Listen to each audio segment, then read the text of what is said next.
Timothy was sure that the world hated him.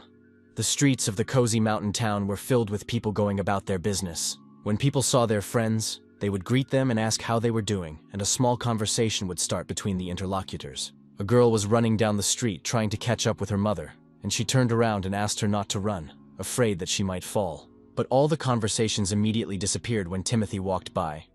The women hugged their children to them, and the adults moved away to some distance. And now all the passers-by tried not to look at the guy in the tattered cloak carrying the sack. Timothy heard everyone around him talking about how he was the corpse collector. The guy did not react to the voices around him and the people staring at him. His path was straight to one of the shops. The shop owner was not alone and immediately asked why, this time, the corpse collector had come to visit him. The other customers were in a hurry to leave the shop because they didn't want to be in the same room with the guy, but Timothy wanted to sell something. He poured the collected jewelry out of the bag onto the table, but the store owner was unhappy, calling the finds garbage. The man threw a few bronze coins on the table with contempt and said that Timothy had had enough. He had to leave. But the guy was amazed at the price. He was offered only 20% of the usual price, and he wondered why. But the store owner was not going to answer the guy. He was outraged, saying that the corpse collector had no right to tell him anything. In this world, there is danger lurking at every turn, and people could face monsters at any moment. However, at the same time, there are also those who hunted these monsters. Such people were called adventurers. High-ranked adventurers mined expensive materials and fought monsters every day to level up.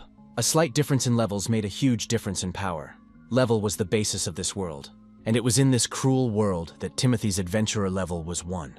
After the boy received his reward at the store, he headed to the market and asked an old man he knew for bread, as he always did. The old man greeted him and handed Timothy a package, saying that he had prepared some bread for him that he could not sell.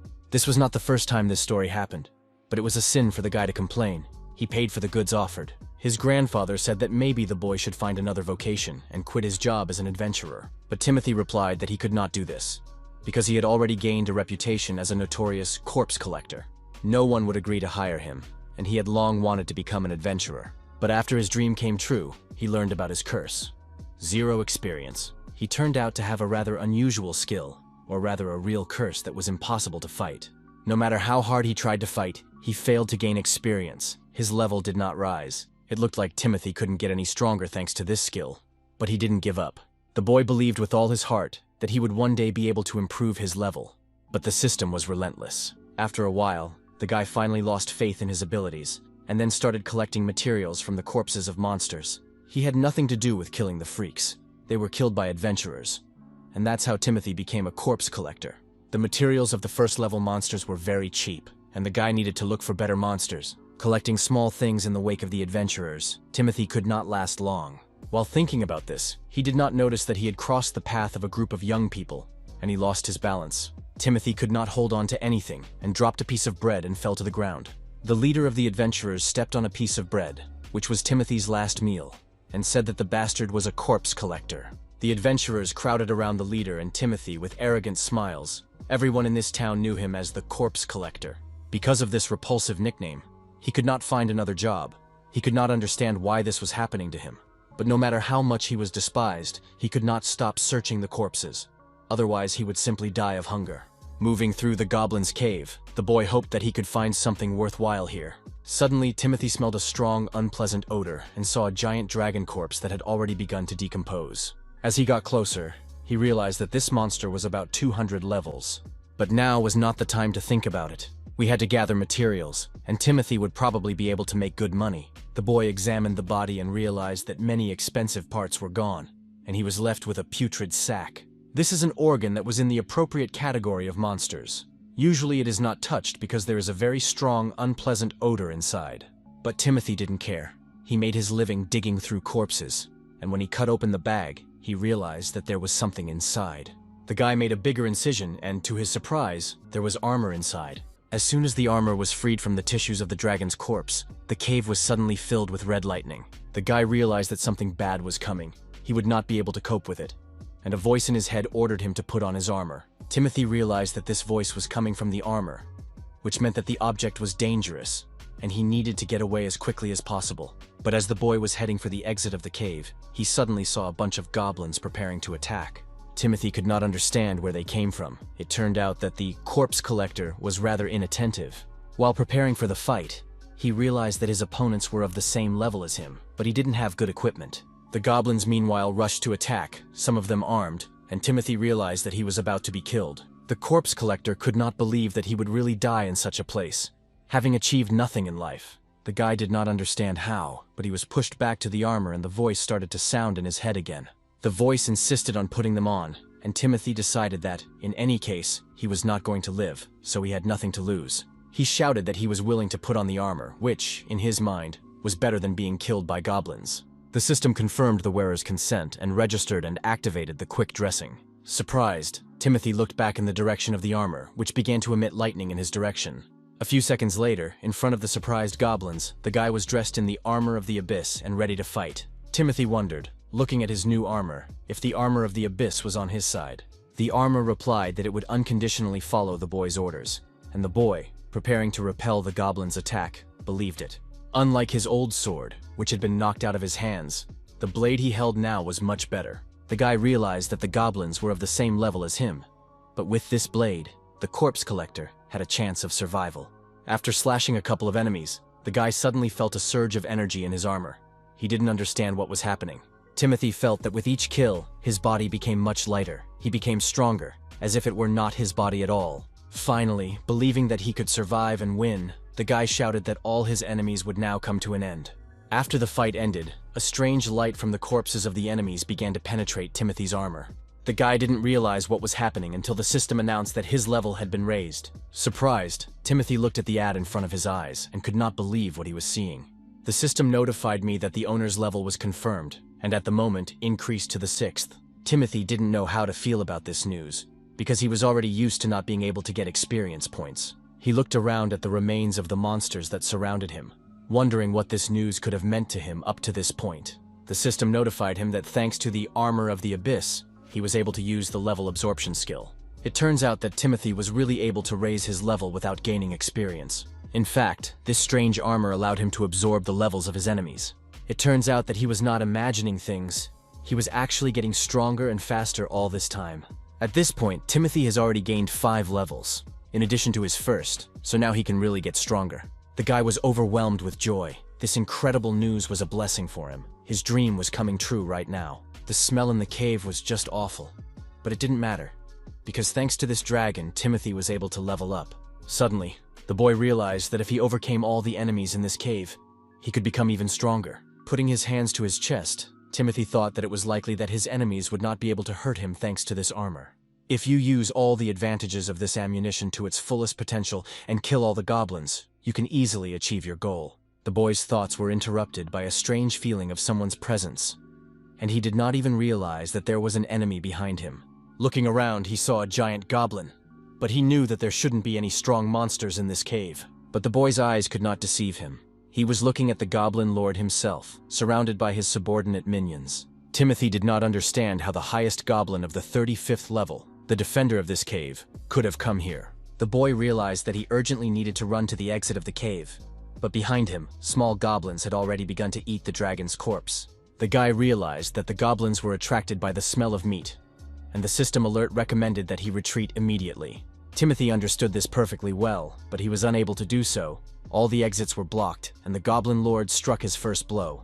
The guy had to accept the fight. He tried to hold back the heavy onslaught of the enemy with both hands, but the resistance was useless, because the Goblin Lord was extremely strong, and he easily threw the boy deep into the cave. It was difficult for Timothy to get to his feet, but he had no choice. The enemy had a terrible and frightening force. Although he managed to raise his level, he was still too weak, and tears began to flow from his helplessness. Timothy decided to take the opportunity to escape. He was still unlucky, but he managed to escape. All the time he was running toward the exit of the cave, but it was carefully guarded by the army of the Goblin Lord. He thought he was still too weak, and considered waiting in a safe place until they left. But one of the goblins was already flying at him with an attack, and it was then that the boy realized that he had only the first level. The guy grabbed his opponent by the head and pushed him into the ceiling, and the first-level goblin had no chance against him. After destroying the enemy, Timothy realized that in this world, everything was decided by the level. Even this useless goblin must understand the difference between them, just as the boy understood the difference with the Goblin Lord. The system notified me that the level was absorbed, and the owner's current level rose to the 7th. If Timothy continues to absorb the levels, he will be able to defeat the boss. Now he is forced to kill to survive. A fierce fight broke out, and the first-level goblins were destroyed one by one, unable to resist the boy's strength. A few minutes later, it was all over, and only the strongest won in this world. Heading deeper into the cave, the boy reasoned that only those with a high level of skill would be able to survive. The weak will always obey the strong, and the boy knew this from his own experience. Having destroyed the first-level goblins, Timothy absorbed their powers and was promoted to the 15th level. Suddenly, after walking a bit, the guy saw illuminated side caves, and the system recommended that he explore them. Following the recommendations, in a few minutes, Timothy found mountains of treasure hidden in the dungeon. Stunned, the boy wandered among the mountains of gold and realized that the goblins had stolen all these treasures from people. The first-level goblins could not be handled by ordinary people, so maybe there is something useful for Timothy here. After walking a little further, the boy found a box and wondered what was inside. When he opened it, the system informed him that it was probably a recovery potion. When he took out one of the vials, he was convinced that it was true and decided to take it to battle. As soon as he thought about it, the system notified him that his armor had a special place to store potions. In a second, all the vials were concentrated on the guy's belt. Now they were stored there. This discovery turned out to be very useful for Timothy, and he thanked the higher power that brought him here. The guy really wanted to take at least some gold with him, but he realized that it would hinder him in the battle with the boss. The main goal is to return to the city alive. And if he does, Timothy will be able to get rich selling materials from the monsters. Having finally gathered his thoughts, he decided not to waste any more time and set off to meet new adventures and challenges. Suddenly, when he was almost out of the cave, he heard someone's voice and went to follow the sound. Behind one of the boxes, the boy was shocked to see a girl tied up. She was the one begging for help, so the goblins were stealing children as well. The girl, seeing a person for the first time in a long time, began to cry, continuing to beg for help. Timothy hurried to untie her, noting that she was very lucky to be noticed by him. After untying the gag on her mouth, the girl introduced herself as Lindsay and said she was from a nearby village, sincerely thanking him for saving her. The girl folded her arms over her chest and stammered and asked the name of her savior. When Timothy said his name, Lindsay was shocked, and he asked her if she knew the nickname Corpse Collector. The girl apologized barely audibly, saying that she had certainly heard all sorts of gossip about the boy, and although the rumors were not positive at all, the guy was completely different from all this gossip. Lindsay came closer to the guy and looked him in the eye and said that he was different because he saved her life. In her opinion, the guy did not look like a corpse collector at all, and these words struck him to the heart. Without letting Timothy recover, the girl shouted in admiration that the guy was a hero to her. Timothy has always dreamed of becoming an adventurer who saves people from danger, and he finally got the opportunity. The boy told the girl to get up and go with him. He promised to take her to the village. Lindsay did not immediately understand what he said. At that moment, even if it was just a little bit, the guy was happy. Someone needed him. A few minutes later, he turned to Lindsay and asked her to hide behind a rock for a while. Thanks to his amazing armor, Timothy could feel the goblins approaching. And a few seconds later, he was convinced that there were more than a few of them, and they had also seen their target. By eye, Timothy was able to estimate that there were about 20 opponents, all of whom were level 1, compared to his level 15. He said that his opponents had better get ready, because very soon they would be at his level. A fight broke out between the boy and a group of first-level goblins, which was quite bloody. Timothy's level increased systematically, in direct proportion to the destruction of his enemies. Thanks to the level absorption, the guy could attack faster and faster. He was getting stronger every second. 4 goblins rushed at the guy from behind while he was dealing with the others. They decided to take him by surprise. But for Timothy, his opponents were very slow, and before they reached the ground, he jumped into the air. And a second later, he came at them from above like an avalanche, destroying them one by one, and they had nothing to counter. Soon, only he and some enemies remained in the tunnel, and the system confirmed the level of the owner. It took a few seconds to count the number of enemies he had destroyed, and eventually the system reported that he had reached level 35. Lindsay came out of the side tunnel and asked if she could come out now, but Timothy told her to stay in the hiding place. The boy shed a lot of blood of the Goblin Lord's relatives, and finally he found his way here. The Goblin Lord was very angry and radiated powerful energy. The Goblin Lord raised his fist, releasing smoke from his mouth. Timothy prepared for a fight. They were at the same level. The boy shouted that he was no longer as weak as he had been the first time they met, and the Goblin Lord raised a giant cleaver over his head. But Timothy shouted at him not to think he was easy prey, and gave his opponent a swift stab in the ribs with his sword. The Goblin Lord screamed in pain, and all his minions, who came out from different sides of the tunnel, hissed fiercely at Timothy. The guy quickly counted the enemies, and there were 10 of them. And while the ruler was alive, Timothy did not want to be distracted by trifles. The boy found Lindsay with his eyes and shouted for the girl to throw him the knives. The girl threw the knives along with her belt at Timothy, and they flew into the air. In flight, the knives came loose from their holsters and began to fly in a chaotic pattern right at Timothy and the goblins that surrounded him. Lindsay, seeing this, screamed her apology to the guy. She realized too late that she shouldn't have done that. But to her surprise, Timothy calmly replied that she shouldn't worry because everything was absolutely fine. He picked up a pair of knives in midair and stabbed all the goblins around him with lightning speed. He moved with lightning speed, picking up the next knives before they fell to the ground. Each round of weapons found another victim, and no one but Timothy could track his intentions and avoid his defeat. The boy's speed grew to almost lightning speed. First-level goblins could not navigate in space so quickly. Finally, holding the 6 daggers between his fingers, Timothy said that the opponents were very unlucky. They should not have interfered with him. Their very desire to help only reduced the damage to their owner. A second later, all 6 knives simultaneously hit every first-level goblin that was still alive. When only Timothy and the Goblin Lord were left standing, the system notified him that his level had been raised to the 45th. The Goblin Lord attacked the guy from behind, but now Timothy's level was higher, so he was now much stronger than the boss. But the boy's plans were shattered when the Goblin Lord began to actively attack. Striking after striking, he was still stronger.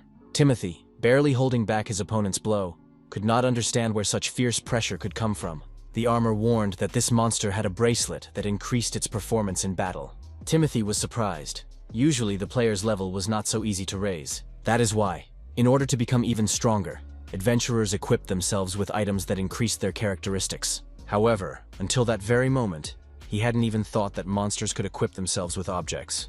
But there was nothing to do, in which case Timothy's goal was absolutely clear. He had to destroy the bracelet that made his boss's life easier, and he had to do it before he killed Timothy. The guy realized that it would not be easy. It seems that he would have to give it his all this time. Having prepared for counterattacks, Timothy decided that he would use all his strength and the power of his armor for this throw. In a moment, the former corpse collector rushed at the Goblin Lord.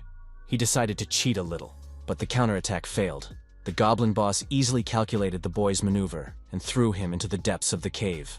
But it wasn't over for Timothy. He noticed that he was near the goblins he had killed earlier, with his daggers still sticking out. A second later, the 2 daggers were already in the boy's hands, and he was running at the Goblin Lord. Halfway through, Timothy threw both daggers toward the Goblin boss, distracting him, while he was deflecting the daggers flying in his direction with a supercilious grin. The guy had an interesting idea. Timothy ran as fast as he could in the direction of the Goblin Lord, preparing to jump. While developing the bracelet on the boss's arm, the guy shouted that he had said so from the beginning. His goal was the bracelet. The effect of the object was leveled, and the Goblin Lord could not yet understand what had just happened. The boy noticed that it was the first time the Goblin Lord had seen weak old Timothy at the entrance to the dungeon. But now he is many times stronger than him, and now it is the Goblin Lord who should run away from terror. Finally, he looked carefully at the giant and said that he could try it if he could. While the monster was thinking about what to do, the boy brought his sword to strike. He decided to attack first. The Goblin Lord was able to repel the boy's first attack, and at first it seemed to him that it would not cost much effort. But in a moment, Timothy threw the Goblin boss a long way into the cave, causing him to stick to the wall. The guy was not going to give the enemy a break. He asked if he was scared, because it was not surprising. Now his life was at stake. With his next blow, Timothy knocked this indescribably huge cleaver out of his opponent's hands. The boy realized that if he defeated the Goblin Lord now, Timothy would be free of his weakness forever. But the main boss of this cave, the Lord of the Goblins, was not going to give such an easy victory over himself. He brought his fist for another blow. For Timothy, these efforts of the enemy were insignificant, and he dealt him a fatal blow to the neck. That was the end of it. Thanks to this fight with the Goblin cave boss, the boy would become even stronger from now on, and he thanked him for it. A few seconds later, the system notified the owner of the level increase, and Timothy's level was raised to the 80th. The guy turned to Lindsay's hiding place and called out to her, and the girl was allowed to come out. Lindsay cautiously approached Timothy, looking at the corpse of the Goblin Lord. She could not believe that the boy was able to defeat him. Finally convinced that she was safe, Lindsay said that the boy was now the strongest adventurer in the place. According to the usual ritual, Timothy began to mine the treasure from the corpse of the Goblin Lord. He cut off his big fang. The guy never dared to think that the day would come when he would get such a rare material. Lindsay assured Timothy that he shouldn't worry. She was willing to take all the things he needed to the right place. Gradually, the corpse collector's bag filled up, and the blade of the Goblin Lord and the cursed bone appeared there. Timothy sincerely thanked the girl for her help with the materials.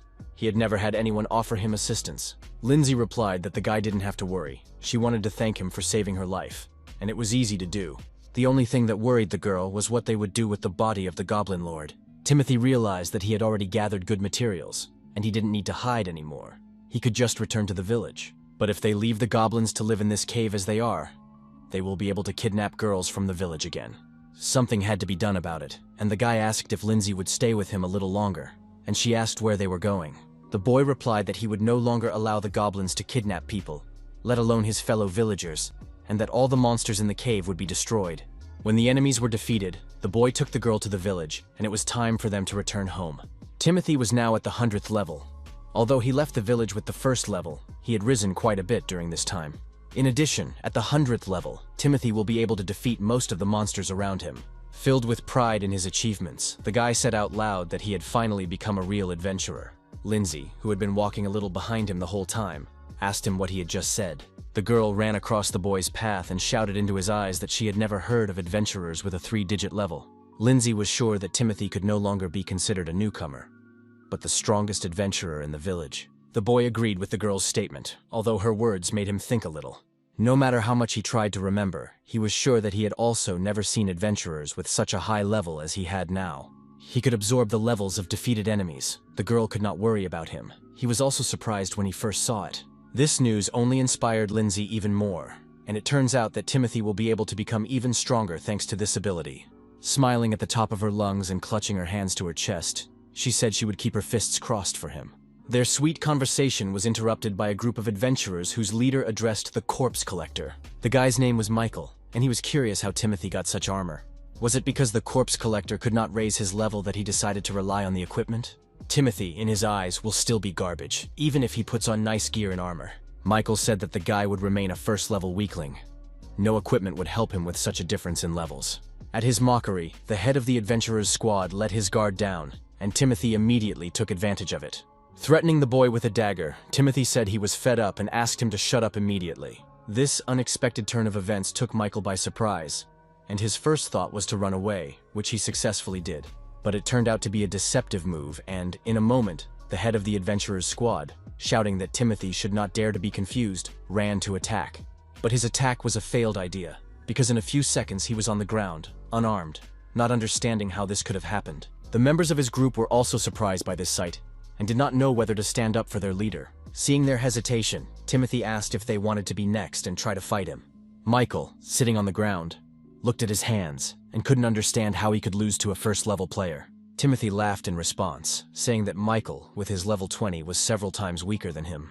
Upon hearing this, Michael's team members began to check Timothy's level and were impressed with what they saw. Michael joined them and suddenly fell silent when he saw the 100th level, which must have been some kind of joke. If it was true, the guy could not even imagine what kind of monster he had just confronted. Timothy noted that at first he was a corpse collector for his opponent, and now he is just a monster.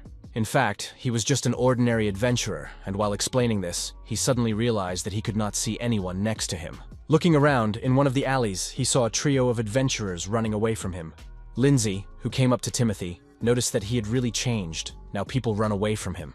The girl was very happy for her savior, but they had to leave, so she called him with her. She was sure she had to tell everyone in the village about his new abilities. Sometime later, the boy and girl opened the door of the same store.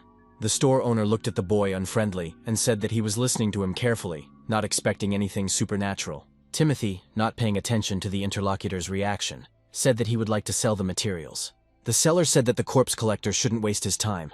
He must have brought some garbage again. Timothy smiled and silently took out some of his treasures, and after he had done so, he asked if it was really garbage. The amazed owner could not believe what he was seeing. The corpse collector was holding a large fang of the Goblin Lord in his hand. The man snatched the fang from the boy's hands and began to examine it, asking where he could find such an object. Timothy paused for a moment and announced that he had defeated the Goblin Lord on his own. But, as expected, the store owner could not take him at his word. It was too unbelievable for the former Timothy. To confirm his words, the boy asked Lindsay to tell him what happened, and the girl confirmed his story. Without waiting for the store clerk's reaction, the guy poured the rest of his treasures onto the counter. Realizing that the man was frozen in place, Timothy asked if he would buy these products, or if he should go to another. If necessary, the guy can easily find another buyer for such rare treasures.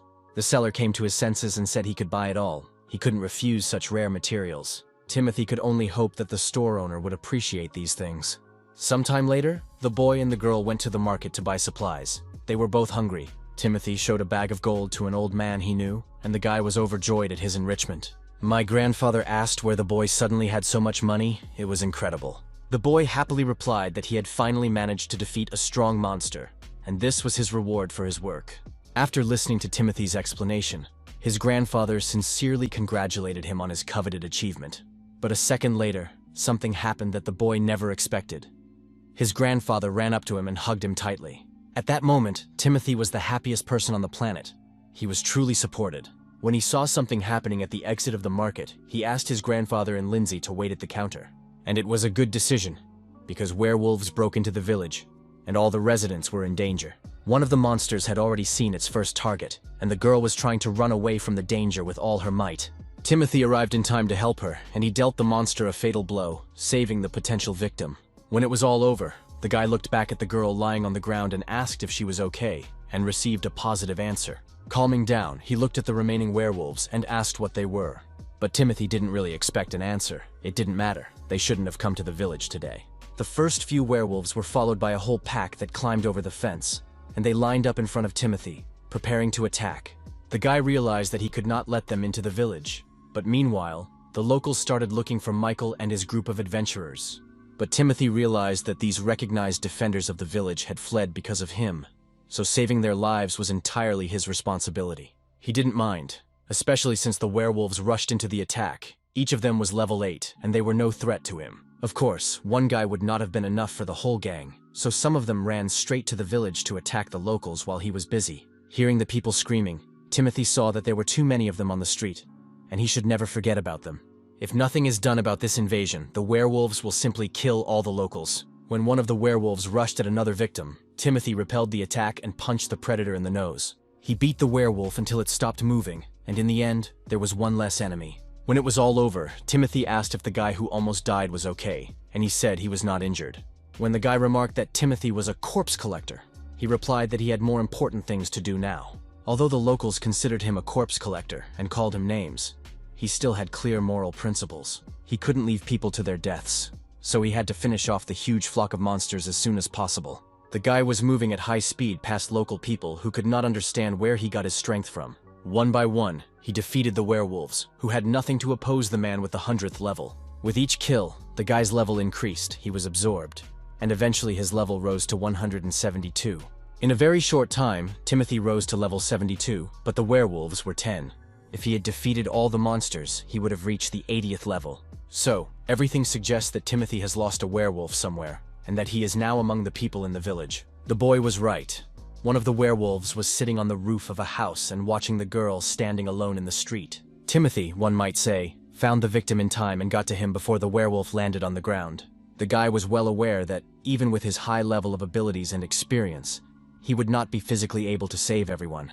Meanwhile, the werewolf was getting closer to his victim, who was frozen in place, unable to move. The boy realized that he did not accept what was happening now. He had to save the girl. Maybe he should throw his sword at the beast. The guy had only one chance, but it was better to take a chance than to regret it later. So he didn't hesitate any longer, and threw his weapon in the direction of the monster. The sword was flying in a straight trajectory ahead of the target, with only seconds left before it hit. A strong blow from the sword sent the werewolf flying into the nearest wall of the house. He was wounded in the chest. Timothy approached the girl, who was sitting with her arms around her head, very scared. When the girl realized that she was no longer in danger, she looked up at the guy and was surprised to call him a corpse collector. She asked the boy if he had really come to rescue them, and Timothy was glad that the girl was okay. The guy realized that he didn't have time to talk, so he hurried to say goodbye, glad that he had managed to save the child.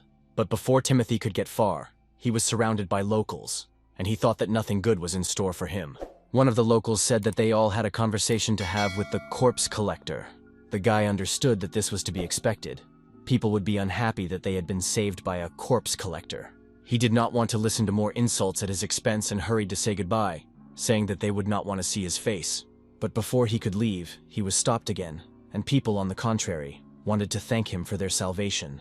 It was thanks to his protection that no one in the village was injured. Timothy risked his life to save them. After these words, the mother of the girl he had rescued approached him.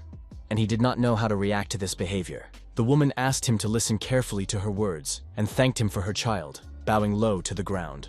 Timothy, seeing this, rushed to the woman, telling her to raise her head immediately. He just wanted to help people, that's all. He used to collect loot from corpses, and that will never change. However, now Timothy has the strength to help others. He proclaimed that from now on he would become an adventurer who would help people in need. He asked the locals to watch him, for which he would be immensely grateful, turned around and walked away. That day, he went from a miserable corpse collector to an adventurer who saved the village from destruction. But the next day came. Lindsay ran after the boy with all her might, calling his name, but he didn't hear her right away because he was absorbed in his thoughts. Timothy looked around and the girl stopped in shock. She asked where his armor was. The guy laughed and asked if we were talking about his armor of the abyss. And if so, he was wearing it. This morning he suddenly realized that he could put them on and off whenever he wanted. Thanks to this armor, the guy was finally able to become a real adventurer. He was happy about this find in that strange cave. But the boy was still tormented by thoughts of why there was that strange dragon corpse in the goblin's cave. Although it doesn't really matter now, in the end, everything turned out for him in the best possible way. Meanwhile, in the goblin furnace, not far from the dragon's corpse, something was happening. Michael and his friends were trying to get away from the enemy who was chasing them. The boy and girl were trying to keep up with their leader with tears in their eyes, begging Michael for help.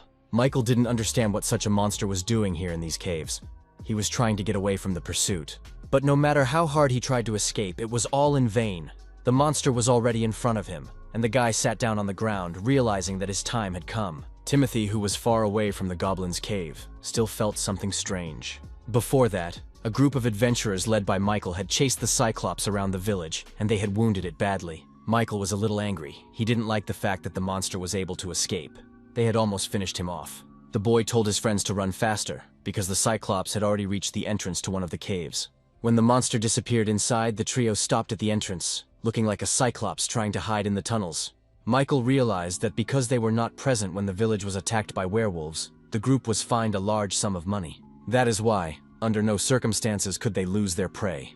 The cyclops had to be killed as soon as possible. While they were talking at the entrance, the cyclops was attracted by the smell of a dead dragon and began to devour its meat. The trio of adventurers determinedly followed the monster. In the heat of the chase, they did not even want to conduct reconnaissance. As the two boys and the girl moved through the tunnels, they increasingly smelled the unpleasant stench of dead bodies, and someone must have died in this cave recently. When the adventurers got to the cave, they were amazed at what they saw. One monster was eating another. The cyclops was greedily devouring the corpse of a giant dragon. And looking at this picture, the members of the squad were sure that something was wrong. And so, Timothy stood in the forest, trying to immerse himself in his feelings once again. He realized that this was not just a strange feeling, but someone incredibly unusual was present right next to him. His feet led him to the goblin's cave. It seems that he had some kind of connection with this place. Like all the people who were here, Timothy followed the smell, which grew stronger with each step, and the dragon's corpse was ahead. But what he saw made him shudder. A huge cyclops holding a dead man. In one sharp movement, the monster threw the adventurer's body away, and he fell to the ground, sending up splashes of blood around him. After the cyclops had finished off the last member of Michael's team, his eye found Timothy's silhouette in the darkness of the cave. The guy looked at the monster. He had never met such demons, but he was confident in his abilities. He was not in danger. Timothy decided that he needed to attack first, to be ahead of the curve, before the cyclops had time to make his move. But, unexpectedly, the system stopped the guy, telling him that the difference in levels was too great, and Timothy was advised to avoid fighting. The guy was so shocked that he didn't notice the monster running up to him and striking him for the first time. Timothy even choked on the pressure. He lost his balance and flew into the depths of the cave. The system informed him that it was recommended to check the status of the enemy, and Timothy could not believe his eyes. This gigantic cyclops of the abyss turned out to have the 200th level, which was very surprising. The guy still hasn't decided what to do. The system reported a powerful energy accumulation in the area of the enemy's head. Still lying on the ground, Timothy was advised to retreat immediately, but he did not have the strength to do so. The cyclops began to approach the guy, about to make him another victim, and the system kept screaming for immediate retreat. Timothy tried to force himself to get up. He realized that if he didn't do something now, his end would come right there. The system reported that there were 8 seconds left before the attack. The countdown continued, and Timothy leaned on his sword.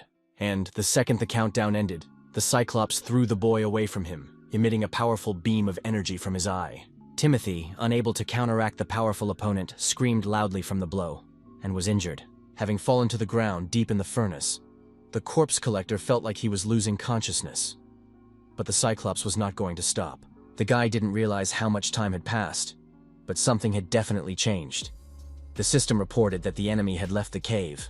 The enemy may have mistaken Timothy for a dead man, but he was wrong, although he was close to the truth. The armor said that the guy was seriously injured and recommended that he use a potion to heal his wounds. Timothy was delighted. He had completely forgotten that he had found such a potion in the goblin's lair. After drinking one bottle of the potion, the boy felt that now he could at least move more easily, and he should thank the goblins for their medicine. The boy looked at the exit of the cave. He had to urgently catch up with the Cyclops. He was definitely trying to get to the village. Timothy headed for the exit when suddenly someone called out to him, calling him a corpse collector, a voice he was very familiar with. Looking around and peering into the darkness of the cave, he saw Michael near one of the walls. The boy was still alive. Overcoming the incredible pain, Michael said that he saw a healing potion in Timothy, and the boy had to give it to him. The leader of the adventurers still believed that it was too valuable for someone like Timothy. The guy hoped to heal his wounds and escape before the monster headed for the village, so he had a chance to survive. That is why he began to demand, shouting, that Timothy give him the healing potion immediately. But this enthusiasm quickly passed. Because the guy choked on a bloody cough, he began to beg Timothy to do it. Because the pain was extraordinary, the corpse collector asked the system that controlled his armor if healing potions could heal Michael's wounds. The system replied that it was impossible. The guy had too many fatal wounds and had 0 chances of survival. According to the calculations, it was concluded that the guy would have died in a few minutes from blood loss. This news was, of course, very upsetting for Timothy. But he was also curious whether the level absorption skill worked on people. The system answered in the affirmative, and the guy turned to Michael, saying that he could not help him anymore, who replied that it was already clear. Michael cursed. He wanted this pain to finally end, but maybe he was wishing too much. Timothy offered him one option. He could put the guy out of his misery immediately. Michael replied that he was not stupid at all and understood everything himself, so he asked Timothy to do it. With the last of his strength, he looked up at the corpse collector and told him to kill him immediately. Timothy admitted that, to be honest, he hated the guy all along. However, now, at this second, the guy realized that he would miss Michael, so he fulfilled the request and reached the 200th level. Meanwhile, the Cyclops had already reached the edge of the village, watching the inhabitants through the branches of the trees. The monster could feel the accumulation of energy to which he was so drawn. He could not contain his roar of joy and delight. The victims were found, but the monster did not take into account that it had left one of the witnesses alive, Timothy, who suddenly ran up behind the Cyclops and struck it in the nose. The Cyclops growled in pain. One of his arms was wounded, and blood was spraying in all directions. The boy shouted that the monster should forgive him, but the Cyclops would die by his hand, and Timothy rushed to attack again. The former corpse collector, who was now level 200, said that the Cyclops should finish off his enemies. It is precisely because the one-eyed monster did not do so that they are now both at the same level. The guy couldn't wait any longer. He wanted to deal with the monster as soon as possible so that it couldn't kill the residents. Finally, the guy added that he had to kill his friend with this hand, so now he is out of his mind with rage. The Cyclops didn't need to be asked twice. The monster rushed to attack at the same second, angry at the impudence of a boy. The guy took advantage of his opponent's blind rage and jumped on his shoulder, trying to deceive his vigilance. Once he was behind the monster, the guy immediately struck him. However, the effect of the attack was weaker than Timothy expected. The Cyclops' wings were stronger than it seemed at first glance. The Cyclops began to generate energy again to strike, but Timothy could not give it a chance to relaunch. The boy realized too late that the energy accumulation was only for the purpose of inflicting a physical blow, and the Cyclops kicked him. Without giving Timothy a chance to recover, the Cyclops uprooted one of the trees growing nearby and swung it at the boy. The blow was so strong that the guy fell to the ground and broke several tree branches that were in his way. Timothy fell to the ground exhausted. He could barely catch his breath. His injuries were significant, but he was not stubborn. The lives of innocents were at stake, even though they were equal. For some reason, the Cyclops was still stronger. The boy took out another bottle of healing potion and drank it, and the monster even used a trick against him.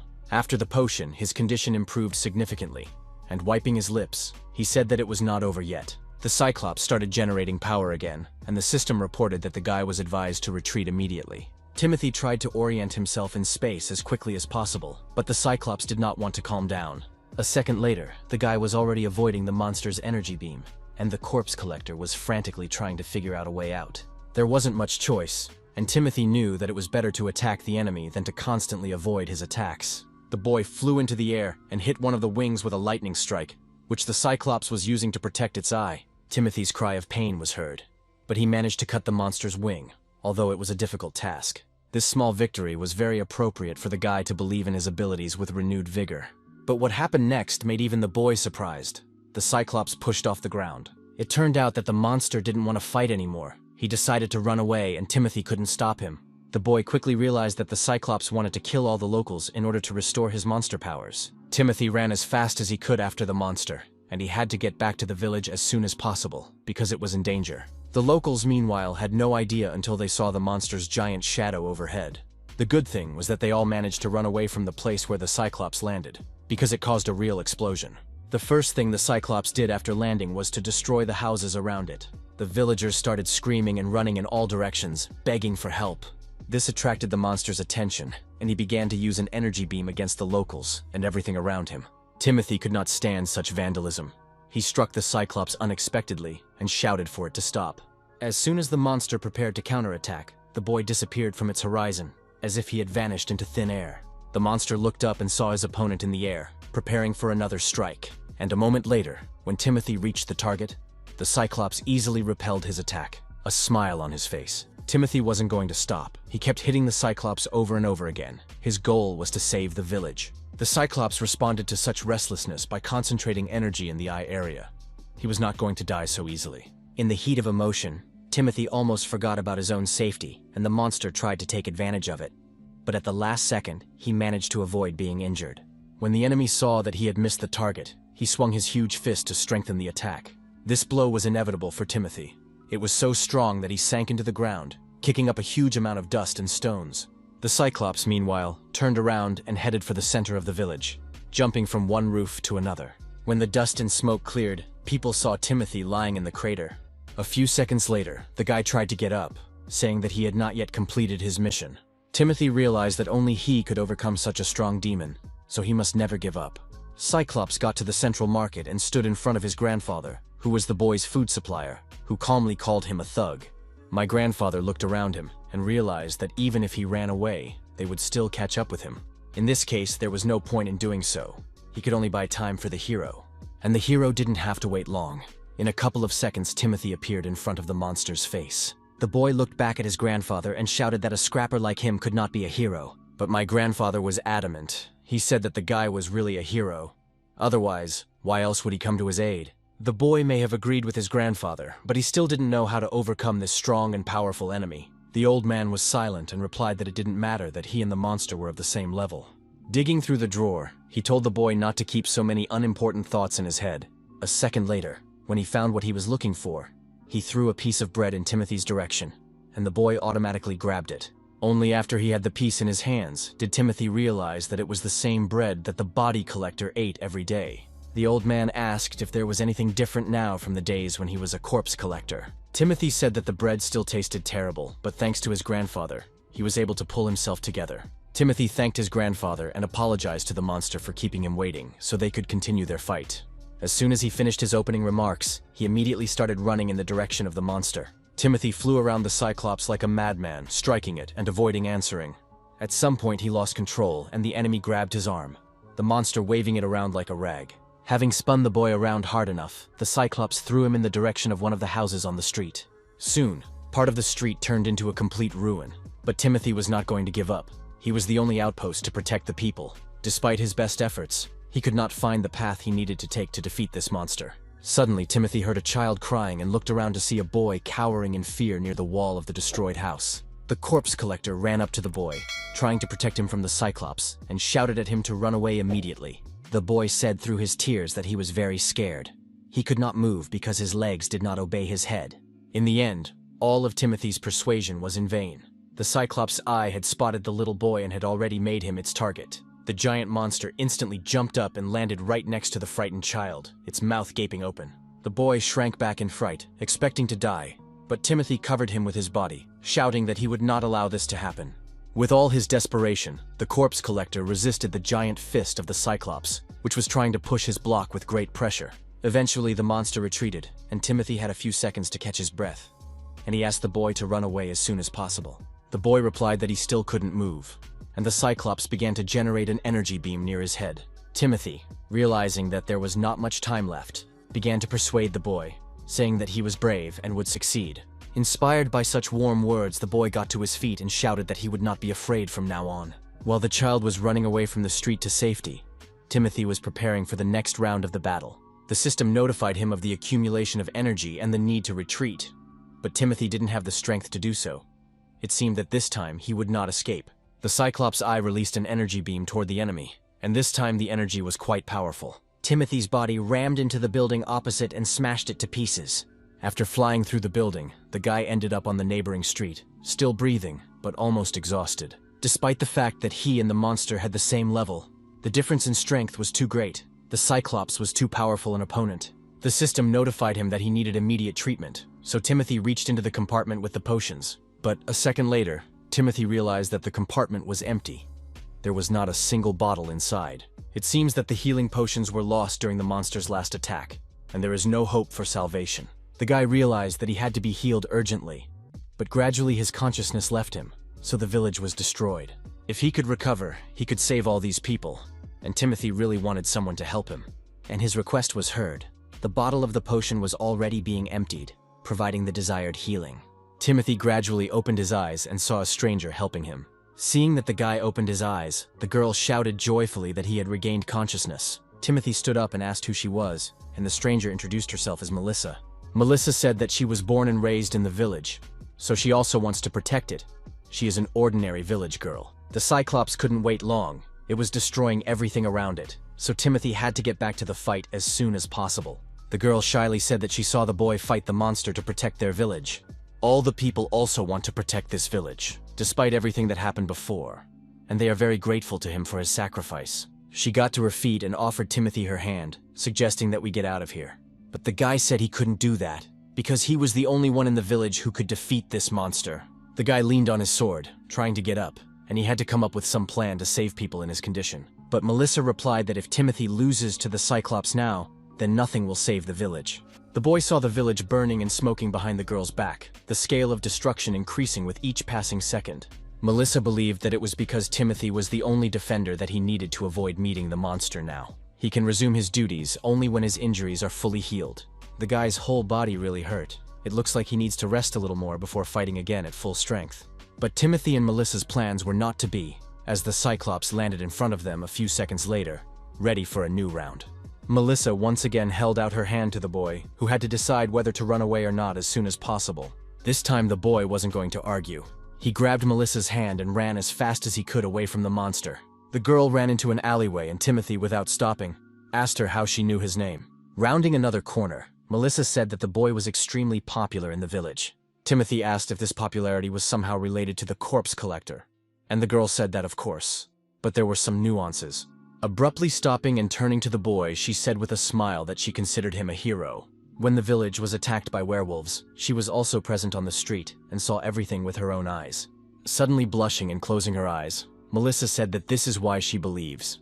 The girl believed that Timothy could save the village, and the boy was incredibly inspired by these words. He promised, with respect in his voice, that he would kill this monster and save their village. The conversation between the boy and the girl was interrupted by screams from around the corner. When they looked out, they saw some people dragging the villagers to carts. In the middle of the small square, there were 2 carts already filled with residents, and only the last girl was left to be dragged away.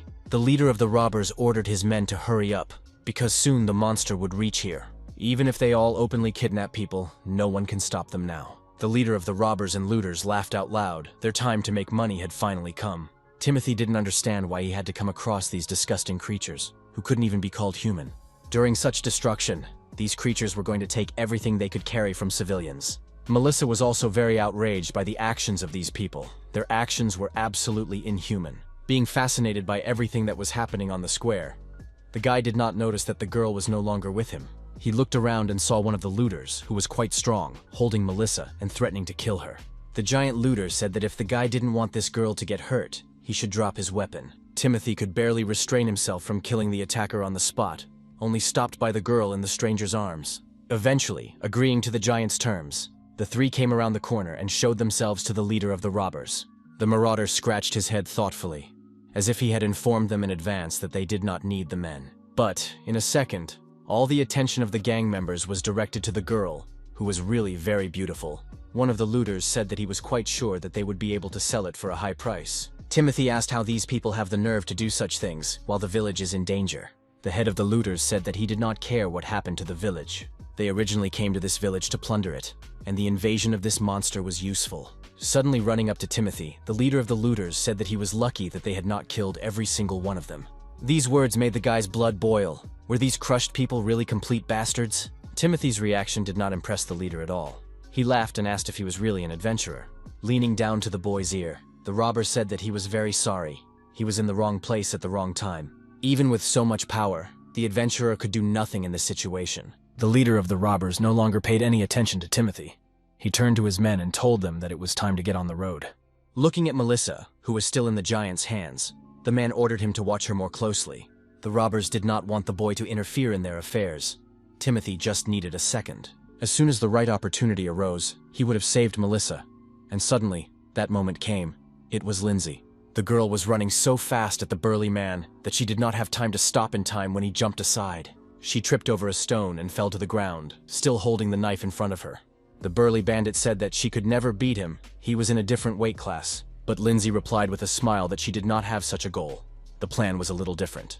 She shouted that she was just a decoy, and a second later, Timothy took his chance. The adventurer was moving so fast and had such strength that the robber had no chance. He just flew into the air. The robber dropped Melissa from his hands, and Timothy managed to pick her up in time. The girl flew straight into his arms. The boy told the girl to hide now, because the robbers were already preparing to attack, and the fight was inevitable. The looters pulled out their weapons and surrounded the guy from all sides. The guy looked at this pathetic spectacle and did not understand whether people were really sure of what they were doing. He was not going to hold back. The leader of the robbers shouted with laughter that they were not afraid of him. He was a fool pretending to be a hero. Timothy turned in his direction and said that he was giving them one last warning. It was not too late to stop.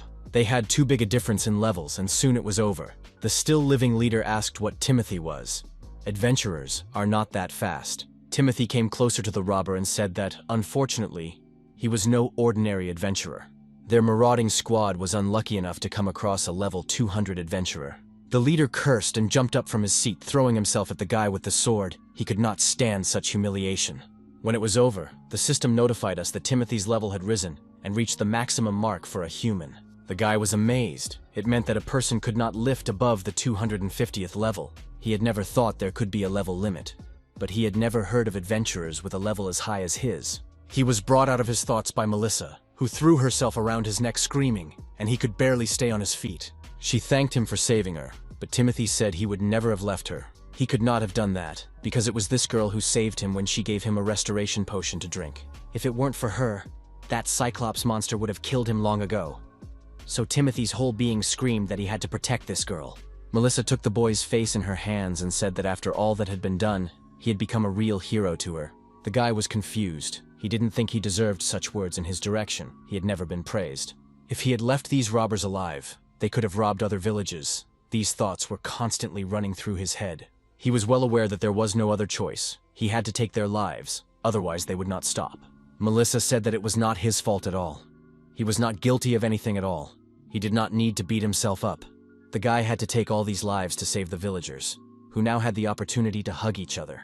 That is why she believed that there was no need to reproach herself for this act. Timothy did the right thing. She put her hand to her chest, and looking wide-eyed into Timothy's face, said that he was her hero. These words became real honey for the guy who had been deprived of kind words all his life, and now he feels much better. Lindsay, who ran up to them, said that all the people who had been caught had already returned to their homes. The boy put his hand on the girl's head and said that she was a great girl, which made her laugh. Dancing on the spot, Lindsay said she was very happy to be able to help and be of service. While Timothy was fighting, she could only watch, but she could not help, although she really wanted to. Therefore, next time, she would really like to fight with him. She wanted to be close to her savior and be useful to him. Timothy replied that he did not agree with this, and said that it was okay. The girl should live her childhood. Suddenly, a cyclops reappeared on the horizon, looking for an adventurer. Timothy turned to the girls and said that it would be better for the two of them to hide as soon as possible. The system informed him that when he reached the 250th level, he would finally be able to deal with this monster. Timothy looked in the direction of the cyclops. Finally, Now he had the opportunity to overcome this monster. A few minutes later, the Cyclops reached the square where the girls and the boy were standing. Timothy was even glad to see them again. This time it would be the last. The Cyclops would lose his life. But the presence of the girls still prevented the fight from starting, and the guy once again told them to hide immediately. While the girls were running away, Timothy apologized to the monster for his escape during their last meeting. But now he's not going to run away, and he suggested that they put an end to all their differences on this square. Watching the Cyclops destroy everything on its way to him, Timothy remembered that he hadn't even been able to wield a sword before. And then, one day, he swung his sword for the first time to save his life. Then Timothy had to fight to defend his home. And at this very moment, he will have to use his sword to fulfill the hopes of his friends. The guy shouted that the creature had better get ready, and the confrontation began.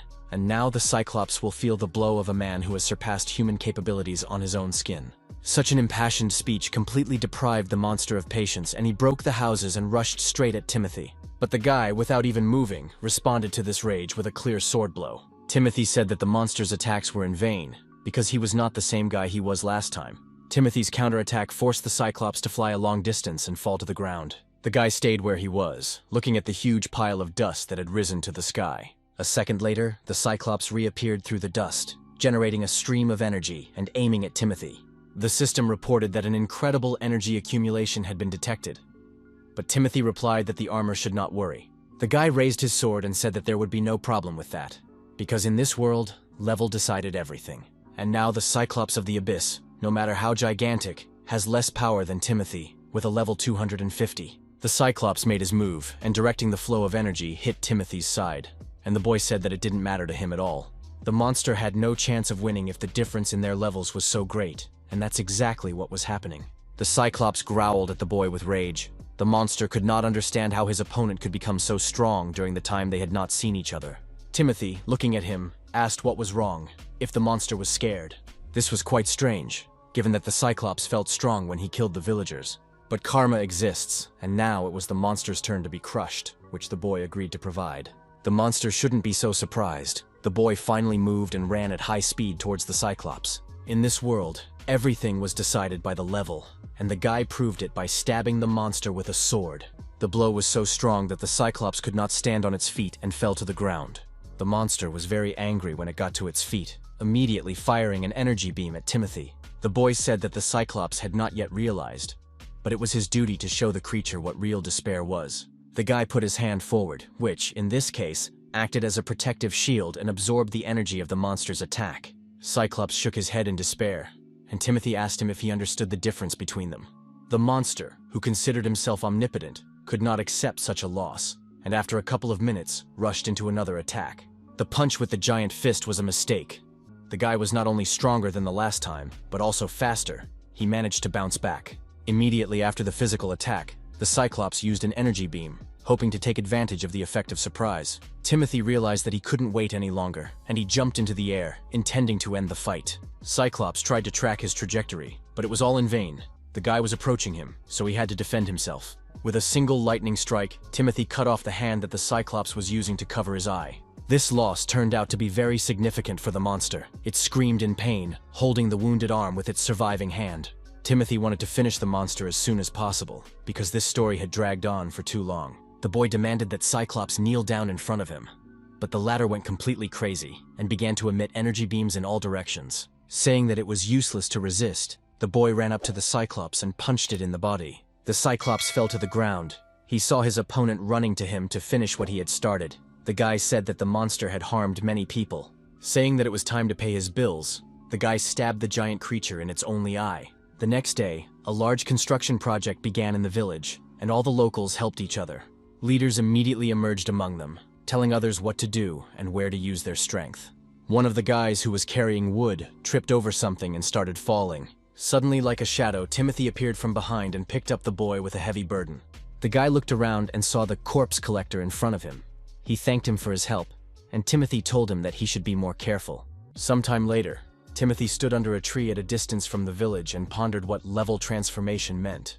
The system explained that with the level transformation skill, by absorbing levels, the guy can transform them into new unique skills. Unique skills have a variety of useful effects, such as speed boost or fire resistance. This was a good bonus for adventurers, as they received experience points and increased their level. They can be obtained with a very low probability, and Timothy has now gained this ability.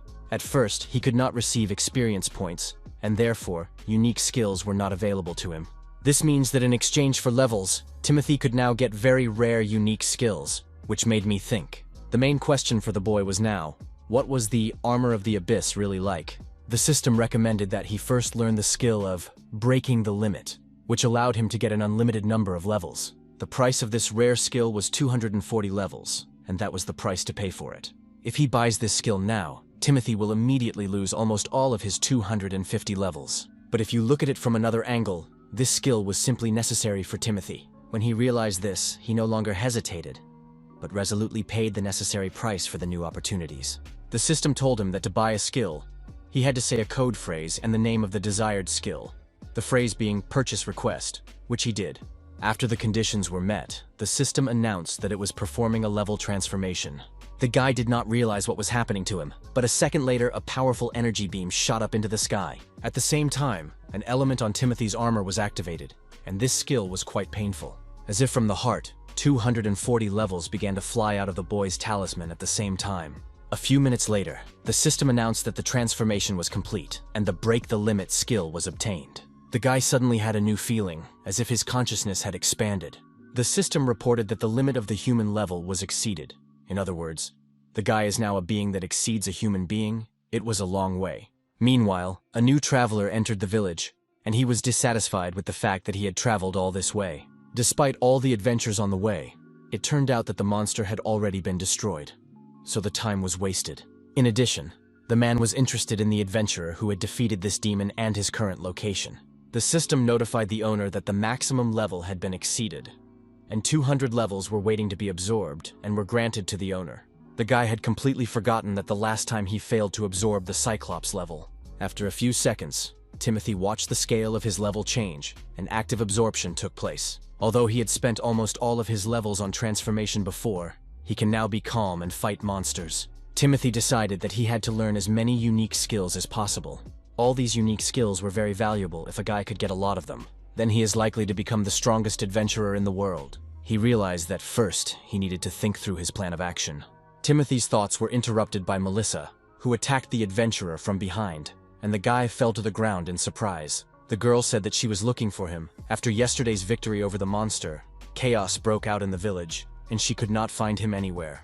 Timothy apologized and explained that yesterday he was helping the villagers put out the fires. Lindsay, who also suddenly appeared on the lawn, said that Melissa was very worried about the boy. When the boy and girl looked back, Lindsay added with a smile that of course she was worried too. Timothy said that he was very happy that the girls were okay. He was really worried about them. Melissa smiled and said that it was all thanks to her boyfriend, and she was very grateful to him. Saying that it was just a thank you, Melissa approached Timothy and kissed him on the cheek. After that, both the boy and the girl felt out of sorts, and finally Melissa, looking down, said that she had fallen in love with Timothy. Before the guy could recover from the news, the girl was already running away, blushing. Only Lindsay and Timothy remained on the lawn, staring at each other in silence, unable to fully comprehend what had happened. An old man suddenly appeared behind the boy, and said with a laugh that it seemed that spring had finally come to him. Unable to take the girl and the old man's taunts any longer, Timothy began to shout and chase them away, and they ran away laughing. Left alone, the guy could no longer hide his joy. Someone had fallen in love with him, something he had never even dreamed of before. Timothy didn't know what to do about it, but the system told him that he had to act like a man. A few days later, a large group of adventurers appeared near the village. It seems they had reached their destination. It looked like a wasteland. Were they too late? One of the members of the squad said that this was probably not the case, and suggested that perhaps another monster had attacked the village. If it had been the work of a flaming dragon, there would have been nothing left of the village. The head of the squad replied that, in any case, they needed to ask the locals about the attack. No matter what happens before they appear, the adventurers must prevent this dragon from attacking. Listening to the commands of the squad leader, the adventurers went to the village in a determined mood. Meanwhile, in the infamous goblin cave, something was happening, and this something was quite dangerous. In the depths of darkness, a black dragon awoke and poured flames all around. Timothy decided to practice some of his new skills and have a little fun with some monsters. All of the daggers the guy fired at his targets hit their targets. The guy was back to level 1, and in the last few days he has acquired many unique skills. Running past the various inhabitants of the forest, the boy recalled that the first skill was poisonous coating. Although it cost 200 levels, this skill allowed you to apply deadly poison to any weapon. With such a tuning, Timothy could handle small monsters, which is what he was doing at the moment. His second skill was knife throwing, and with these two skills he lost all his levels. But thanks to them, Timothy can now defeat monsters by avoiding direct encounters with them. The only drawback of poison is that it takes some time before the monster dies. And even with his first level, Timothy could now regain his former strength with great speed. The boy stood in the clearing and saw the rays of the new levels he had gained rise above the forest. The system reported that Timothy's level had risen to 41, and he decided that he would spend the money on new skills. Timothy sent in a purchase request and announced that he wanted to trade levels for a poison boost. A few seconds later, the system complied with the request, and from now on, monsters should die faster. The guy decided that enough was enough for today. Now about 20 monsters are poisoned. In a couple of hours, he will be at the 200th level again. After he had done everything he had planned, Timothy decided to go back when he saw a large group of people on the road. Catching up with the last of the crowd, the guy asked what was going on. The head of the adventurers squad was interested in the unexpected meeting and asked if the guy was also an adventurer. His name was Abe, and he was level 120. The representative of the Adventurers Guild wanted to offer the boy to join their group, but he looked at Timothy's data on the monitor. The guy's data indicated his current level, which was 1, which was not enough. All the adventurers who had gathered around them were discussing that Timothy must have been a beginner. It was an expected reaction for the guy. Abe said that he probably wanted to become an adventurer, but Timothy replied that he had been one for a long time. This response stunned the representative of the Adventurers Guild, and he did not even know what to say. One of the squad members hugged Timothy's shoulders and, laughing, asked why, in that case, the guy still had the first level. It must be some kind of joke. Taking a closer look at Timothy's face, the man recoiled. He couldn't believe it. He had heard rumors about this eccentric. The boy was called the weakest adventurer in the history of the universe, the very collector of corpses. Timothy replied that this was true, and asked what problems the man might have with it. Abe, realizing that the situation was escalating, said that they had received a guild assignment to hunt. Recently, eyewitnesses have seen many special demons on these lands. They are here for one reason. The Black Dragon, a powerful monster of the 150th level, is hiding here. Abe knew that it would be an impossible task to defeat this monster alone. That's why the guy has gathered a group of adventurers with unique skills. His squad will overcome this dragon, and the locals should not worry. Realizing that he hadn't even had time to officially introduce himself with all these explanations, the guy decided to officially meet. Timothy, while shaking hands with his interlocutor, made calculations according to which he could handle the dragon himself. However, one thought did not let him rest. Was it really the same black dragon who had given him the armor? The boy's conversation was interrupted by a member of the squad who was running to Abe with some news. The head of the unit intercepted the boy and asked him what was wrong. The guy couldn't catch his breath, so he made long pauses. He said that their scouts had found a dragon. The scouts had no doubt at all that it was definitely the same black dragon. After listening to the scouts' report, Abe said that the squad should immediately go to the cave. For each member of the squad to hear, the leader announced once again that the scouts had found the target of their mission, and everyone had to get ready. These words encouraged everyone present, but Timothy realized that the level of the group was about 120th, and although some of the players had unique skills, they would have a hard time against a dragon that was level 150. The guy knew very well that he could not leave these people to their fate. He decided to join Abe's group and asked him to do so. The boy hoped that the monsters he had poisoned would die soon, so he could level up to the 200th level. With a level like his, there shouldn't have been any problems, but Abe said no. Looking back at Timothy, Abe said that it was too dangerous for the boy. He did not realize the seriousness of the situation. The boy tried to argue with the leader of the group, but only heard the condemnation of other adventurers around him, who said that the weakest among them belonged. Suddenly, one of the adventurers came up to him and said that the leader had been too lenient with Timothy, and he would say it bluntly: he was a weakling.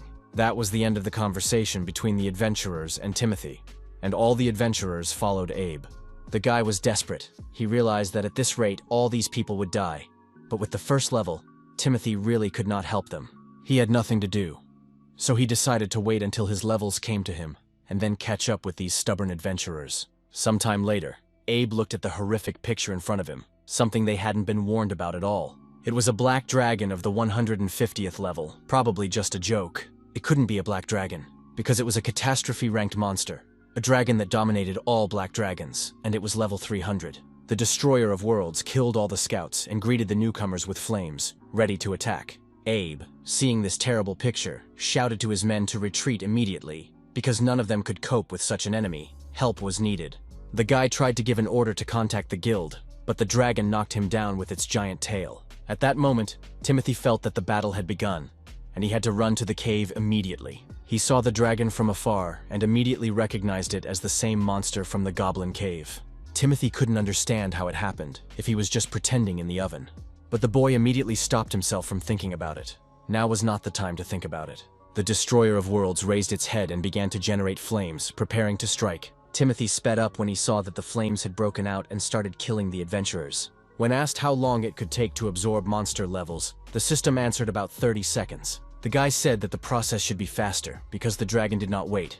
There were not many survivors left. Finally, the system notified the guy that the monsters were confirmed dead from the poison. He was almost there. The level was absorbed and raised to 201, and the guy immediately shouted that he wanted to make a purchase request. A few seconds later, the dragon released flames in Timothy's direction, but he used flame resistance against it. Abe, who was lying on the ground behind Timothy, was shocked, and he asked the squad leader who else was still alive.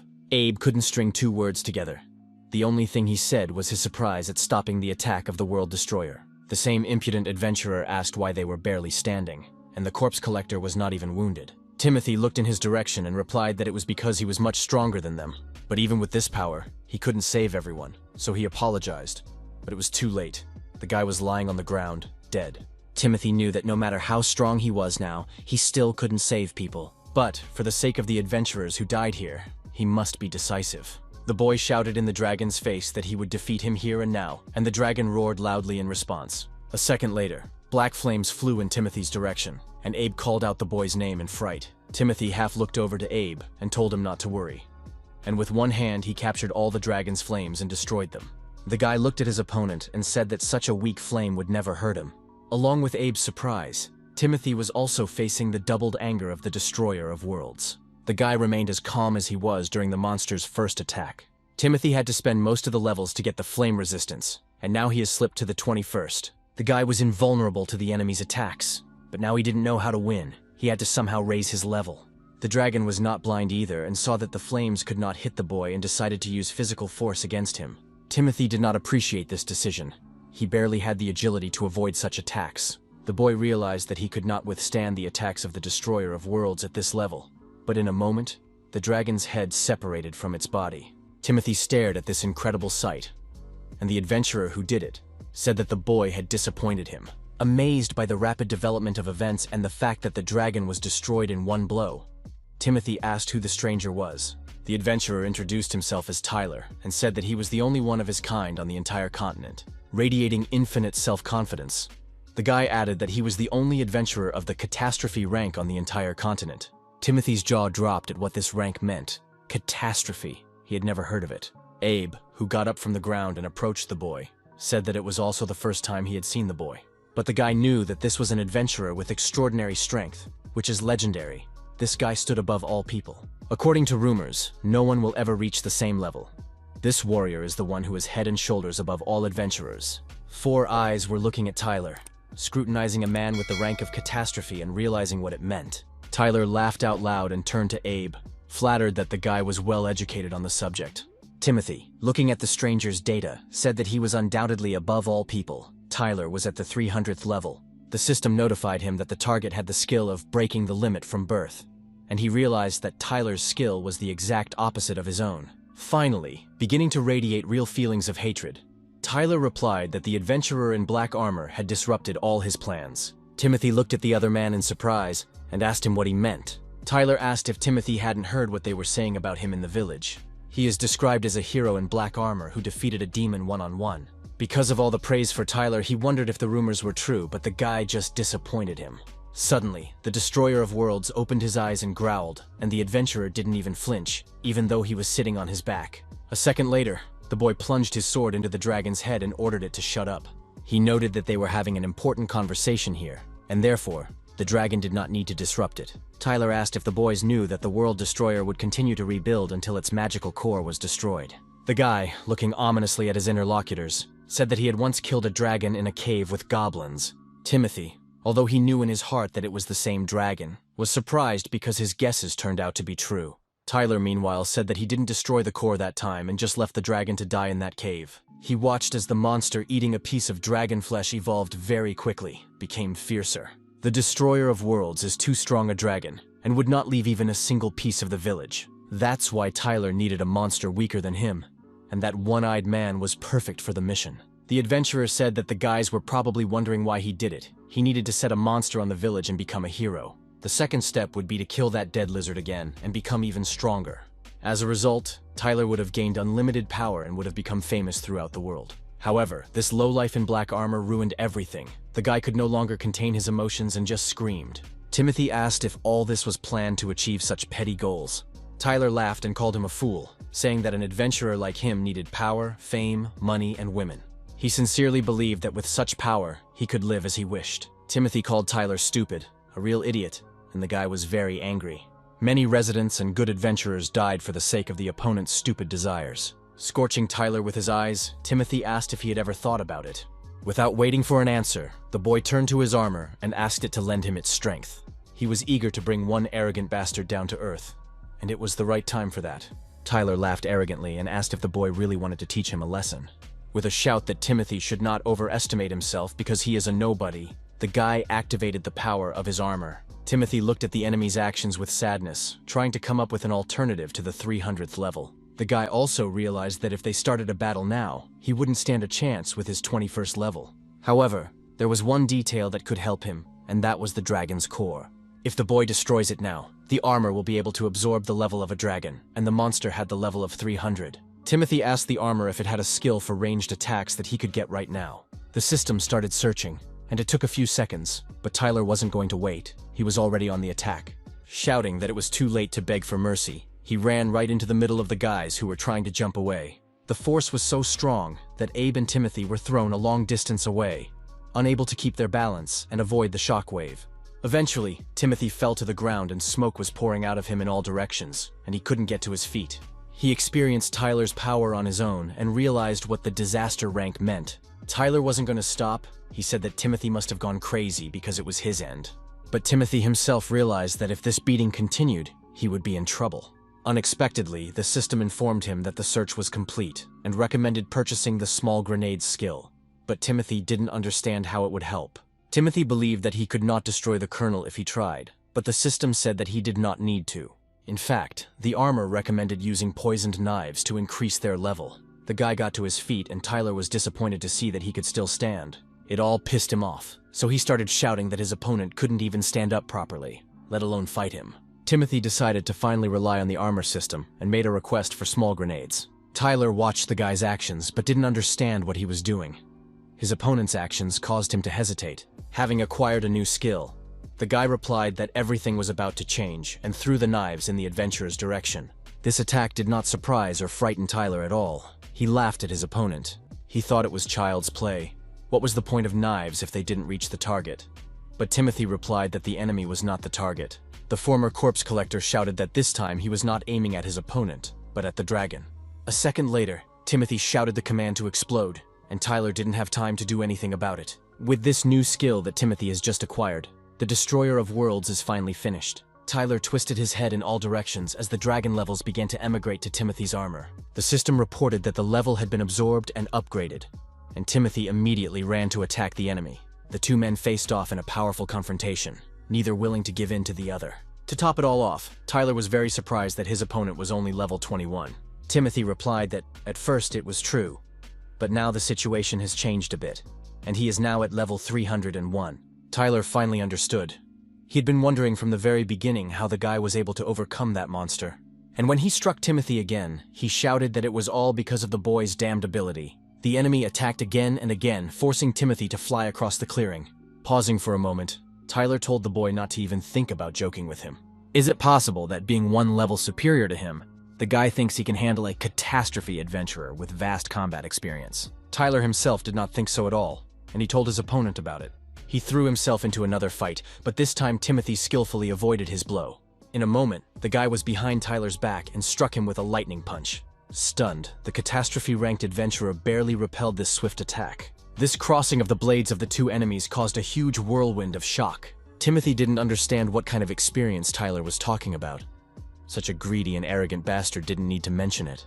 Because in no universe was Timothy ever going to lose to this miserable lowlife. Suddenly, Tyler's armor sent up a blue wave of energy around him, and the guy pulled away from the enemy just in case. Tyler said that Timothy's armor was pretty good, but the guy was still talking complete nonsense, so he told him to keep quiet. After a moment, Tyler activated his unique skill, Manifestation of the Crooked God. This sight was truly incredible. When the skill was activated, Tyler immediately attacked Timothy, screaming that this was his power. The corpse collector clearly understood that if he did not avoid this energy wave right now, he would die on the spot. Timothy rushed to the side, thinking that perhaps right now seeing a bloody god. This is the same skill. He saw it on the list, a unique skill that could be used only once. Timothy managed to jump away and save his life, but it was a temporary prevention of harm. The guy needed to come up with something and made a purchase request, and in Tyler's opinion, there was nothing he could do. Tyler struck again, but Abe covered Timothy with his shield, saving his life. Since the boy was not as strong as Timothy, the shockwave carried him a long distance, and he fell to the ground, suffering from pain. Pushing through the pain, the boy said that if Tyler had dealt with the destroyer of worlds right away, his friends would have survived. Dripping with tears, Abe shouted to Timothy to avenge his friends and do it right now. Timothy said that of course he would and acquired the curse of the black armor. Tyler decided to be proactive and attacked Timothy again until he activated the power of his armor. The system notified him that the skill could be used only once and asked for confirmation of the purchase, and he fulfilled the conditions. At the same time, the request was agreed upon.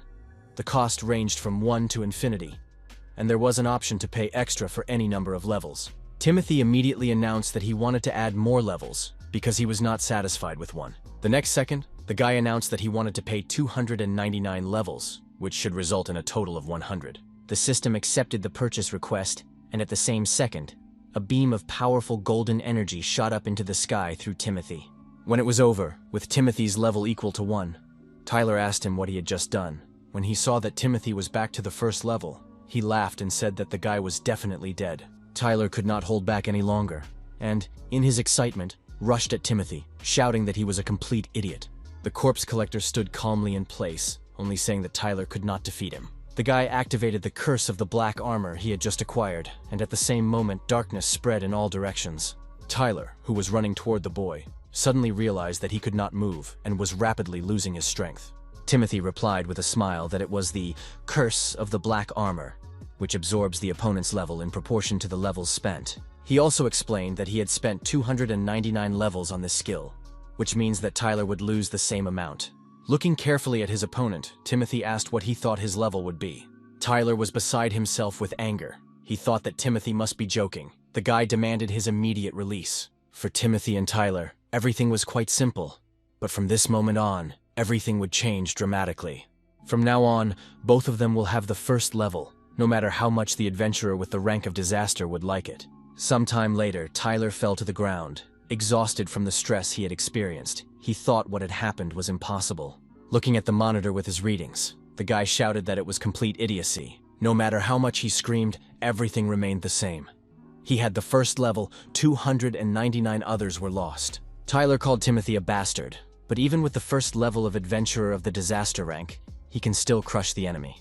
But before he could reach his potential, Timothy dealt him a swift blow. Timothy said that recently in the village of Rakuru there was a guy who was called the Corpse Collector. Because of his skill, he could not gain experience and improve his level. Unable to take the blows any longer, Tyler shouted at him to shut up and tried to counterattack, but it was useless. Timothy jumped back to a safe distance and continued to talk about how the guy had always had level 1. However, now he is invincible. After everything he has been through, Timothy knew best how to win. He cut off Tyler's arm. Tyler was still on his feet. He called Timothy a bastard, but said that nothing was over yet. But Timothy disagreed with this statement. He believed that it was over, and it was clear who had won. Tyler was only more outraged by these words, and he rushed to attack his enemy's back. Timothy calmly replied that it seemed that the guy had completely stopped soberly assessing the situation. Abruptly turning 180 degrees, Timothy knocked the sword out of Tyler's hand. And to seal the enemy's defeat, he dealt him a few more blows in addition. After such a swift counterattack, Tyler fell to the ground, unable to move and bleeding. A few minutes later, Abe came up to Timothy and thanked him for making the promised revenge come true. Timothy replied that he didn't need thanks, he would never forgive him. so he would have defeated Tyler without Abe's request. In addition, Tyler was still reluctant to accept his defeat. The guy was calling out to Timothy and shouting that he had cut off his right arm, thus driving himself into a dead end. The guy said he didn't want to do it, but soon other adventurers with the class would find out about the disaster. Gritting his teeth with the last of his strength, Tyler said that if his activity stopped, it would seem suspicious, and they would start searching. The guy was struggling to get to his feet. He said that these annoying adventurers were always inquisitive. Of course, they will be very interested in who defeated him and will start hunting for Timothy. So the Black Knight is dead. Timothy calmly replied that if anyone else challenged him, he would definitely fight them. Tyler said that the boy should pray that he would not waste all his strength peacefully. Having stopped his threats, the guy suddenly noticed that he had lost a lot of blood. Activating one of his skills, Tyler said that they would soon meet the Black Knight again. Abe, seeing this, immediately shouted that Tyler had activated the teleporter. Timothy rushed to the enemy while Abe shouted that Tyler had to be stopped. Tyler concluded by saying that he would make Timothy regret not killing him right away. Timothy looked at the column of red energy that rose to the sky and promised that next time he would be sure to finish it off. Abe didn't know what to do now. Tyler would definitely come back for them with reinforcements, but Timothy replied that everything would be fine, that they themselves needed to leave. Even if Tyler gets in his way again, Timothy will definitely overcome him. Abe was relieved to say that he was relying on Timothy in this matter. In addition, they lost a lot of good adventurers in this battle, and we had to inform them about the victims. But finally, Timothy had a request for Abe and wanted him to listen to it. The boys were standing in the middle of the market, ready to go, and Abe asked Timothy again if he was sure, but he didn't change his mind. Abe said that when Timothy asked him for a favor, he expected something incredible from such a strong adventurer. But instead, the guy asked Abe to take him to another city, because Timothy was a man who could surprise. The guy said that he would actually like to continue to help the residents of this village and remain its defender. But for now, Timothy had attracted the attention of disaster-class adventurers, and something had to be done about it. Sooner or later, if the boy stays here, adventurers like Tyler will find him. But Timothy would like to protect the villagers from such a threat. After listening to the boy, Abe said that he understood Timothy well, which is why he decided to listen to his request to the end. To date, they have dealt with the destroyer of worlds, and it was a worthy cause for pride.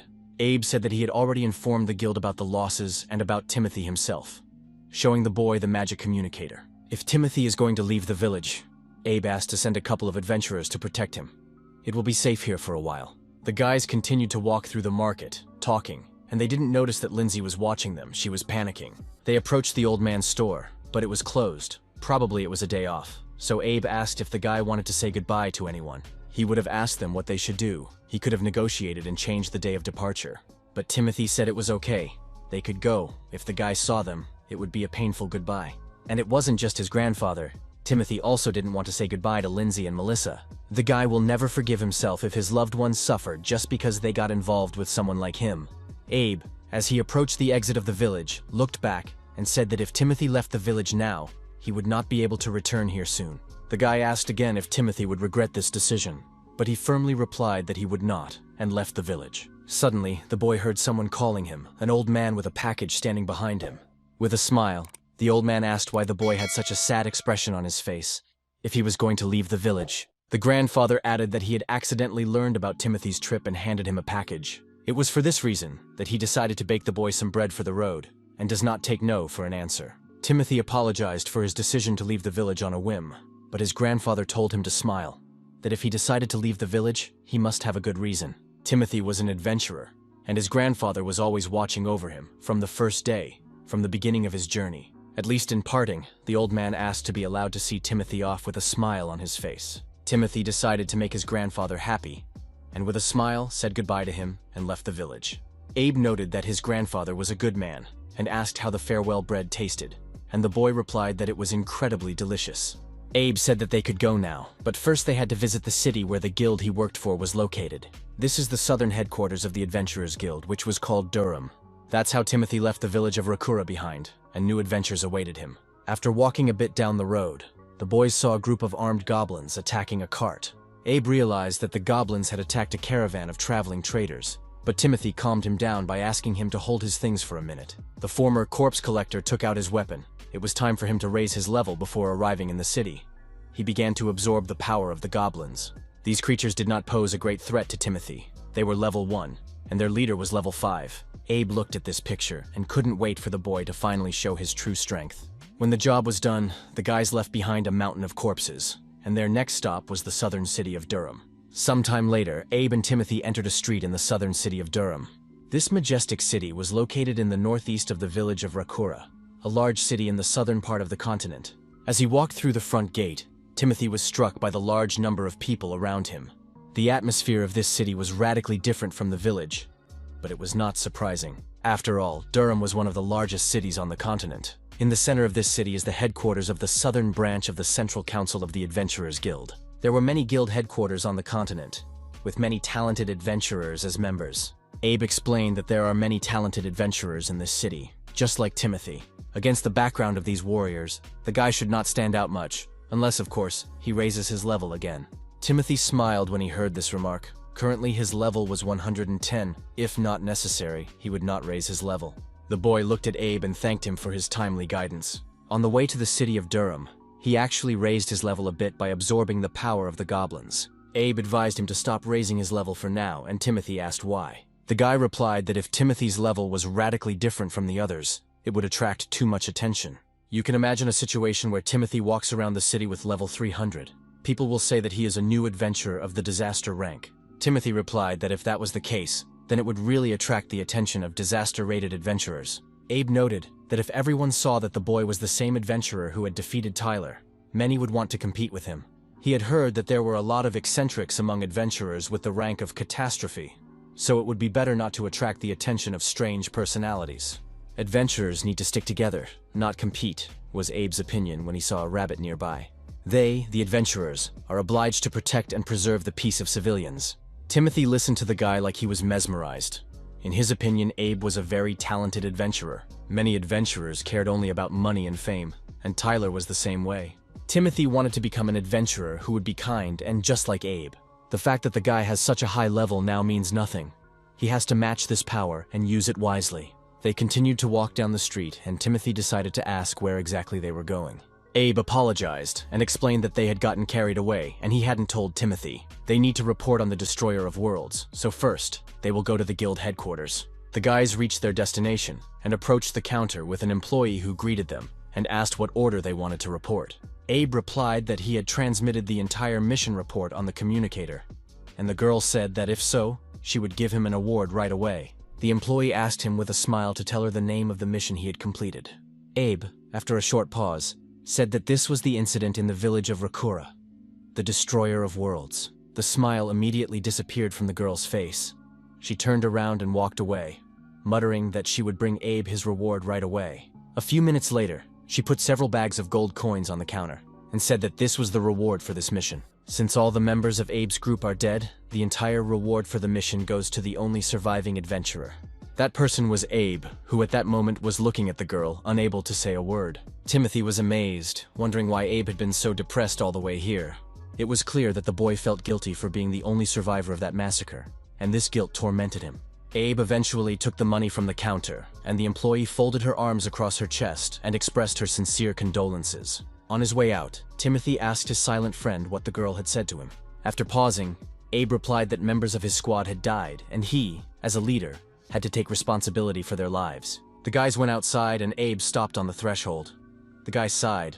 The rumors had spread faster than he expected. He didn't want his problems to affect Timothy, but the crowd of adventurers who wanted him dead deprived him of that opportunity. People demanded that he meet with the families of those who died and give them the money he received for the mission. Abe decided to accept all the anger of others. He was in charge of the squad, and because of his mistake, all his comrades died. That is why, no matter what his desire was, and no matter how much he regretted what he had done, he was ready to accept all the accusations on his side, because it did not change the fact of his guilt. The crowd demanded answers to their questions and accusations. In their eyes, he was an unworthy leader, and all this horror happened because of him. After hearing the accusations against him, Abe replied that he took full responsibility for what happened. He added that he was unable to save any member of his group from certain death. The guy, with tears in his eyes, continued to say that everyone who was with him died because of his mistakes. One guy in the crowd shouted that it didn't matter how much Abe was going to regret what he did. Suddenly, all his anger turned to tears, and he said that all those who died were the best adventurers. The guy looked up and shouted again, wondering how they could lose to a level 150th flame dragon. Timothy couldn't understand what was happening. Everyone around Abe was wrong. It was not like that at all. He knew that they were facing a world destroyer of the 300th level, and none of the adventurers were prepared to face such a destructive force.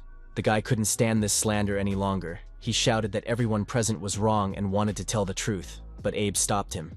Without turning around, the guy said that he was very grateful to Timothy for his concern, but he could not allow him to speak. It was his mistakes that killed the entire group of adventurers, and he really thought so. If he had ordered the evacuation of the villagers then, he could have avoided all these deaths. The boys' argument was interrupted by another adventurer from the crowd, who wanted to know what they were talking about. The adventurer shouted at Abe that he had decided to sacrifice his comrades for the sake of reward. As soon as the activist finished speaking, Timothy immediately ran up to him and shouted that Abe would never do that. But the burly man, looking at the boy, ordered him to shut up. He did not want to hear excuses from strangers. Timothy did not remain silent. He replied that he was not an alien. The guy, along with Abe, fought a world destroyer of the 300th level. This news made a big splash around. If it was true, their return was a miracle.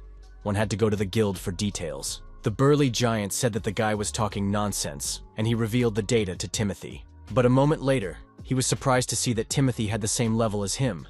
This giant's name was Will, and he was at level 110. Now the man doubted that with this level, the boy could survive against a level 3 monster. But Timothy couldn't give any details, so he answered briefly that he had his reasons. This answer provoked a violent reaction and laughter from the interlocutor, who thought that the guy had made it all up. The giant told Timothy to go away, but he replied that he could only be forced to do so, both of them being stubborn. A moment later, the swords were drawn from their sheaths and crossed in the first attack.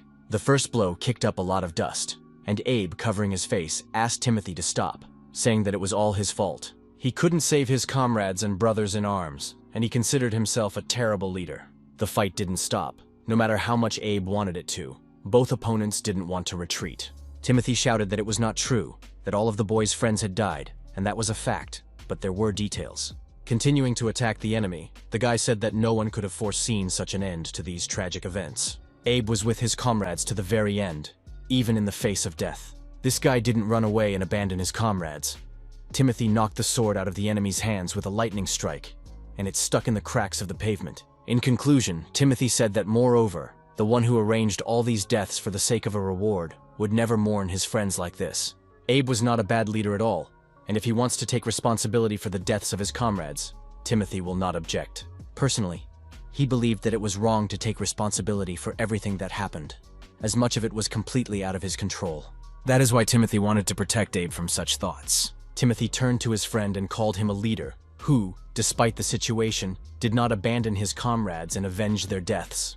Abe, with tears in his eyes, looked at the guy and asked why he was helping him. Timothy extended his hand to the boy and told him that he was the ideal adventurer he aspired to, and that was the reason. But the burly giant did not want to be defeated, and pulling out a knife, attacked Timothy from behind. Abe, seeing this, tried to warn the boy. Timothy looked back, but the danger suddenly passed. Behind the boy, a dapper adventurer put his sword under Will's neck and stopped his dastardly throw. The unexpected appearance of the stranger made Timothy very tense. He felt a terrible aura around him, wondering who this person was. But Abe stopped the guy and told him he could put down his sword. He said it was his colleague. This man was called the Supreme Adventurer of the Sword of Salvation Guild. His name was Mr. Lyle, and he was level 200. The guy breathed a sigh of relief. It turned out to be Abe's friend. Lyle asked if it was the same Timothy. Lyle confirmed that Timothy had saved Abe in the battle against the Destroyer of Worlds. And not only did he save him, but they defeated him together. After a short pause, he added that this was not the end, and that the guys had also met that bastard Tyler on their way. Impressed, Timothy asked how the man knew him, and Abe said that he needed to tell him about everything that had happened in the village. He also added that because of this, he reported his adventures with Tyler to the central leadership and the guildmaster.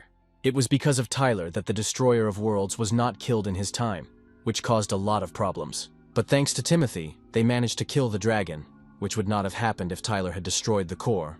He knew about it perfectly well. That's why, after these events, a bounty was placed on his head too, and Lyle said he had arrived in the city only recently. Lyle was on an expedition and could not come to the aid of their group, and Abe reported to him about everything that happened after the expedition was over. As soon as the head of the guild found out about the details, he immediately came to Durham. But now, a bunch of idiots are accusing the squad leader of the deaths of his comrades without even looking into the situation or learning all the details. Lyle was very familiar with the pain of the families and friends of the adventurers who died. No words or money will bring back the lives lost, but everyone here is an adventurer. They have to keep the citizens calm. He clenched his fist and added that every time, adventurers risk their lives for the benefit of others. All the boys and girls who died knew what they were doing when they became adventurers. It was their destiny. And what everyone here is doing now is shifting responsibility to those who fought alongside their loved ones to the end. Having made all this passionate speech, Lyle wished to end the conversation about this trip on this note. Timothy, who had been listening to Lyle without saying a word, now decided to ask Abe if he was a good man. Abe told him not to have any doubts, but added that Lyle was a pretty tough chairman. After waiting for the crowd to disperse, Lyle turned sharply toward Abe and announced without preamble that he was kicking him out of the guild. The man explained that even though he had resolved the misunderstanding, the boy's incompetence could not be justified. He could not leave the leader who doomed the entire team to death in one of the strongest guilds in Durham, the Sword of Salvation. Timothy was amazed. Was the guy really a member of the strongest guild in this city? Was it really that first class? Lyle, meanwhile, apologized to Abe for not seeing any other choice, as he might have had some objections to this. But Abe said he didn't have any. He just wanted to ask Lyle for a favor in the end. Putting his hand on Timothy's shoulder, he asked if the candidate could be accepted into the Sword of Salvation Guild. If Timothy can find allies in the guild, he can achieve good results in the future, benefiting the city. Abe sincerely believed that, even though he had been expelled, Timothy had every prospect of becoming a first-class adventurer. Just as Lyle was about to agree, Timothy interrupted the dialogue, saying he was against letting Abe be irrevocably kicked out of the guild. But the guy would never agree to join a guild that abandons its own comrades. Abe tried to reassure Timothy, saying that if he joined the guild, he would be able to enlist the support of various people. Moreover, Abe knew that Timothy himself wanted to actively help others, so he simply had to join the guild.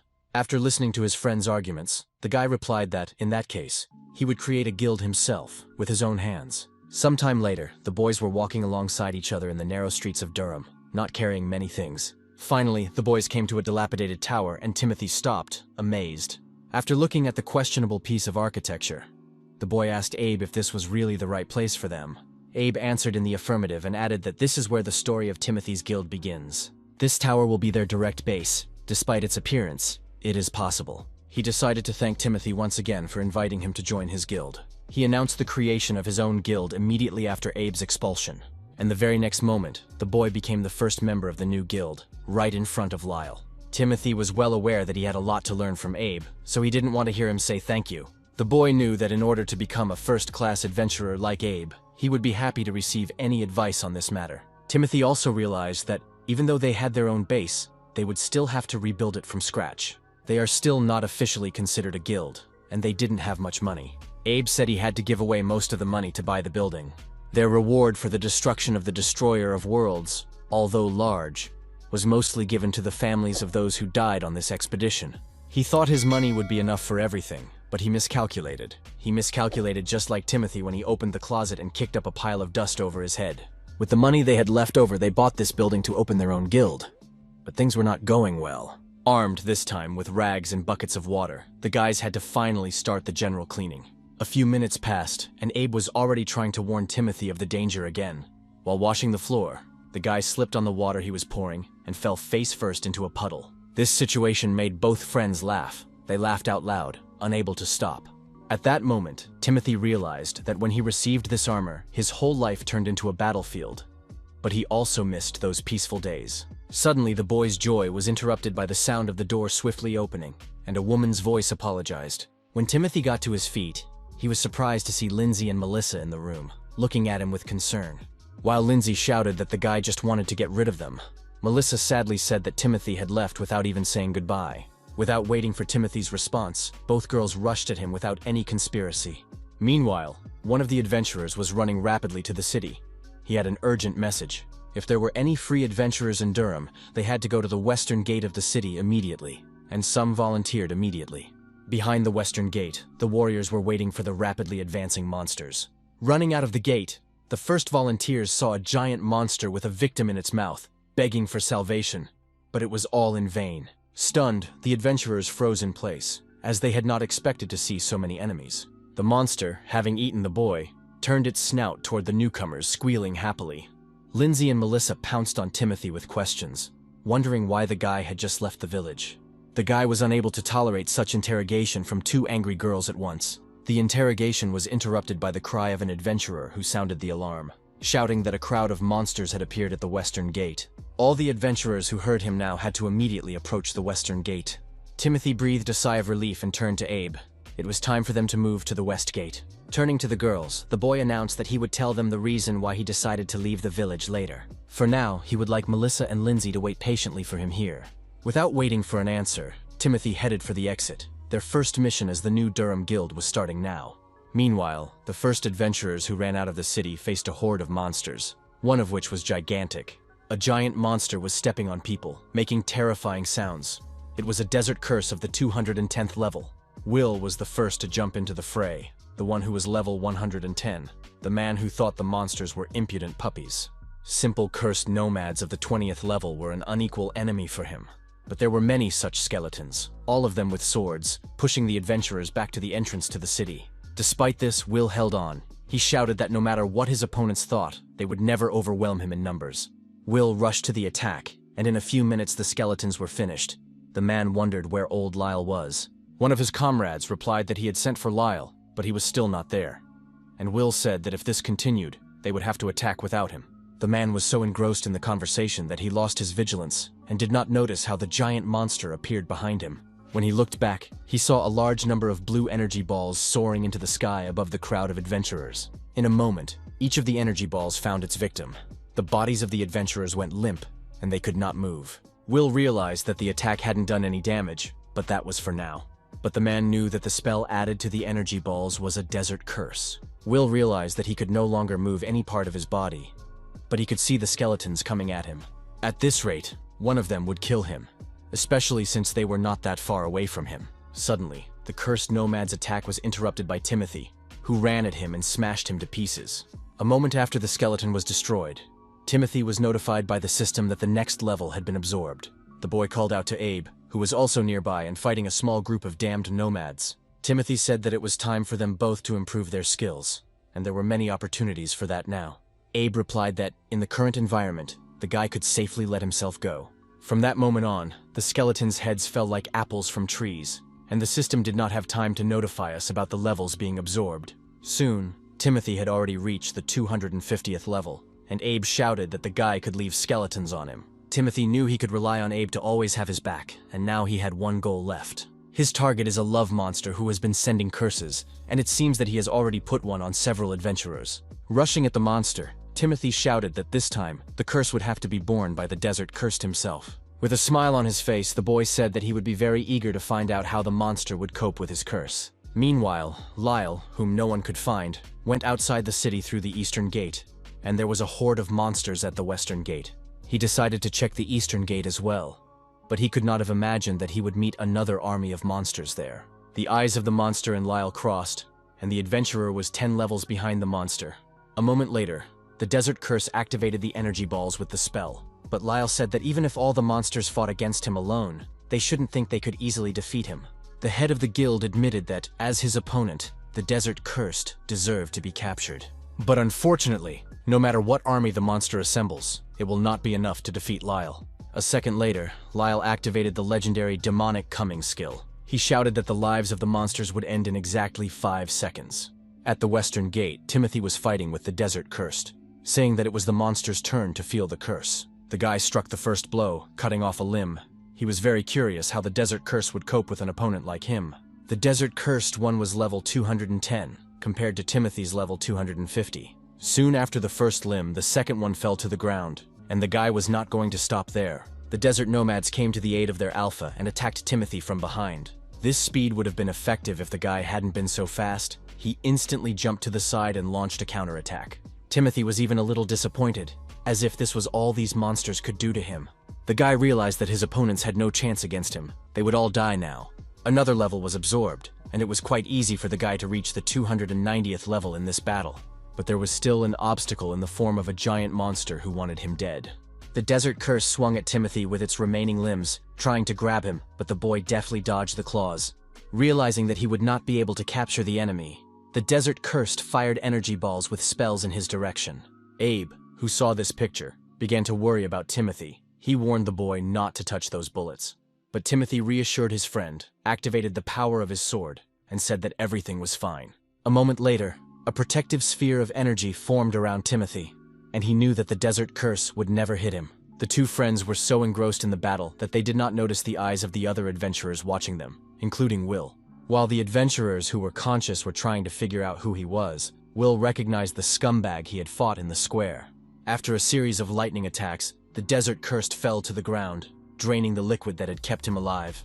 Timothy said that the monster had cursed many innocent people and asked if he was satisfied with himself. The guy's answer didn't matter. Regardless, the desert cursed would die right now. Suddenly, the monster released hundreds of energy balls with a spell into the sky, which hovered in place. Timothy did not understand what was happening. The desert cursed screeched loudly, and the energy balls flew rapidly toward the city of Durham. Timothy was angry at himself for letting his guard down, and with one blow he sliced open the skull of the desert curse. The boy realized that the curse of the monster was originally aimed at the city of Durham. Local residents saw unexplained objects in the sky above them that were rapidly approaching, and no one knew what they were. Timothy realized that the locals, innocent people, were the target of these monsters, and that the monster's plan had already begun to come to fruition. While the guy was recovering from the shock, the system notified him that the level of the desert curse had been absorbed, and Timothy's level was now 500. Abe, who had dealt with his opponents, approached the boy and said that things were bad. The monster was not as dangerous as his curse. The curse of the desert cursed is not so easy to get rid of. The victim faces a slow and painful death. Because of the monster's last attack, most of the townspeople must have suffered from the curse. Timothy asked if there were anyone in town who could break the curse, but Abe said that only high-level magicians could do it. However, there was a caveat. In the strongest guild in Durham, the Sword of Salvation, there were only 3 mages with this level. Timothy was surprised by this news, as if there were only 3 powerful wizards in the whole city.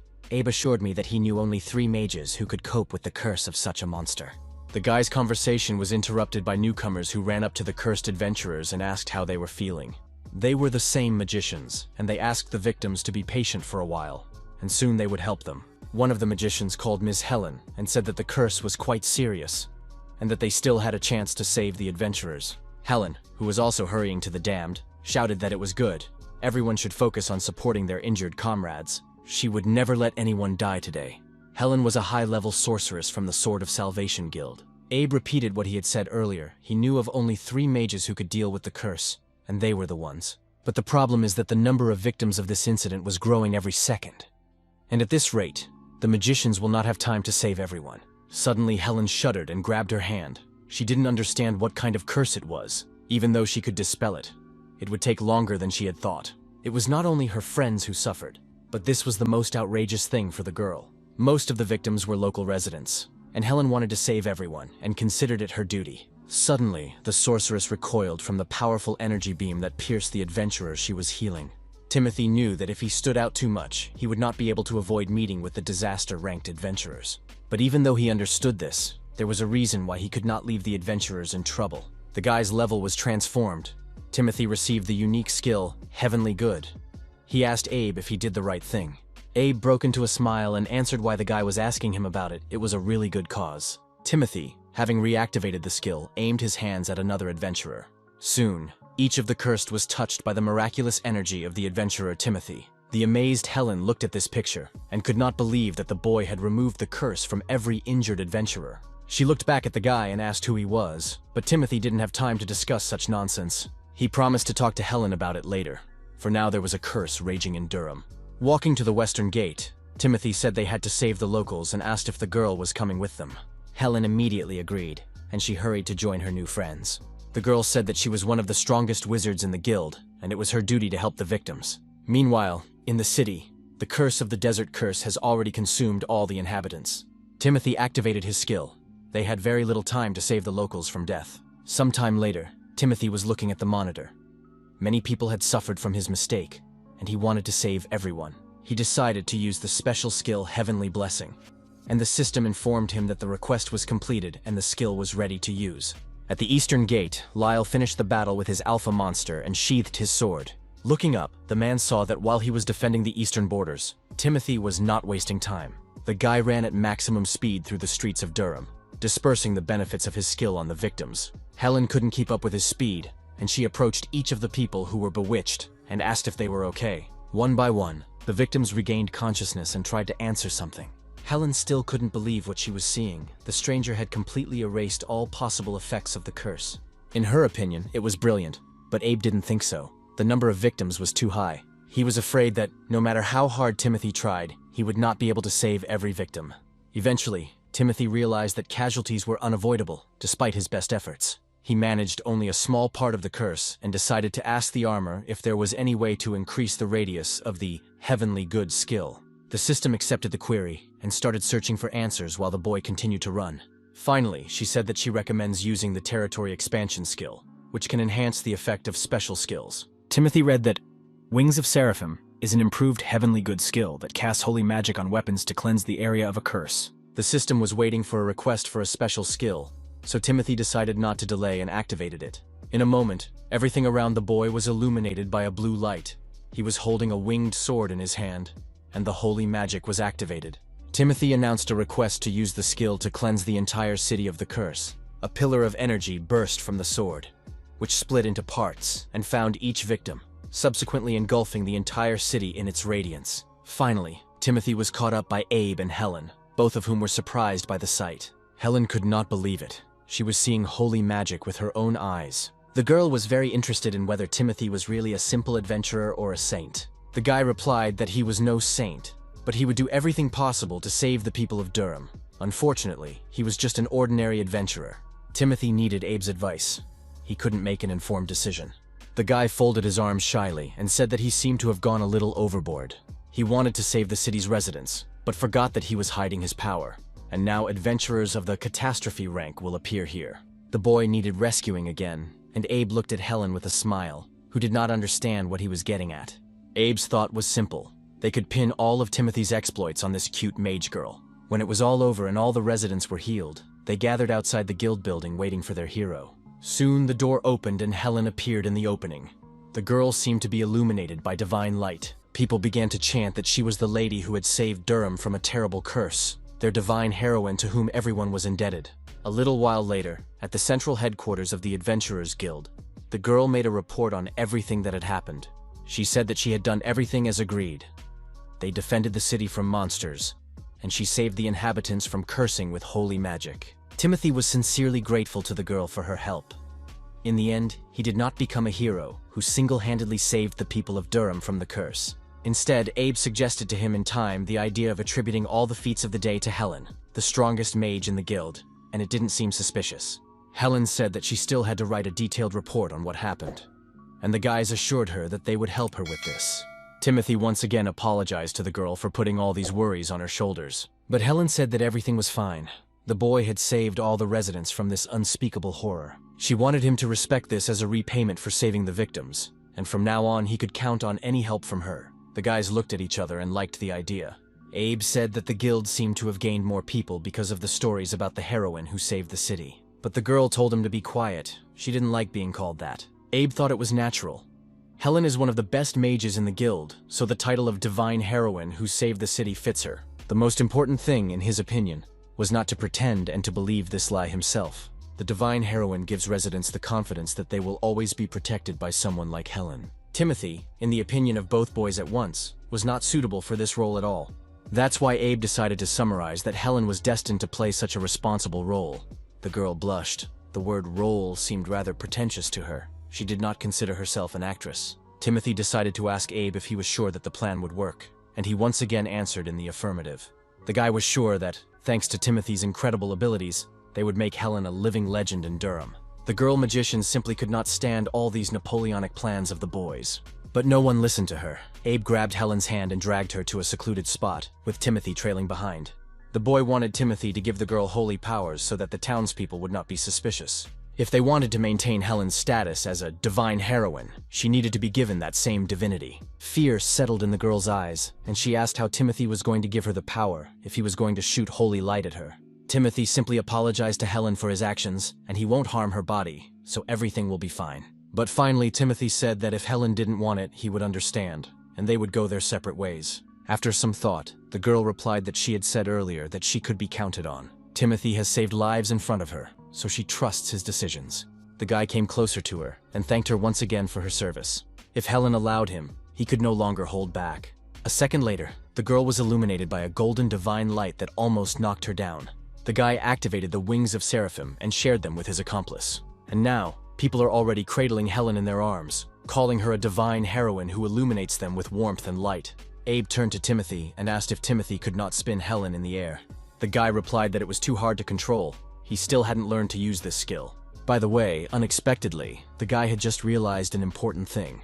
Abe seems to actually enjoy this whole absurd situation. The guy said that no one knows about it. Still, Timothy stood out too much today, and in the future, he should be more careful. The guy's dialogue was suddenly interrupted by Lyle, who had unnoticed them, and asked if he would not interfere. Abe looked frightened at the head of his former clan, whom they had not expected to see now. Despite the boy's fright, Lyle asked Timothy to come with him for a few words. They had something to discuss. Timothy, holding the divine sword and unable to move, simply smiled shyly. Lyle said that the guy probably took him for an idiot, but he knew who the real hero was who saved Durham, and it was definitely not Helen. Timothy was amazed that Lyle seemed to know about everything. He had hoped for secrecy. Lyle watched as people threw Helen into the air and said that he was not going to condemn the boy's methods. He realized that the role of the hero needed a person who was familiar to most of the residents of Durham. However, the boys were seen by other adventurers fighting with them at the Western Gate. Not only the adventurers from the Sword of Salvation Guild took part in this great battle. Abe would never have thought that Lyle would care about such a circumstance, that the man would want to talk to them in person about such a trifle. But he denied it, saying that he didn't care how many adventurers had seen Timothy in action, and wasn't going to scold the guy for it. Abe hung back a bit, in which case he didn't understand what exactly was the subject of the conversation. Lyle said that when the monsters attacked the Western Gate, the boys were unaware of what was happening at the Eastern Gate. It was a rhetorical question, because the guys really didn't know what happened on the other side of Durham. They wanted more information. Lyle was not at all surprised that no one knew anything about the incident. What happened at the Eastern Gate was quickly hushed up because only the adventurers of the Sword of Salvation Guild were there. After some thought, Abe finally decided to ask a question. He was curious about what happened on the other side of Durham. Lyle looked sternly at the boys and said that a whole horde of cursed monsters had gathered at the Western Gate. But the same thing was happening at the Eastern Gate. The same army of monsters was there. According to the man, the whole attack was carefully planned. This news caused outrage and surprise in Timothy at the same time. He asked if there were any victims at the Eastern Gate. Lyle replied that no, the guy shouldn't worry. He was there and destroyed all the monsters in time. None of them managed to hurt anyone. He understood that this was to be expected from the supreme adventurer of one of the most famous guilds on the continent. Lyle checked another gate. Without his help, they would not have been able to deal with such an army. But he emphasized that there were more serious problems than the battle. The head of the Sword of Salvation Guild believed that the attack was organized from two sides simultaneously. The monsters were incapable of planning enough to organize such an attack on their own. A human-organized attack is highly likely. This information made the guys instantly shut up. They had never thought about the mechanics of monsters' thoughts, and it was a surprise. Abe thought about it for a while and replied that it was true that a lot of things about the attack didn't add up to the obvious facts. He had been living in Durham for a long time, but he had never seen such monsters. He also found the monsters' behavior strange and asked other adventurers if they had seen anything like this before, but no one had ever experienced it. Timothy asked if this was really unusual, and Abe replied that at least such monsters don't live in these parts. It's hard not to run into such a giant monster, given its abilities and hostility. It's a wonder it showed up next to Durham. After the guy's explanations, Lyle decided to summarize. He added that these monsters, in other words, were summoned by someone. If a person had a special skill or magic, he or she could easily summon such monsters into the army. Timothy was amazed. It turns out that someone really wanted to destroy the city of Durham. If someone is really up to such an insidious thing, all adventurers need to strengthen the defense of this city. This is exactly what Lyle wanted to talk about. He wanted Timothy to create his guild as soon as possible. The guy has to fight side by side with the Sword of Salvation Guild. Abe said that, for the time being, they cannot officially register as a guild. There's a lot of paperwork and bureaucratic work to be done. Lyle replied that he was ready to help the guys by making arrangements with the central government. Instead, the man wanted two promises from Timothy right now. The first was a promise to support cooperation between their guilds as a direct founder. The second promise was that Lyle would personally evaluate Timothy's skills in a training match to make sure he was competent. Lyle was interested in whether the boy could cope with these conditions, and without hesitation, he immediately agreed. The head of the Salvation Sword Guild was very impressed with Timothy's commitment and good attitude. They were in the building of the Central Council of the Adventurers Guild at the training ground, and Lyle allowed Timothy to use any weapon he wanted. The man wanted to see the true power of the dark horse, Timothy, and finally show his own. The fight should be with real weapons and using your abilities, with the attitude of defeating the opponent. A blue aura shone around Lyle, and he wanted the boy to finally show him what he could do. Timothy also released his aura, and his side of the room turned red. He understood his opponent's desire. Abe, who was standing between Lyle and Timothy, announced that the match was to begin after his signal. As soon as he lowered his hands and gave the command, the boy and the man rushed toward each other. The head of the Sword of Salvation Guild sincerely wished Timothy to survive against his sword. The boy and the man began to attack and defend each other in turn, gradually approaching each other.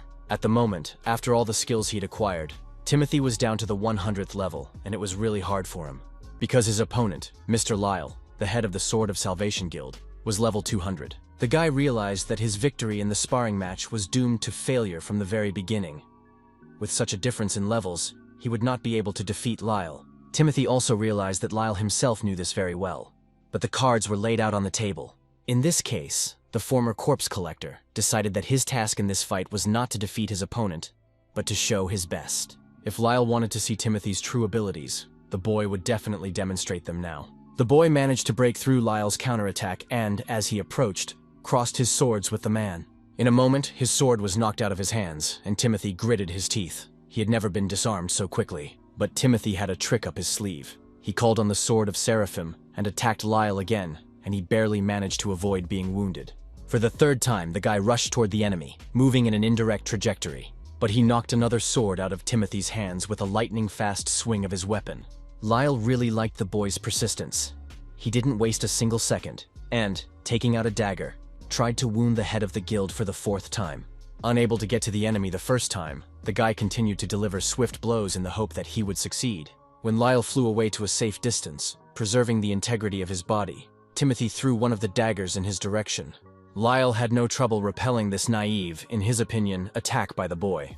But while the head of the Sword of Salvation Guild was busy with such trifles, Timothy managed to pick up Seraphim's sword and fly over his head. The boy reasoned that even if the difference in their levels was too great, he hoped that the man would enjoy their fight to the fullest. The guy pointed his sword at the enemy and made his move. Lyle disappeared in a powerful energy beam that scattered stones in all directions. Abe was delighted. Despite the obvious difference in levels between the two, Timothy's fighting skills as an adventurer had definitely improved. He was looking at the guy who landed on the ground in front of the fire, which he had lit himself. Meanwhile, Timothy himself was looking at the marks of his punch and realizing that this was the maximum he was capable of at the moment, wondering what Lyle thought. A few seconds passed, and Mr. Lyle finally appeared in the smoke, bloody and shaken by what had just happened to him. He glared at Timothy and said that if it weren't for their level difference, he would have died from such a direct blow. In his opinion, their entire fight and Timothy's persistence was not bad, and there was no doubt about the guy's fighting skills. Lyle announced that they would now move on to the next part of their match. This time Timothy would have to defend himself. The guy couldn't understand why his opponent's mood suddenly changed so much, and Lyle had a killer attitude. Abe also noticed the sudden change and realized that Lyle wanted to use a legendary skill against Timothy. At that moment, a shockwave rose around Lyle from the activation of the legendary demonic coming skill. The man was laughing, shouting that it was a fight to the death, and if Timothy didn't stop him, the guy's life would end in exactly 15 seconds. Timothy could also see that Lyle had decided to use the legendary skill, but the boy hadn't yet realized how powerful it would make him. Abe was very worried about his friend. He shouted to Timothy to be careful. The guy informed me that this skill of Lila's doubles the level of the owner within 15 seconds. Timothy was amazed. Did Abe mean to say that Mr. Lyle's level was now 400? But unfortunately for the guy, Abe was right. It will be very difficult for him now. Lyle, meanwhile, was becoming more and more filled with indescribable anger and power. He thundered throughout the room that his blood was boiling in his veins. He hadn't fought an adventurer of his own strength for a long time, and initially this fight was to test Timothy's abilities. But still, now Lyle was offering to have a lot of fun in those 15 seconds. He was delighted with this boy, who met all the expectations of the head of the Salvation Sword Guild and even more. A demon has been sleeping inside Lyle all this time, waiting for a worthy opponent, and now no one can stop him. While Lyle was making his speech, the guy let his guard down, and he didn't deliver his first kick to the body. Timothy, suffering from indescribable pain, flew rapidly across the room, unable to resist. In front of Abe's amazed eyes, the guy pushed himself through the wall and flew out of the fight hall. The crowd cheering their heroine was still in the square in front of the building, and Helen, looking at Timothy's fall, did not understand what was happening. Meanwhile, Lyle wasn't going to let the guy go so easily. He had 10 seconds left and wondered if he could withstand such a strong attack. The countdown continued, and at the 9th second, Timothy began to descend to the ground, his strength almost gone, as was his consciousness. The guy felt his mind leaving him. He was falling and thinking about how it could happen that he lost. Suddenly, Timothy heard a scream from downstairs. He was called by name. It turned out to be Melissa and Lindsay. The girls' faces were very worried. These two suddenly showed up at his guild and pounced on him with a ton of questions. And suddenly, Timothy realized that he had a guild. He saw Helen in the crowd and said goodbye to her after he met Mr. Lyle. The guy also mentioned that it was to protect this city and the people he loves that he decided to found his own guild. While Timothy was thinking about this, Lyle almost caught up with him in the fall, still holding the sword. With the last of his strength, the former corpse collector tried to resist. He swung his sword several times in the direction of the enemy, detaining him. Lyle rejoiced. His demon had fought for real, only with strong opponents. He hadn't shown his true face to another person for a long time. But unfortunately for both the boy and Lyle himself, the whole story will soon end. The man used a demonic black flash. This attack knocked the sword of Seraphim out of Timothy's hands, and he was almost in despair. In the end, he admitted out loud that he was still far from Lyle's skill, and that he had lost this battle. But despite this, Timothy promised that he would survive, and the system informed him that the explosion of the sacred weapon would protect him from the opponent's attack. Within a second of this announcement, Timothy shouted to the holy sword of the Seraphim's wings to explode. The weapon immediately followed its owner's order and exploded between him and Lyle, forming a shield against the latter's attack. Despite this, Timothy was hit by the shockwave and began to fly more rapidly toward the ground. But at least Lyle was a little slower now. The guy fell from a height at high speed and hit the pavement, which flew in different directions. With the last of his strength, the boy begged the armor to restore Seraphim's sword and find a skill that would help him get another weapon in his hands. The system emphasized that Timothy needed to retreat immediately, but the guy knew this already, without prompting. He couldn't run away. Timothy wanted to fight. He needed new swords, and the system informed him that there were two epic skills that fit this request. They were weapon restoration and quick weapon repair. They cost 90 levels, and Timothy bought them immediately.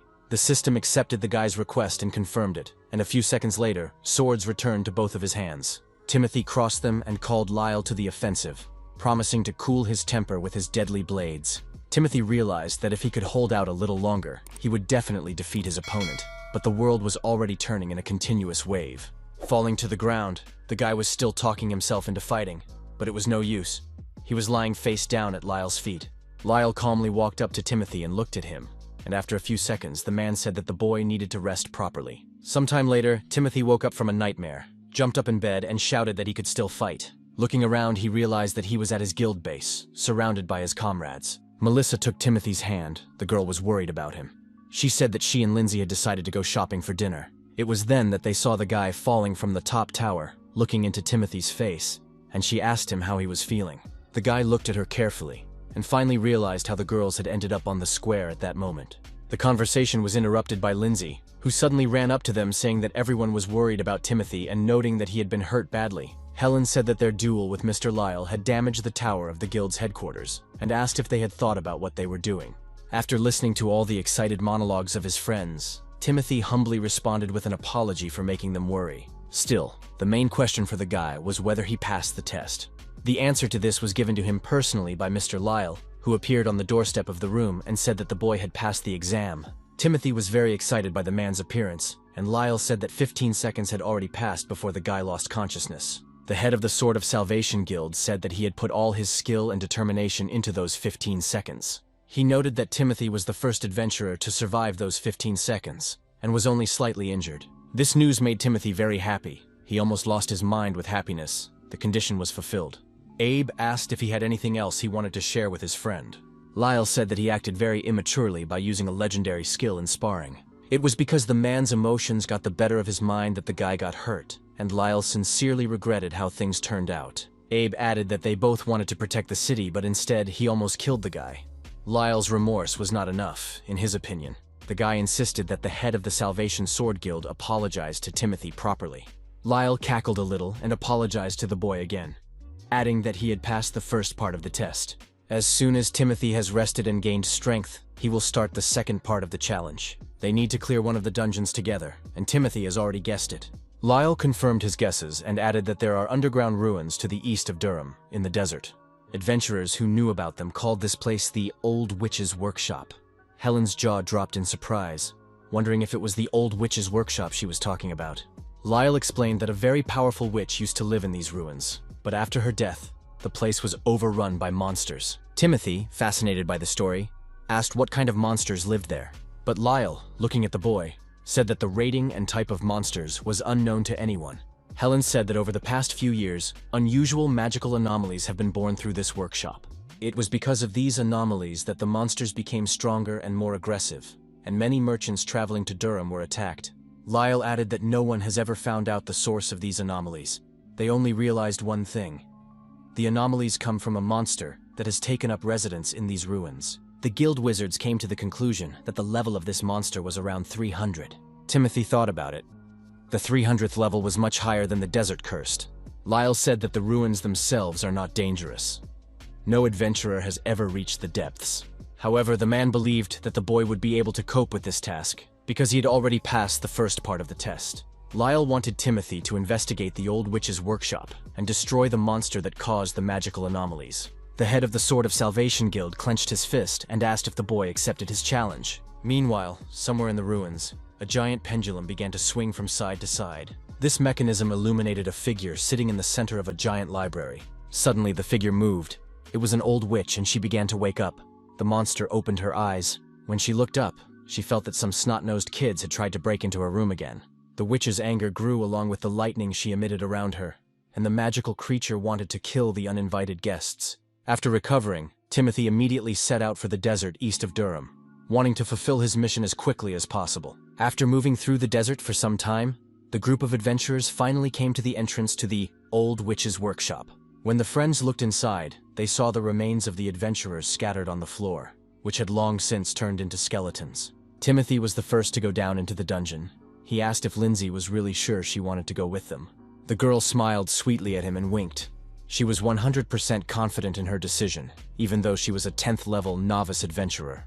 The girl wanted to help Timothy on his adventures and received a license for a beginner adventurer from the central office. Lindsay knew why the boy decided to leave their village and decided to let him know. When Timothy was unconscious, Abe told them everything, and the girl believes the boy was an incredibly kind person. In order not to harm the villagers, he decided to simply leave the village. Now, Lindsay's biggest dream was to become as strong as Timothy. That's why she wanted to travel with their band of adventurers. Timothy noticed that the Old Witch's Workshop was a very dangerous place to start a journey, and the girl was only level 10.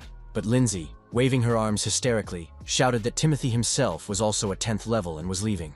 The guy tried to explain it to her, but she beat him to it, saying that she had found out about his epic skill in the department. Unlike the boyfriend, Lindsay will not gain levels unless she gets into difficult battles. And it was for the sake of power and raising her rating that she was willing to take such crazy risks, while Timothy thought it was something unreasonable.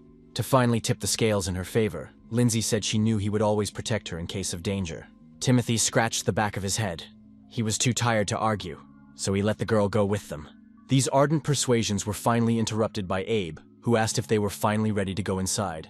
Timothy decided that there was no point in lingering any longer and ordered everyone to go down to the workshop. Sometime later, the group of adventurers got to the first floor of the Old Witch's Workshop. Helen felt a lot of magical energy in this dungeon. It was definitely an unusual ruin. Abe agreed, which is why, before the source of magical energy appeared, they needed to pump Timothy to the maximum. If Timothy encounters an opponent with a level 300, he won't be able to defeat him easily with his level 10. Abe reasoned that it would have been much easier to raise the guy's level on the way here, rather than inside. But because of the battle with the Desert Curse, all the local monsters simply hid in their lairs. Unexpectedly, the conversation was interrupted by the first monster, an iron warrior of level 50. Timothy looked at the strange creature. It turns out that the local monsters were like this. This specimen would be good for his leveling. Abe decided that they should weaken the warrior, and Timothy would deliver the final blow. While the guy was thinking about his tactics, the iron warrior rushed to attack, and his friends barely managed to jump to a safe distance. Timothy remained at a distance, not joining the fight. He trusted his friend's plan. Abe told Timothy not to worry. They are one of the best adventurers in Durham, and will not be trifled with. Helen began to attack the Iron Warrior at the same time as Abe, but was on the other side of him. Saying that they would never allow the monster to harm Timothy, the girl attacked him. tearing off one of his limbs. Abe, at the same second, informed Timothy that his moment of glory had arrived. The guy did not waste time waiting to be invited a second time. He immediately ran to the attack. Suddenly, when he was almost at his target, Timothy saw that the Iron Warrior had transformed, and that the monster would crush him. Lindsay, who was watching the battle, realized that Timothy was in trouble. Not worried about her safety, the girl decided that she would certainly protect him with her epic lightning strike skill, the Thunderbolt. Lindsay rushed past Timothy like lightning, knocking him down, running straight for the Iron Warrior. When the boy saw that it was Lindsay, he began to worry about her. But the girl was very brave and still lacked strength. The girl's counterattack did not last long. The monster was stronger than she was, which was expected, and Lindsay flew back. Timothy was able to catch her and prevent a painful fall, and he sincerely thanked Lindsay for saving his life. At the last moment, this Iron Warrior decided to transform, and the guy did not expect anything less than a mechanical witch doll. The Iron Warrior seemed to be waiting for these words from Timothy, because he immediately attacked him. Timothy dodged to avoid death. He laughed at the warrior because with such a giant head, he thought he could hit him. But his own attacks did not do any damage to the enemy at all because of the difference in their levels. The guy did not know how to defeat the monster. Helen shouted that if it was just a mechanical doll, there must be a core under its body. Timothy asked how, in that case, they should proceed to get to him. Abe replied that it was simple. They had to destroy the body of the Iron Warrior by force. Not expecting support, the guy shouted at the magic robot to attack him. The Iron Warrior turned in his direction, but was immediately shot in the other arm, which was blown apart. Meanwhile, Abe wasted no time in jumping up to him, tearing at the iron plating with his hands. He didn't need cover, because he wasn't as weak as he seemed, and in a moment, the guy exposed his core. Turning to his friends, Abe said that while the Iron Warrior was disoriented, they should attack him. Timothy immediately ran at the enemy, clutching his sword. This time, he had to do everything to win. A few seconds later, he hit the core of the Iron Warrior, and it shattered into pieces. A second later, the Iron Warrior fell to the ground and turned into a pile of scrap metal. Timothy finally got what he wanted so badly. 50 levels of the defeated monster were in his possession. If the boy defeats a couple more mechanical dolls in the same way, he will quickly be able to regain his previous level. Helen said that the most important thing was to remember that these are just magical golems. Their weak point is their magical core. Abe added that it is thanks to this core that they can function. On their own, they are mindless puppets that obey the will of the master. This master breathed life into them with the help of magic. This enemy is very simple. The friends were so busy talking again that they didn't notice that 2 more Iron Warriors had approached them, as Lindsay had informed them. The enemies were also level 50, and now, with Timothy's level 60, he could handle them alone. The guy desperately ran towards the enemies, pulling his sword out of its sheath once again. On his way to the Iron Warriors, Timothy swung his fist and hit the first of them, who fell on the second. At the first blow of the boy's hand, the magical robot's core immediately opened. Timothy pulled out one of his daggers and quickly devoured the enemy's level. Timothy's level was now 110, and the second Iron Warrior was no problem for him at all. Timothy activated the wings of Seraphim. He realized that the enemy was transforming, but this trick would not work on him the second time. The guy had 2 swords in his hands at once, and the Iron Warrior was a bit confused. With a lightning leap, Timothy struck twice, chopped off both robot arms, and pierced the magic core. The system notified me that the level of the enemies had been absorbed, and the level of the owner was raised to 160. The guy managed to improve his level a little, but a new danger was approaching his friends. Helen jumped in front of Timothy and created a protective dome. She shouted for her friends to be careful. It was too early to relax, because a whole army of Iron Warriors was moving in on them, who noticed the offenders and wanted to kill them. The friends urgently needed to find a way out of the situation, because there were too many enemies. Helen's protective dome protected the adventurers very well, but it did not keep them from being confused about their future actions. The girl realized that although the level of the magical robots was quite low, due to the anomaly in this place, they were stronger than they should be. Meanwhile, the robots sent a request for reinforcements to immediately eliminate the threat. An army of iron puppets lined up in several rows, determined not to let their uninvited guests leave alive. Abe, seeing that things were bad, shouted to his friends to run to the tunnels. None of the adventurers argued with him, and Timothy was the last one to run out of the room. For a while they ran without looking back, but the boy noticed that he didn't see Lindsay anywhere and looked back. The girl stopped in the middle of the road in awe. The boy also saw the Iron Warriors approaching the girl and covered her with himself, ordering her to run immediately. Lindsay did not need much persuasion, constantly looking back at Timothy. The girl quickly ran after her friends. Meanwhile, the guy once again activated the Seraphim's Wings skill and prepared for battle. The Iron Warrior, who was walking first, started shooting, and the guy first deflected his bullets with his swords. When the magical puppet lost her patience, she began to pour iron on everything, and Timothy accelerated his fencing skills to defend himself. The car, powered by a giant battery, did not retreat, and Timothy realized that it was time to do something drastic. When the shooting stopped, the guy shouted for the cans to come to him, as they would not be able to overwhelm him with their numbers anyway. Suddenly, the boy saw one of the Iron Warriors activate a large cannon from his body, and it began to accumulate energy for a shot. In a moment, the energy of the shot, which illuminated the entire tunnel, was already reaching out to Timothy. It was an unexpected twist, and the guy had to quickly flee from the flames of hell. Timothy managed to hide around the corner while the first of the Iron Warriors broke the granite slabs with his shot, and the others activated their guns. The next collective shot destroyed the wall behind which Timothy was hiding, so he had to run away again while everything was exploding behind him.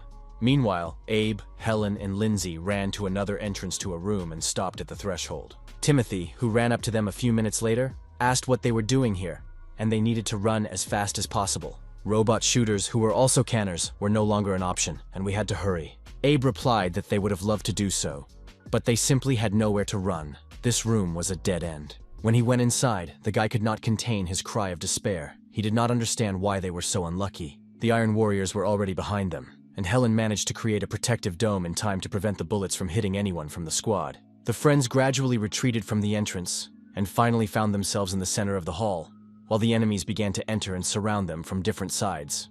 When the shooting started, Helen needed all her strength to hold back the gunfire that was pouring down on them. The girl held on with all her strength, but the pressure was too strong, and the cans did not allow her to catch her breath. Helen began to feel that she was being pushed back, and something had to be done urgently. The girl shouted to her friends that she was no longer able to protect them and deter their enemies. Timothy immediately reacted and said that in that case, she should let him go ahead. Abe objected and said that even if the guy had a high level, there were too many enemies and they were strengthened by a magical anomaly.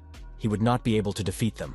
Timothy knew that his friend was right, but he just didn't know what they needed to do to survive. Suddenly, the gunshots stopped, and the friends found themselves in some kind of energy beam. They looked up at the mountain and saw the runes of some kind of spell, which were gradually activating. Helen was the only person who knew what was happening. It was teleportation. A few seconds later, the floor began to cave in under their feet, and they fell into the abyss. The friends found themselves in a dark abyss, and as they fell, Timothy reasoned that the floor could not have collapsed by itself. This situation was set up by someone. In addition to falling, the guy heard the shouts of the Iron Warriors that it was necessary to pursue the offenders, and he had to defend himself in the air. The first Iron Warrior who encountered Timothy flew off against the wall, and the tin can was defeated. Timothy looked up to see 3 more robot puppets pointing all their lasers directly at his squad. The guy realized that no one in his group would be able to dodge the enemy's attack in time, but at the same moment he heard Abe's voice. Abe wanted Timothy to give him his hand immediately, but he was at a good distance, and no matter how hard he reached out, he couldn't reach the guy. After a moment, Abe looked back at Helen, who was even lower, and asked her to use wind magic and push him toward Timothy. Helen said that if Abe really wanted to, she would use wind magic, but he had asked for it and shouldn't blame her later. Abe, like a feather, flew at high speed in the direction of Timothy, who was already prepared to catch him. A moment later, there was a successful collision of the sides, and Abe, without stopping his flight, spun Timothy around and threw him forward at the Steel Warriors. A few seconds later, the first of the Steel Warriors was cut in half by Seraphim's sword, while the other 2 remained far below. The cut metal can exploded in midair, creating a blast wave and fire that moved toward the other 2 robots. When the fire dissipated, Timothy saw that the 2 were still alive and even shooting in his direction. The guy tried his best to fight off the avalanche of bullets and struck back, and the tin cans were wounded. There was a powerful explosion that illuminated the entire tunnel through which the adventurers were traveling. As the guy flew past the fire, he was pierced by the absorbed levels of the 3 enemies he killed. His current level was now 360, and if he continued to increase his level, he would be able to defeat the one who had cursed Durham. Realizing that everyone was now looking at Timothy and not paying attention to anything else, Lindsay shouted that they were still falling. Helen looked at the girl and told her not to worry, they would get out of here now. A few seconds later, all the members of Timothy's squad found themselves back in the hall they had never seen before, and the magic could have saved their lives. As soon as Helen, Lindsay, and Abe got to the floor, a powerful explosion sounded behind them, throwing them back into the air. When they looked back, they saw the silhouette of Timothy in the smoke, who apologized to his friends for being too high. The guy, so far, did not know how to control his strength to the fullest. Abe replied that nothing terrible had happened. At least for now, he didn't have to worry about Timothy anymore. Meanwhile, Lindsay was looking around, wondering what kind of place this was. The room was dark, and she couldn't see anything. Helen activated her skill and lit all the candles in the round hall, so that the friends could finally see the environment in peace. As soon as the adventurers' feet hit the floor, the powerful witch woke up, and she sensed the intruders on her territory. The woman's first inclination was to kill them, but she did not know how best to do so. Whichever way she chose, the witch could not allow the perpetrators to survive, and the woman gradually came out in front of the adventurers. Timothy could see some kind of mechanism under her clothes. Was this witch a mechanical doll too? He looked back at his friends and warned them to be careful, as they were facing a difficult doll. The witch activated the self-destruct protocol and turned on the catastrophe mode. A moment later, the witch straightened her shoulders and threw off the cloak that hid her essence. Abe said that there was no doubt that it was the reason for the magical anomalies. After examining his opponent, the guy realized that this monster with too high a level, this broken wisdom, was of the 400th level. 30 years ago, a witch was sitting on the bank of a river, when suddenly she saw a wicker basket in the water and pulled it out. What she saw inside made the woman wonder if she, an old hermit witch, would be able to raise this child. After some thought, she realized that no. The woman had devoted her entire life to the search for truth and had already lived in the world for 80 years. During her lifetime, she managed to become a powerful witch who knew everything possible about magic, but did not learn to live like an ordinary person. Rejecting everything worldly, she began to follow only one path, like an old fool. She couldn't understand why the child's parents left her alone. If she left the baby too, it might die because of hungry wild animals. Pausing, she said that this was probably the fate of this child. But in response, she heard, "Please." She was touched by the fact that such a small child was able to say something, and it turned out that the child was polite. And yet, she could not imagine what a child would grow up to be, whose mother would be an old hermit witch. The baby's will to live was great, and the woman decided to look after her, introducing herself to the child as Nellie. Taking the child in her arms, she named him Merim, the name of a spell that makes a person absolutely happy. Meanwhile, a fight broke out in the dungeon hall. The witch shouted that the adventurers should die and rushed forward, but Timothy was able to jump away. The boy saw that the robot witch's hands were glowing in different colors, which meant that she would use different energy against them. To prevent the woman's first strike, Timothy decided to rush into the attack first. But he didn't even have time to approach the enemy, because she sent pillars of flame at him up to the ceiling. The flames were followed by a swift stream of wind, and Timothy tried to dodge the blow. But the witch was relentless, attacking wave after wave, hoping that one of the blows would hit its target. In addition, the monstrous creature activated the power in its other hand. So now 3 elements were opposing the adventurers. Jumping into the air, the witch launched about 100 daggers at her friends at the same time. Helen stepped forward and formed a protective dome over the adventurers, hoping that this would delay the attack. While his friends were trying to cope with the previous one, a toothy monster formed from his hand and also rushed to the ground.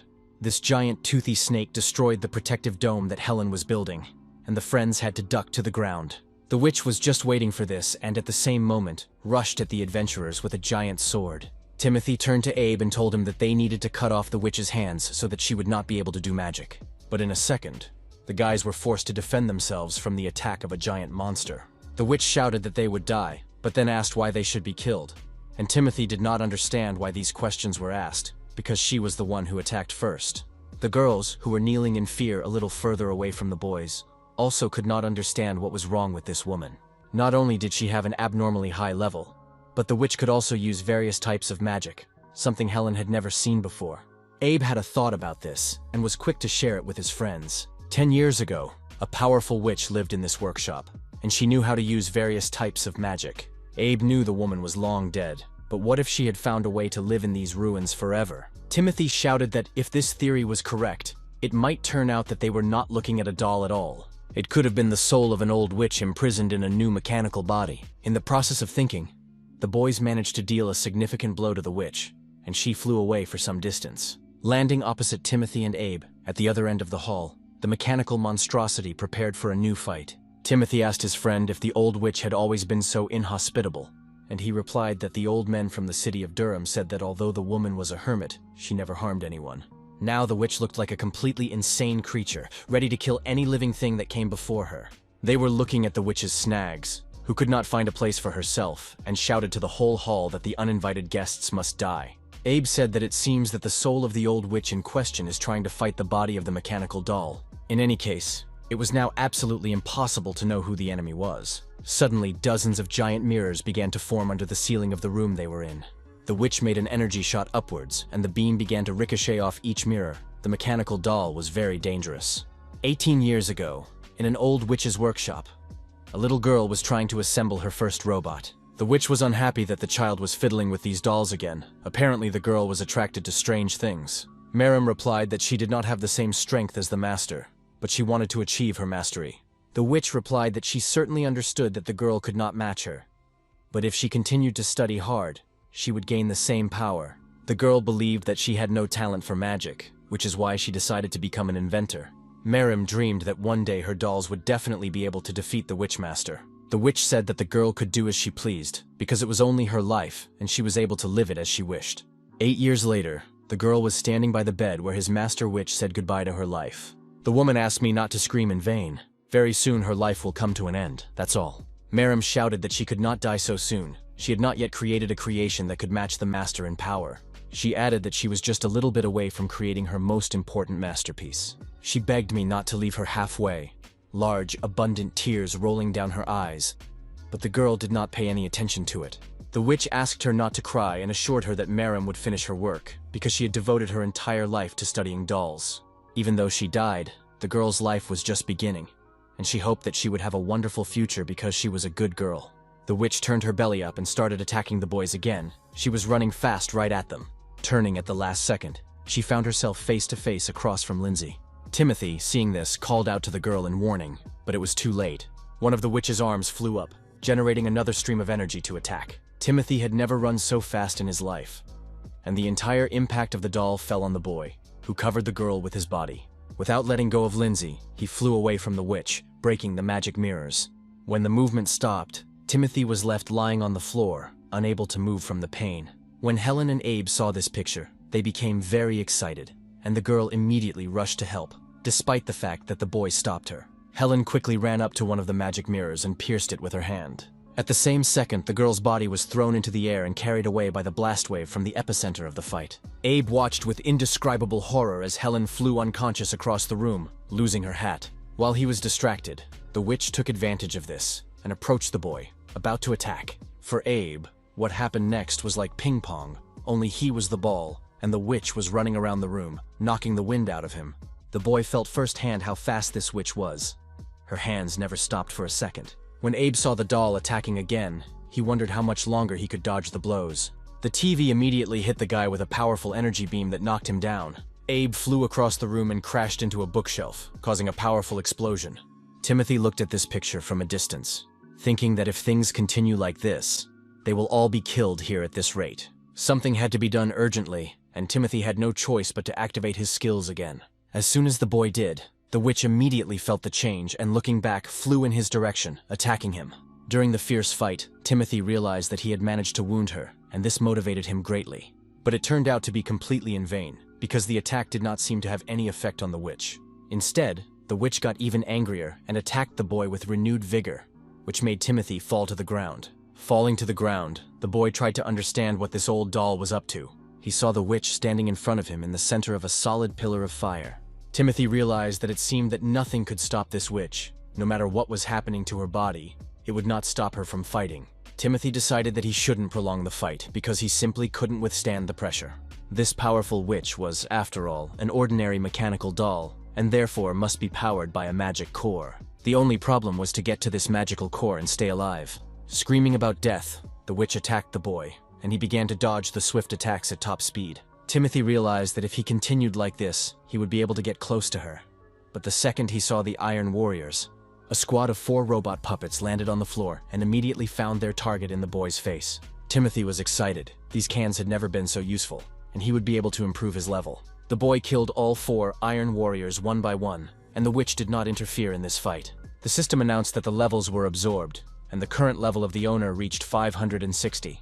The guy told the armor that he needed a legendary skill that would limit the enemy's movement. The request was received and the search was started, and sometime later the system reported that it recommended purchasing the Royal Command skill.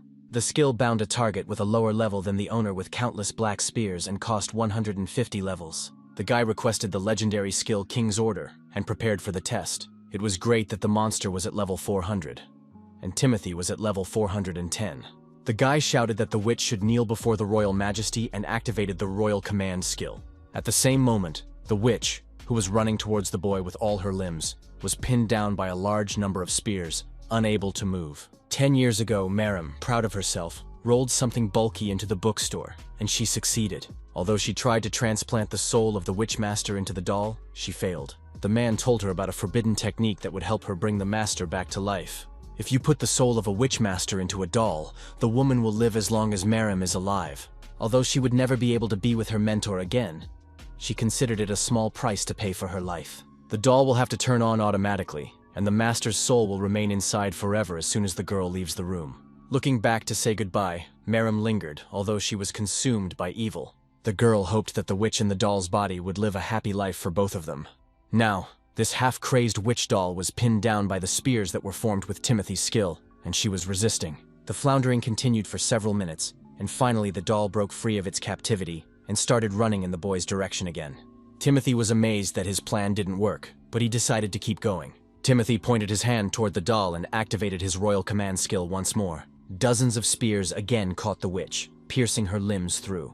The crazy creature wanted Timothy to die. She had to kill the intruder, but she didn't remember why. The boy took up his sword. He did not understand why the witch was still asking this question. She said that killing people was her goal, and then denied it herself. The crazy, powerful witch doll escaped from the spear's captivity again, tearing off part of her limbs. She rushed toward Timothy, but he activated the royal command skill for the third time and stopped her with his spear. The witch screamed in pain. Timothy, seizing the moment, began to strike the creature blow after blow, while she repeated that her desire was to protect her child. Unable to withstand such torture, the witch finally fell to her knees, unable to resist any longer. A moment later, Timothy was standing in front of the wreckage of the former doll of the powerful witch.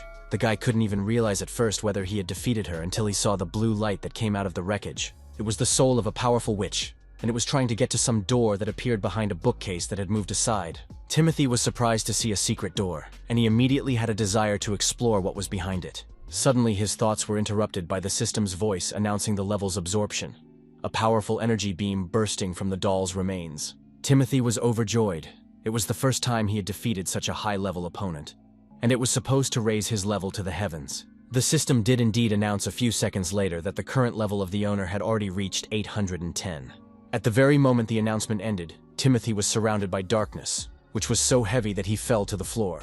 It was incredibly painful for the guy, but it was probably because the armor had absorbed such a high level. The dark energy was increasing, and the system issued a warning. It informed that due to the absorption of a huge number of levels, the owner will suffer enormous physical and mental damage, and this process has already begun. To save the owner's life, it was recommended to acquire the Vault skill. The system waited for confirmation of this action, but Timothy did not hear it. The system eventually made a second request, but did not wait for a response, and this time, Timothy turned into a complete pain. Realizing that the boy could not give orders, the armor took over temporary authority and acquired and activated the Vault skill on its own. When the Vault was activated, the system notified that 400 levels of the owner had been transferred to it, and the darkness was gradually replaced by light. Soon the light dissipated and Timothy began to sink to the floor. The guy would have been conscious. He woke up and groaned in pain, but only when he fell to the ground did Timothy's whole body tremble. A few minutes later, the guy raised his head and asked the armor of the abyss if they had really saved his life. The system responded that it simply confirmed the owner's intention and acquired a new armor function: storage.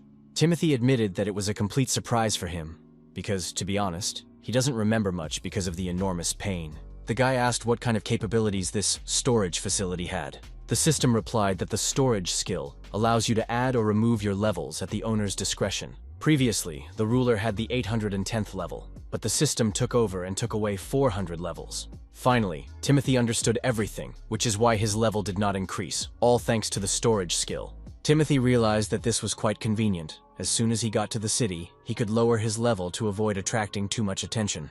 And yet, Timothy must not absorb too high levels, otherwise he will simply lose his mind. The system said that this was the first time he had absorbed such a high level. It would not happen again. And Timothy replied that he would deal with the storage. He heard his friends running toward him, and Abe, Lindsay, and Helen were very worried. They started asking if he was okay, because they heard Timothy screaming. and the guy said not to worry, that everything was fine now. The most important thing for him was that they remained safe and sound.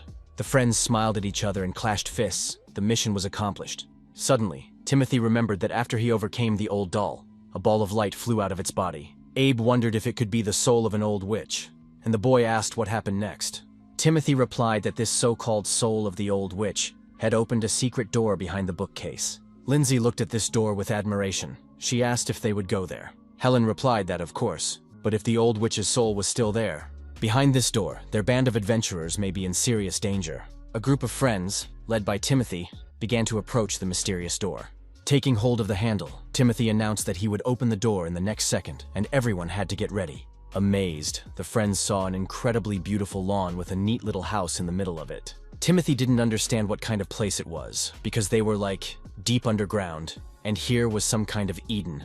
Abe replied that it seems this space was created with the help of an old witch's magic. Helen was also amazed. She had never seen anything like it in her life. The old witch was actually a powerful sorceress. Lindsay alone was turning her head, trying to find the place where the ball of light Timothy had mentioned had gone. The only place to hide was that house in front of us. Suddenly, something very fast rushed outside through the roof of the house, breaking it. 2 seconds later, a robot with a sword for a hand landed on the ground right in front of them. Timothy got ready. He believed that he had a new opponent, but the robot told the guy to immediately put away his weapon. Showing his sword instead of his hand, the robot said that it was not a toy at all, and it was better not to swing it.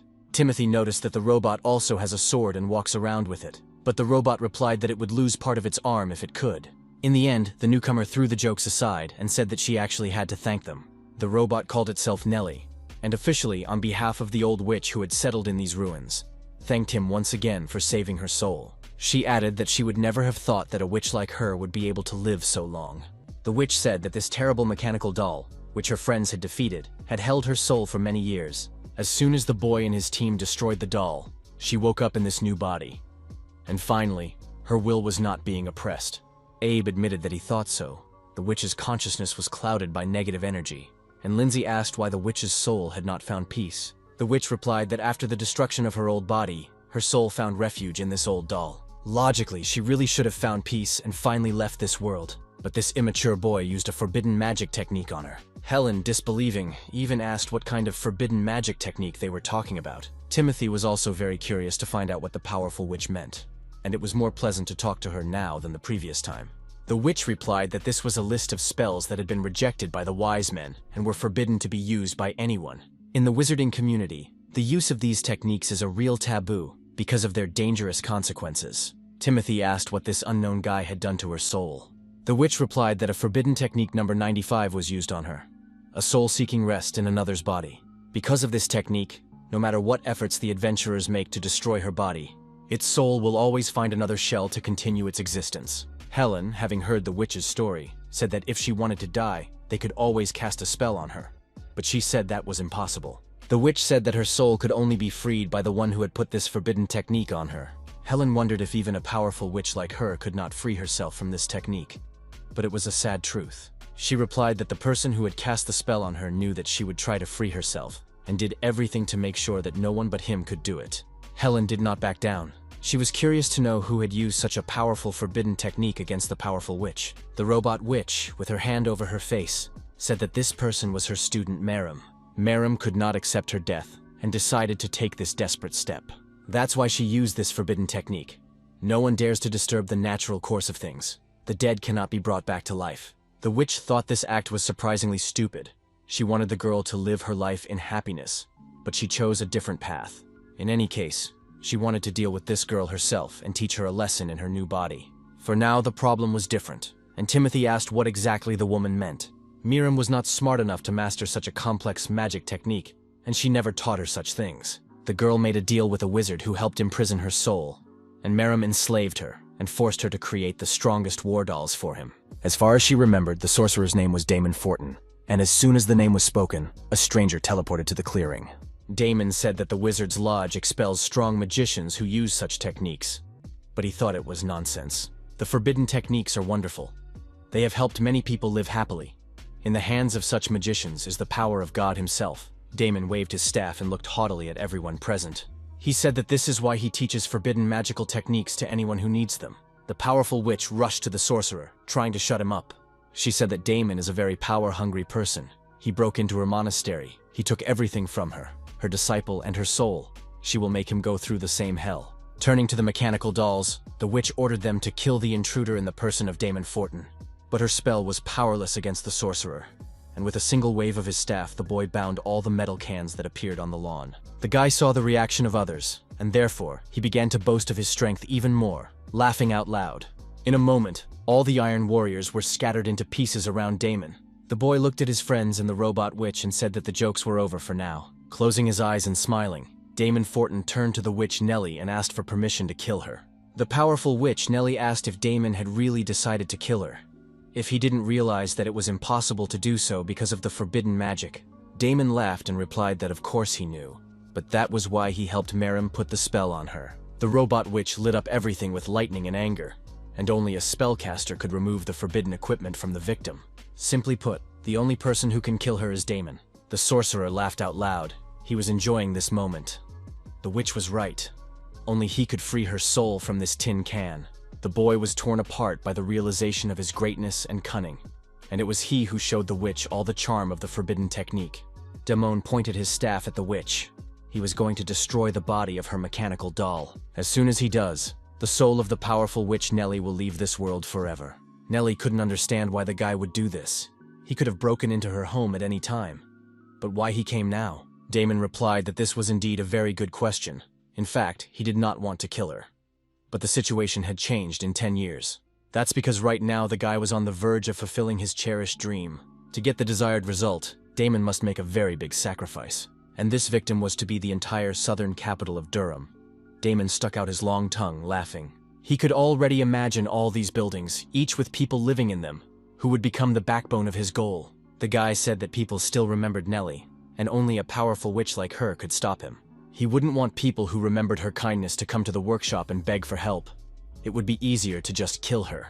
Timothy, just in case, asked if Damon had really sent those monsters to the city, and the guy answered in the affirmative. At the same second, Timothy activated his powers and, saying that he had finally found the bastard, rushed to attack.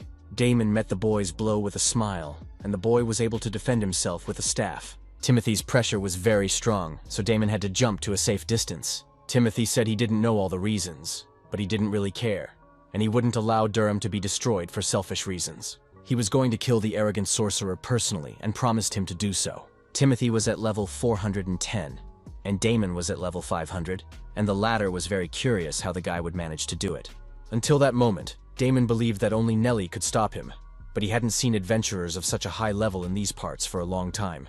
Timothy rushed to the attack, but Damon said that killing the boy was not part of his plans. Although at the same time, the arrogant sorcerer considered it a great fortune that this particular boy was here, because now he had a chance to deal with the two elements that irritated him the most. He struck his first blow. The blow was so strong that Timothy lost his balance, flew backwards, and fell helplessly on the lawn. Damon looked at the boy, who was trying to relieve the pain in his chest, and said that he should be happy.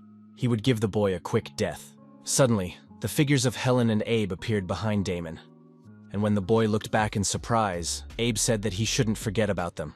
Looking at his friends, Damon admitted that he was not ready to fight so many enemies and, having created a teleporter, said goodbye to everyone. Nellie ran up to him and asked if he was running away, and Damon replied that he wasn't running away from her. He simply did not want to be late for the bloody feast, so the sorcerer stepped into the teleporter.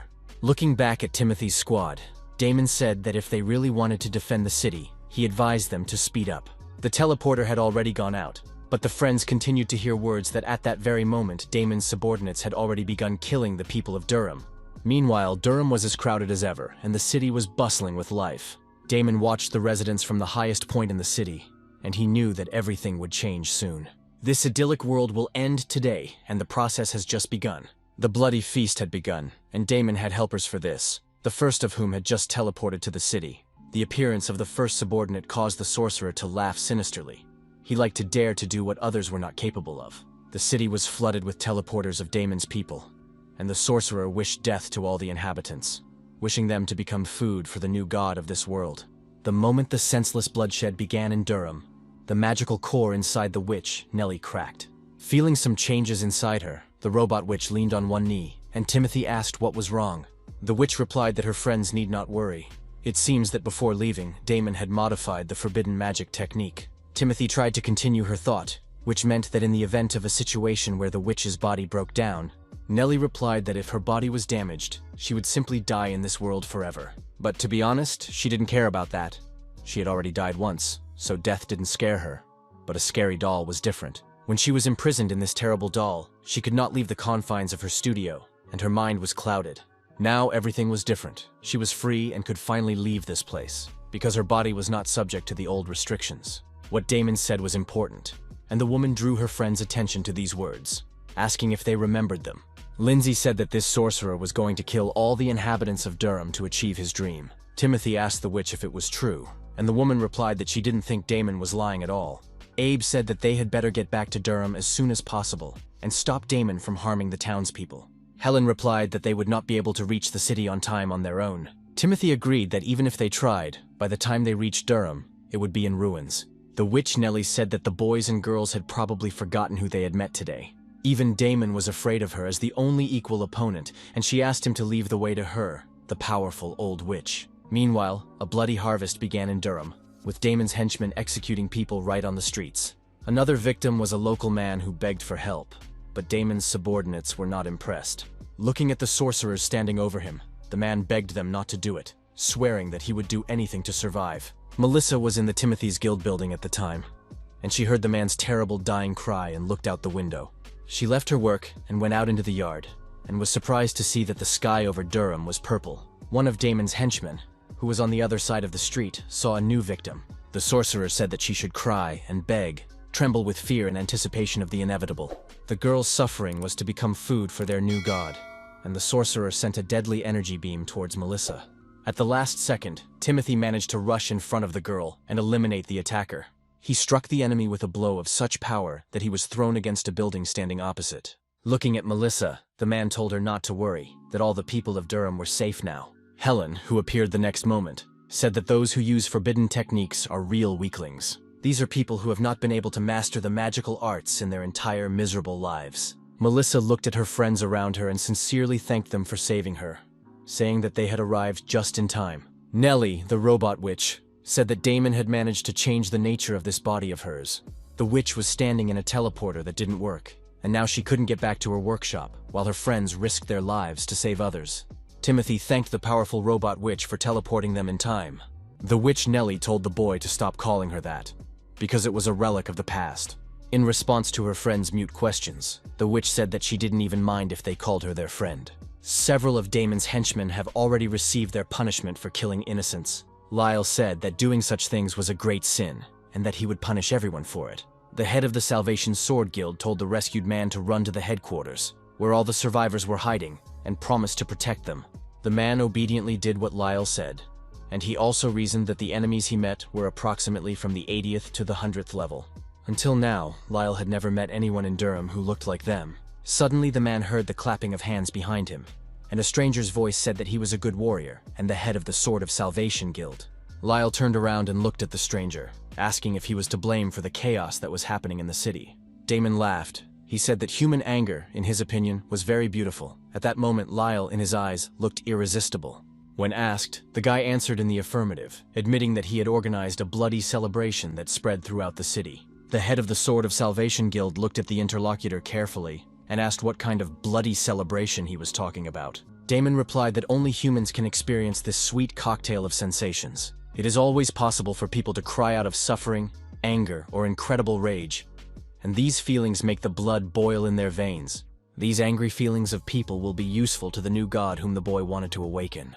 This is exactly what Damon meant when he called everything happening in Durham a bloody celebration. After listening to the narcissistic boy, Lyle asked if it was he who had sent the desert cursed on Durham. Damon pretended to remember, but eventually admitted that he had summoned a couple of bugs to test the strength of her guild, and the results did not impress him. The impudent sorcerer smiled ominously and admitted that he had to thank them. Because they defended the city that day, he can make all the locals pray to the new god. It is only through the protection of the Sword of Salvation Guild that the new god of this world will be able to enjoy human suffering to the fullest. Lyle thoughtfully summarized that it was Damon's fault, and told the boy that he would not allow his dirty plan to come to fruition. The head of the Sword of Salvation Guild activated the legendary skill, Demonic Coming. Damon said that even after using the legendary skill, the enemy's level only reaches 400. The arrogant, irrepressible bastard laughed in Lyle's face, saying that he was no match for him. Damon was level 500. Lyle didn't care what the enemy said. He repeated that he would make them lay down their arms, no matter what level they had, in 15 seconds. Timothy watched this scene from a distance and informed the system that he wanted to activate the vault and add another 190 levels to its status. The system informed us that the guy was currently at level 600, but Lyle had already run to attack Damon. Timothy silently attacked Damon from the other side, but the latter noticed the guy in time. Abe was destroying his part of the enemies, and he suddenly realized that they were feeding on anger. Damon's henchmen forced innocent people to suffer and beg for mercy. All this bloodshed and massive sacrifices were only for the sake of feeding them to God. According to Abe, such actions and such behavior in general were very disgusting. The warrior fighting next to Abe said that if it pissed him off so much, he shouldn't be standing as a pillar. If someone pisses you off, to solve this problem, you just need to punch them in the face. Who would doubt that Abe Will gave this advice? In the end, both adventurers found themselves back-to-back surrounded by enemies. When the fight started, Abe agreed with Will, who asked where the kid in black armor was. Abe replied that right now the boy, like everyone else, is fighting the evil that has come to Durham on his own. Timothy, just as Abe said, fought. He fought against Damon, who was not expecting him to show up at all. When he attacked the sorcerer for the second time, he called for help from Lyle, who was still on the other side of the enemy. Lyle activated the demonic black flash skill, almost getting Damon with his sword. Realizing that things were about to get ugly, the sorcerer used the forbidden technique number 74. Sacrifice for the common good. A second later, Damon was surrounded by his henchmen, both living and dead, and the sorcerer said that they would protect him by risking their lives.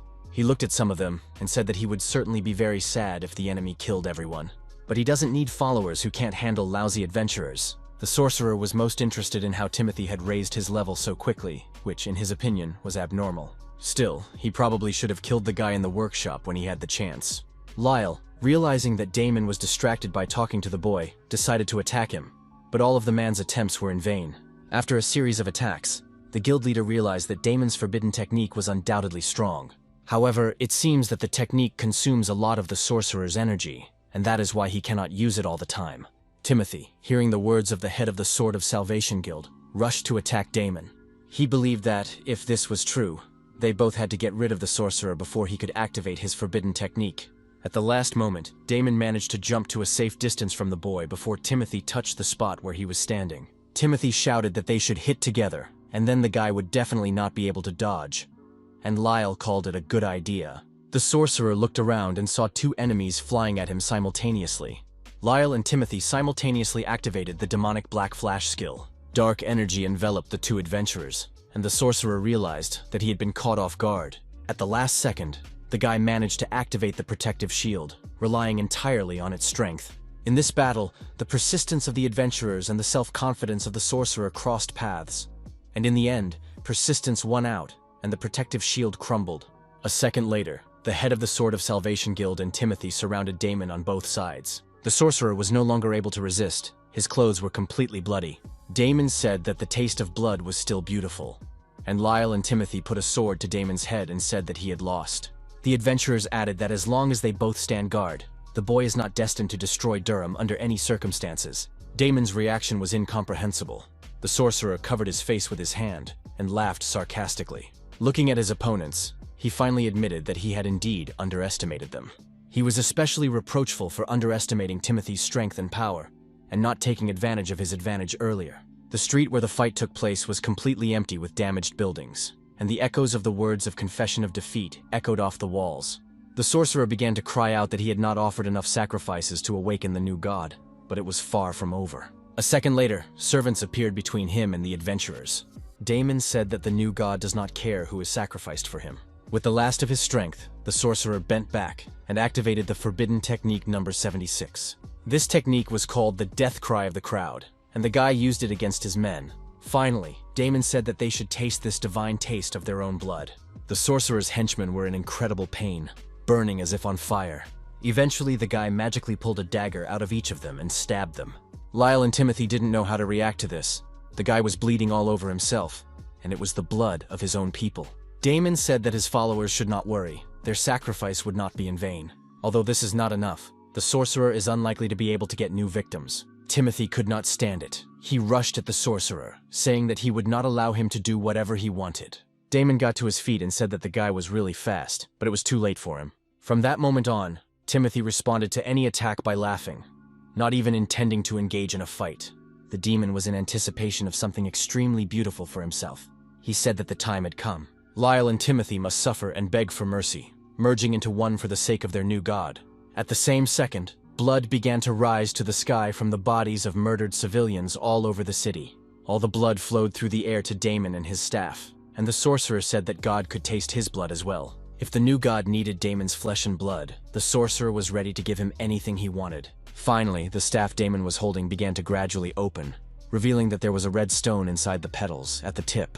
The sorcerer was delighted, for here was the ripe fruit of suffering and human sorrow. The name of this stone was Blood Crystal, and the sorcerer stuck his tongue out of his mouth with a smile. Damon raised his hand with the crystal and shouted that no one in this city could stop him now. With this blood crystal, the sorcerer could now perform his ritual and fundamentally change their worldview. Damon laughed an ominous laugh that the world would finally meet its new god. Timothy was very angry at this behavior and words, and he asked how the hell Damon was going to bring someone into this world. The sorcerer replied that the forbidden techniques were imperfect and that he would not be able to fully resurrect God. But Damon wanted to let the new god take his body as a shell. The sorcerer said that very soon, the boy and everyone present would finally see the new god. But Timothy would have to wait a little longer, as Damon teleported off in an unknown direction a second later. Lyle, who was standing next to Timothy, said that the sorcerer was not going to perform the resurrection ceremony here, but he could guess where he went. Timothy asked hopefully if this was true, and Lyle replied that there was a place west of Durham with an abnormal amount of dark magical energy. This anomalous place was called the Mausoleum of the Palm Tree, and adventurers usually did not go there. Lyle said that he wanted to stop this dark sorcerer, but he let him escape. Right now, they need to assemble a squad of experienced and strong fighters to stop Damon. Unfortunately, there are no one in the Sword of Salvation Guild who can resist the sorcerer. Lyle knew that Damon's level was 500. The maximum level a person can reach is 250. The head of the Sword of Salvation Guild looked at Timothy and said that these rules did not apply to the boy at all. Timothy was the only one capable of defeating the sorcerer, and he didn't know anyone who had the same level of skill as the boy. Lyle looked at Timothy carefully and asked if he was willing to accept the new assignment from him personally. He promised that if Timothy succeeded in this mission, he would allow the boys' guild to exist in Durham. Lyle personally promised to negotiate with the central administration to provide financial support for the boys' guild. Timothy could also rely on Lyle personally, as he was the head of the Sword of Salvation Guild, and swore to keep his promise. The man said that he would fight side by side with Timothy against the forces of evil, and would do everything in his power. But Lyle still emphasized that it was the boy who had to defeat Damon. After listening to the man's proposal, Timothy understood what was required of him, and he agreed to the terms. Lyle folded his arms across his chest and asked what name Timothy had come up with for his guild. Timothy was stumped by the question. He hadn't thought about it until then, and Lyle said it was important to come up with a name for your creation. Timothy was thinking. Nothing came to mind, and the man, realizing that there was a delay, wanted to give him some advice. Lyle said that the name of a guild usually reflects the essence of its creator. According to the man, the boy became a support for everyone he met during his adventures. Many people were so influenced by Timothy's personality that they decided to follow his example, considering him their hero. He was also ready to sacrifice his life to save others, and his friends responded in kind. So, in Lyle's opinion, the name Black Star of Hope was appropriate. The city of Durham has gradually begun to recover from the horror experienced by local residents. Outside the city, the girl was waiting for her boss with a flashlight in her hand. In front of her stood a new creature she had been working on for a long time, the most perfect being. The creature said that a group of adventurers was on its way, and the girl, having listened to the report, thanked him for the information. The girl thought that, in this case, it was time to prepare for the newcomers. She should not let them go further than this hall. Sometime later, Damon joined the girl. Today was finally going to happen what he had been waiting for a long time. A new god would arrive on Earth. The sorcerer has carefully prepared for this moment. He has created a blood crystal, prepared a forbidden technique that will call a new god into their world. But there was one caveat to this ideal plan. The sorcerer needed some time to perform the ritual. The girl replied that Damon didn't have to worry about it. She promised to personally kill anyone who dared to enter. The sorcerer replied that this was fine. He had not made a mistake in the girl when he made the same deal with her. After discussing all the details, Damon said that it was time to begin their ritual, the new god would radically change this world, which was rotten. Meanwhile, several groups of adventurers, carefully assembled by Lyle, were traveling through the desert on wagons west of Durham. Among the many wagons was one in which all the members of the Black Star of Hope Guild gathered. Lindsay suddenly said that she wondered where the boy had gotten the money for such a fancy cart and horses. Timothy replied that their application for a guild was approved, and now the central government will support the guild financially. Abe added that their guild is now called the Black Star of Hope, and Lindsay said that it sounds good. Timothy decided to apologize for not being able to think of anything better at that moment, and Helen said that they didn't expect anything more. The girl added that from now on, Timothy can be safely called a guild master. The guy looked around at his friends with a smile, and after a short pause, said yes. Abe said that Helen couldn't call the guy that. She was a member of the Sword of Salvation Guild, and she shouted that she could leave. The argument between the members of the squad was interrupted by the carriage driver, who called out to everyone to look forward, and the friends opened their mouths in shock. Ahead of them, they could clearly see the place where Damon was supposed to be now, the Palm Tree Mausoleum. The witch Nellie said that the mausoleum would probably be protected by a barrier, but she could teleport them there without much difficulty. Nellie was sure that they had been carefully prepared for their arrival, but her friends had no choice. And suddenly Lindsay shouted that someone was up ahead. The friends looked ahead of them and saw Damon's henchmen lined up in front of the carts. Timothy tensed. The appearance of the sorcerer's subordinates was no accident. The faceless henchmen simultaneously raised their hands and sent a spell at the newly arrived adventurers. One of the carts, hit by the energy stream, flew into the air and fell sideways, the wheels coming off. Timothy shouted that there were adventurers from the Sword of Salvation Guild in that cart. The guy shouted that they needed to urgently help their comrades in arms. But Abe strongly stopped Timothy. He told him not to rush into the fight before the allotted time. A second later, when the members of the Salvation Sword Guild flew out of the overturned cart, the guy said that they would do just fine on their own. Other units arrived at the entrance to the Palm Tree Mausoleum, and the adventurers began to approach the stairs. Lyle, along with his men, watched Timothy and his squad approach him. The man looked sternly at the boy and asked if everyone was ready for what awaited them. Timothy answered in the affirmative and said that in that case, he was announcing the start of an operation to capture the criminal Damon. After the announcement of the start, all the adventurers ran to the mausoleum, friends in a hurry, realizing that there was very little time left. When Timothy reached the first hall through the dark corridors, he stopped, not even realizing that this building could be like this. The Palm Tree Mausoleum was very spacious and well lit inside, with stained glass windows inserted into the window openings. Lyle told the boy not to let his guard down. The enemy could attack them at any moment. A second after he said that, one of Damon's henchmen, armed with daggers, ran out of the side passage at the boy, and he managed to dodge. The first cloaked sorcerer's soldier was followed by others, who quickly surrounded the adventurers. Lyle shouted that everyone should listen to him. The first squad of the Sword of Salvation will stay in this hall and fight the enemies. The second will follow. When he approached Timothy, the man said that this information also applied to him. Lyle added that this was an order.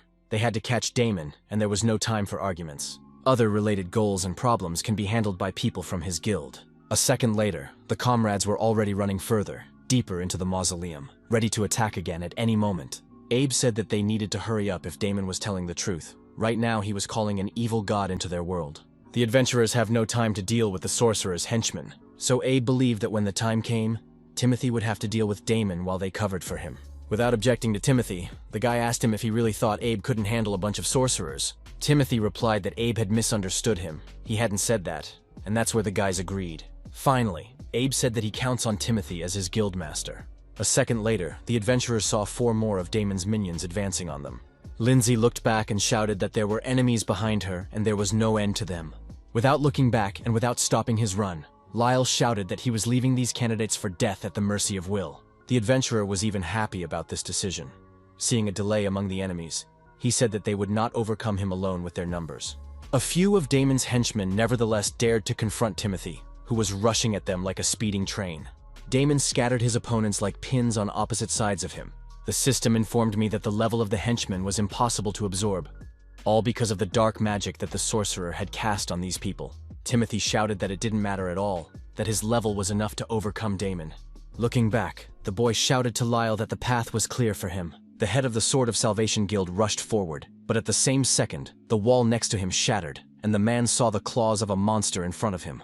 Lyle stopped. The desert-cursed man was looking at him, and the man said that they hadn't seen each other for a long time. After examining the size of the monster, The head of the Sword of Salvation Guild said that he had previously met smaller monster counterparts. A moment later, in several places nearby, a couple more monsters broke the wall and came out into the light.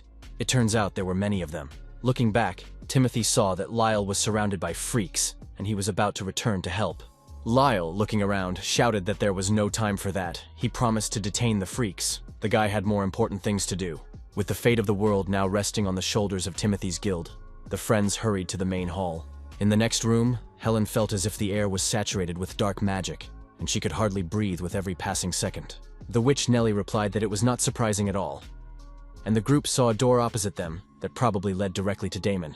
Timothy rushed to the opposite side of the hall, shouting to his friends that they had to hurry. Suddenly, a giant blue monster that resembled a dog jumped out in front of the friends, blocking the passage. A girl quietly appeared next to the monster, and she told him that the wolf cub's name was Barish, and that she was Merim. Merim said that a new god would be born very soon, and she stroked her wolf cub's face. After a short pause, the girl said that no one had invited adventurers to this celebration, and, at the same second, Barish opened his fiery mouth. Timothy realized that this was the same Merim that the powerful witch Nellie had told everyone about. Timothy shouted that he didn't care who she was. He was ready to kill anyone who tried to stop him. Merim looked defiantly at Timothy and said that he could try. The Iron Wolf Barish was level 450. The girl had heard before that the boy's level was abnormally high for an average person, and Timothy's level was currently 600. Merim said that she was just an ordinary engineer, and in a fair fight she would never beat Timothy. She had prepared something special for this occasion, just in time for his appearance in this room. The girl stretched her hand forward and activated the protective field of her beast. Helen asked if it could be some kind of magical technique, but Abe was sure that no, the guy didn't feel anything special. Timothy had a strong feeling that his body had become much heavier after these manipulations. The girl left her wolf cub in the middle of the hall and went to a safe distance behind one of the columns, telling the monster that she was leaving the rest to him. She considered Barish her ideal creation and encouraged the wolf to show the uninvited guests how strong he was as an android doll. The wolf rushed at Timothy, but the boy was ready for it and was not going to back down. He realized that his opponent, whose level was 150% lower than his, he would never be able to overcome it. So after repelling the wolf's attack, the boy decided to counterattack. The guy struck Barish with a series of quick but very painful blows with both swords at once. Despite this, the wolf didn't seem to be hurt at all, and although it must have been badly wounded, the robot attacked Timothy again. Barish was flying around the hall like a madman, and Timothy couldn't catch him. Eventually, after running up to a sufficient distance for his purposes, Barish opened his mouth and fired an energy beam in the boy's direction. In the end, no matter how hard the guy held his ground, a powerful explosion rang out in the hall. Lindsay shouted his name in fear. She was very worried about Timothy's fate, whether a rabid wolf had hurt him. When the flames dissipated, his friends saw Timothy on the floor with a broken weapon in front of him, and he said he managed to block the blow in time. The main thing for the guy was why it happened. He knew that he had hit the wolf and wounded it. Given their level difference, Timothy was definitely going to beat him. But right now, the guy was looking at Barish, who didn't look like a wounded monster, and wondering why he was still alive. Merim asked from afar if it wasn't strange why the boy was unable to defeat an opponent with a lower level. The girl, with a smile, said that the answer was hidden in Barisha himself. She did not call him her creation for nothing. Barish's skill reduces the levels of all his opponents within the radius of the energy field, and now Timothy's level is the same as the wolf's. The same applies to the skeleton of Barish. It is made of strong steel that absorbs magical damage. The guy would likely run out of breath rather than overcome this deadly machine. And while the adventurer will spend time here, Damon will have time to finish his ritual. Timothy, hearing these daring words of the cunning girl, rushed at Barish with renewed vigor and powerful rage. The boy tried to get to the android wolf, but it deftly dodged his blows. Timothy knew that Barish's level was 450, and he could use all his skills to defeat him. But in that case, the guy would lose all his precious time, and that's exactly what Damon was counting on. While the guy was thinking about his strategy, Barish got closer and opened his mouth again, trying to attack. Timothy ran up to him. The guy was holding the wolf back with his swords. He didn't know what he should do. Unexpectedly, help came to Timothy from a place he did not expect. The witch Nellie kicked the wolf in the face. The robot witch rapidly delivered blow after blow, leaving Timothy out of work. Looking back at the boy, Nellie said that she would deal with Barish and Merim herself. This caused great indignation among Merim, who heard their conversation perfectly. The witch said that the boy had more important things to do than babysit this unbearable child. Timothy looked at the witch's body. He did not understand what was happening to her. The witch replied that it was all about the body she was in. This body worked in the same way as the body of the wolf Timothy fought against. The witch even felt an unusual surge of strength and energy when she was in this energy field. Suddenly, the rest of his friends appeared behind him, led by Abe. The boy looked at the guildmaster seriously and said briefly that it was time for Timothy to leave. Timothy held his gaze on each of his friends and told them not to die while he was gone.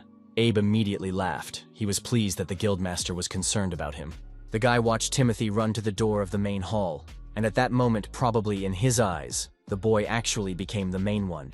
Merrim also saw Timothy running toward the exit of the room and ordered Barish to immediately run after the boy. The wolf immediately turned around and left the fight with the witch and tried to catch up with Timothy halfway. The guy accelerated as much as he could at his level and managed to break away from the chase a little bit. Nellie was not satisfied with this state of affairs, and she once again stood in Barish's way, demanding that he fight her on equal terms in the tin can. The other adventurers were also on the alert, in case the friends had to replace the witch. Merrim was also focused on this scene and did not see what was happening around her, which Abe took advantage of. The guy appeared in front of her with lightning speed, drawing his sword. The guy attacked Merrim, but the girl managed to jump away at the last second. Abe said that Merrim created the perfect conditions to detain Timothy and prevent him from interfering with Damon. But the girl must forgive them, because their task is to keep Merrim here. Timothy ran to the main hall, relying entirely on his friends, although he was very worried about them. Barish fought fiercely with the witch Nellie, and they managed to exchange several powerful attacks. Suddenly, the wolf calmed down, and Merrim reappeared next to him, saying that she couldn't understand who had created such an ugly doll. Merrim noted that she had created such flimsy dolls in her previous life. The girl was burning with anger. She said that the mere sight of her opponent irritated her. Nellie, the robot witch, replied that the girl was right. She had created this doll. Merrim didn't understand what her opponent was saying. She could create dolls like Nellie up to the level of 150, and they had no intelligence. Her opponent could talk and fight calmly, and Nellie replied that the girl was quite right. But she added that if the soul of an old witch were to move into such a useless doll someday. After these words, Merrim was speechless, and Nellie said that it was because her soul was imprisoned in this world thanks to the forbidden arts. Merrim stared at her opponent with all her eyes. She could not believe that she was seeing a master witch in this hall. Nellie said that her level had increased the doll's powers many times over, and now it was 450. Finally, the witch said that Merrim had imprisoned her soul, and that the girl would now have to pay for it. Finally, the girl managed to squeeze out a few words, stuttering, and asked if it was really a master witch. Nellie told Merrim that the reason she was in the room was obvious. One stupid girl needed to be taught something. Merrim asked why Nellie was trying to teach her a lesson. The girl just wanted to save the master, that's all. She was not a witch, so she had to make a deal with someone who could save the witch Nellie from death. The witch replied that the girl had done all this for her, and that she understood her wishes. But when Merrim was doing all this, she did not take into account the witch's wishes, and did not ask her to do so. Death is the natural end of every living being's life. Sorcerers accept the laws of creation, but Merrim deprived Nellie of this privilege. Now, the favorite disciple and daughter of the witch has become a follower of a new god. Nellie asked if Merrim remembered what she had said to her before she died.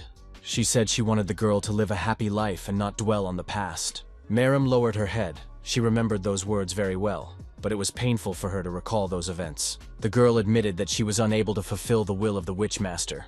The witch said that as the girl's master, she was obliged to return Merrim to the true path, and the witch was not going to give up this time, even if she had to die. Nellie quickly rushed to attack Barish, and the hall was illuminated by a bright light from which Merrim had to cover her face. The attack was so strong that the wolf flew away for a long distance and disappeared in a powerful explosion.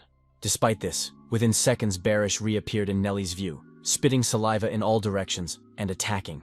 Realizing that conventional physical attacks did not have the same effect on the enemy, Nellie decided to use magic. She generated fire. The first blow made Barish jump to the side, but the witch was not going to stop there. The witch attacked the monster again and again, but the wolf was nimble enough to avoid each successive blow. At some point, Barish's paws were in front of the witch's face, and she saw the mechanisms there.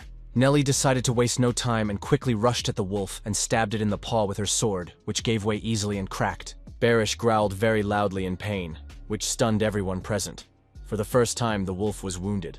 Nellie jumped up to the group of adventurers and landed in front of them with ease. Barish turned toward the witch and opened his mouth, generating hellish flames. The witch managed to generate a protective shield, behind which the whole team of friends hid. The fire scorched half the hall, but Nellie's protective shield continued to stand in place. Abe thought it was incredible. The robot witch, in his opinion, was an unrivaled warrior. But the boy stopped talking in mid-sentence, because he saw that the shell in which Nellie's soul was kept began to crack. The witch said that this was the #1 forbidden technique, which was called, "I am the family of destruction." This technique was once the last to be invented, but its essence remained quite simple. Now the witch's level will rise until she dies. At the moment, the witch has damaged the mechanism of this wolf cub, and its ability will not work in this case. It is difficult to resist an enemy who is constantly raising his level in exchange for his life. Now finally, Nellie's life will come to its logical conclusion. The witch said that in the last moments of her life she was going to teach the girl a lesson, and that Merrim would remember this lesson forever. Nellie says she'll deal with the wolf cub herself, and Abe and Helen have to stop Merrim. The guy shouted that he understood and ran forward, Helen hurrying after him. Both adventurers attacked the girl, leaving her no room for maneuver.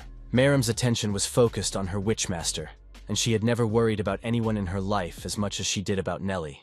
The witch said that every masterpiece has its flaws, which means that they will definitely be able to defeat this wolf.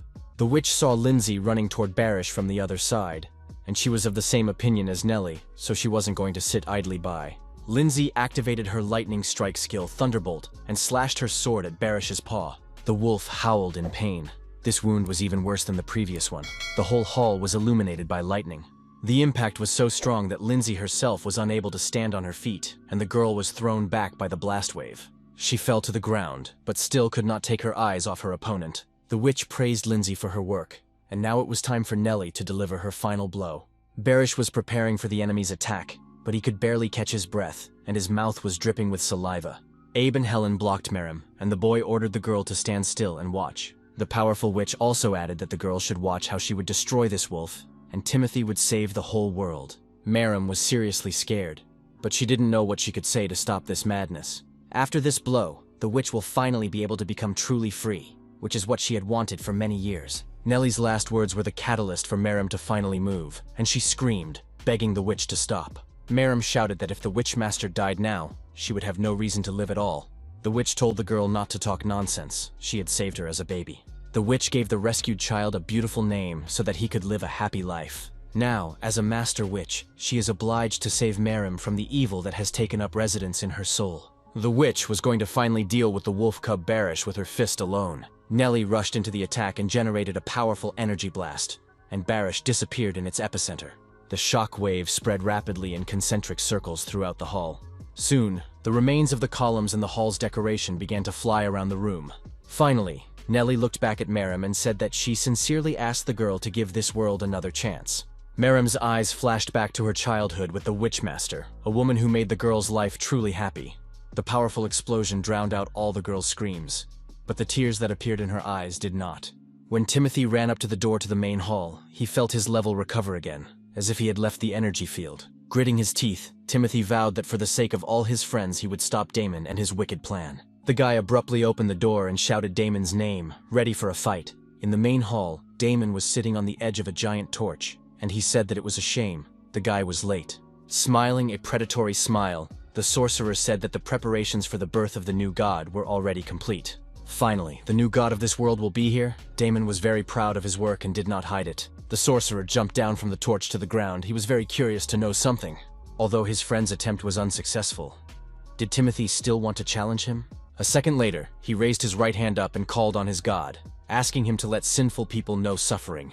A giant cocoon began to form over Damon's head, and the sorcerer shouted for Timothy to tremble before the greatness of the new god. When the cocoon with the newborn was finally generated, the sorcerer lowered his hand and laughed. A couple of seconds later, giant arms burst out from different sides of the cocoon, and Timothy was terrified by the size of the monster.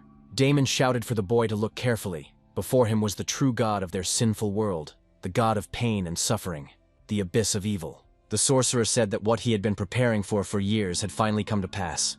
A new god had been born in the world. He was shouting that he was the most important loyal subject and was ready to obey any wish of the deity. The boy was glorifying God. The cocoon collapsed even more and parts of the new god's body began to fall to the ground, and the sorcerer fell silent. Timothy was also disgusted by this sight, and he did not understand why God had become so shapeless. Damon shouted that he was doing everything right and did not understand why the result was so bad. The only reason could be that he did not have enough blood. The guy mentioned that the formation of the crystal was a problematic job. Was it because of the lack of blood to heal the crystal that his ritual failed? Before Timothy could even blink, A powerful explosion occurred right in front of him. When the fire and smoke dissipated, he saw giant hands that began to move. Gradually, the amorphous mass lying on the ground began to rise and acquire clear outlines. The god of pain and suffering, the abyss of evil, was born. I looked at the screen and couldn't believe it, because I saw that this giant creature was at the 1500th level. The god of pain and suffering said that due to an imperfect forbidden technique, his body became like this. It was shapeless, rotten, full of flaws and ugly, but it was not catastrophic. Even with this body, the abyss of evil could plunge this world into the abyss of despair. Unexpectedly, Damon responded to this remark, shouting that everything was correct. The ritual did not go according to plan, but he had a solution. He invited the god of pain and suffering to take advantage of him and use him as a shell. If God merges with him into one, then together they will be able to overcome all these miserable people. But Damon was not destined to enjoy his triumph, as one of the giant hands suddenly pushed him into a concrete wall. The god of pain and suffering replied that he could handle everything without the help of a miserable worm. He did not need Damon. The sorcerer could barely catch his breath, but he was still alive, and he slowly got to his feet. Suddenly, as if he had lost his mind, Damon shouted at God, insisting that he did not dare to say such things to him. He insisted that he was the most loyal subject of the abyss of evil, and did not understand what his role in the destruction of the world was. God replied that he had been honored to revive him in this world and should be proud of it, and he called the sorcerer a miserable creature. These words made Damon very angry. He activated several forbidden techniques at once, and the energy that burst out of him was very powerful. Damon shouted that in that case he himself would show the god of pain and suffering his imperfection before people. The guy rushed to attack, but God said that no mortal is worthy to touch the face of God and activated the purification. In an instant, Damon found himself in one of the giant hands of the abyss of evil, and the sorcerer did not even realize how it happened. The abyss of evil said that he was, after all, the god of pain and suffering, and as his faithful follower, he would grant the sorcerer his mercy. Damon shouted that he disagreed. His plan was to sow pain with the deity. He believed he did not deserve such a punishment. God replied that all mortals are equal before him, and that is why he gives him something extremely beautiful. After he said that, Damon began to scream very loudly, as if thousands of spears were stabbed into his body at the same time. When God did everything he had promised, he let Damon's body fall to the ground, and the boy became significantly changed. Bloody crystals began to sprout through the sorcerer's body, and Damon screamed that he was in excruciating pain. He begged God to stop this torture, but he did not respond, and in the end, the sorcerer simply shouted that he should be killed. The god of the pain of 100 sufferings replied that he did not give his followers death, but only suffering. One of the crystals sprouted through Damon's eye, and he screamed in pain even louder. It was impossible to watch the sorcerer's torment. Timothy, who was standing next to the boy, reasoned that Damon Fortin, an adherent of forbidden techniques, was not suffering in vain. Considering all the atrocities that this sorcerer had committed, he got what he deserved 100-fold. But the guy still decided to show him his mercy. He pulled out his sword and stabbed Damon in the back. The sorcerer fell to the floor and didn't move anymore, and the system notified him that the leveling ban was lifted. Damon Fortin was the creator of a banned technique, and therefore, after his death, this technique disappeared. The guy ordered the system to raise his level to the maximum value, and he needed everything he had to kill God. According to the abyss of evil, these actions were in vain, and no human being can defeat the deity. Suddenly, several of the hands of the god of pain and suffering fell off and fell to the floor. Timothy felt disgusted. In his opinion, such a miserable trash did not deserve to be called God. The main hall of the mausoleum was illuminated by a bright light. The system said that Damon's level was absorbed. The vault was at 500. The total level was 710. The system also recommended a skill and a weapon to defeat God. The skill costing nothing, and the sword costing 400 levels. After reading the descriptions, Timothy realized that Divine Ascension and Divine Eclipse were what he needed. The boy was confused that the skill was worthless. Meanwhile, God said that in his perfect likeness, he was a horror who brought pain and suffering to people. Timothy threw himself into the abyss of evil. He decided to deal with what was bothering him later, while he had things to do. But the god of pain and suffering was not asleep either, and decided to counterattack the guy, who barely managed to dodge the giant hand. The system notified me that the request for the Divine Ascension was not mandatory, and the request for the Divine Eclipse had to be approved.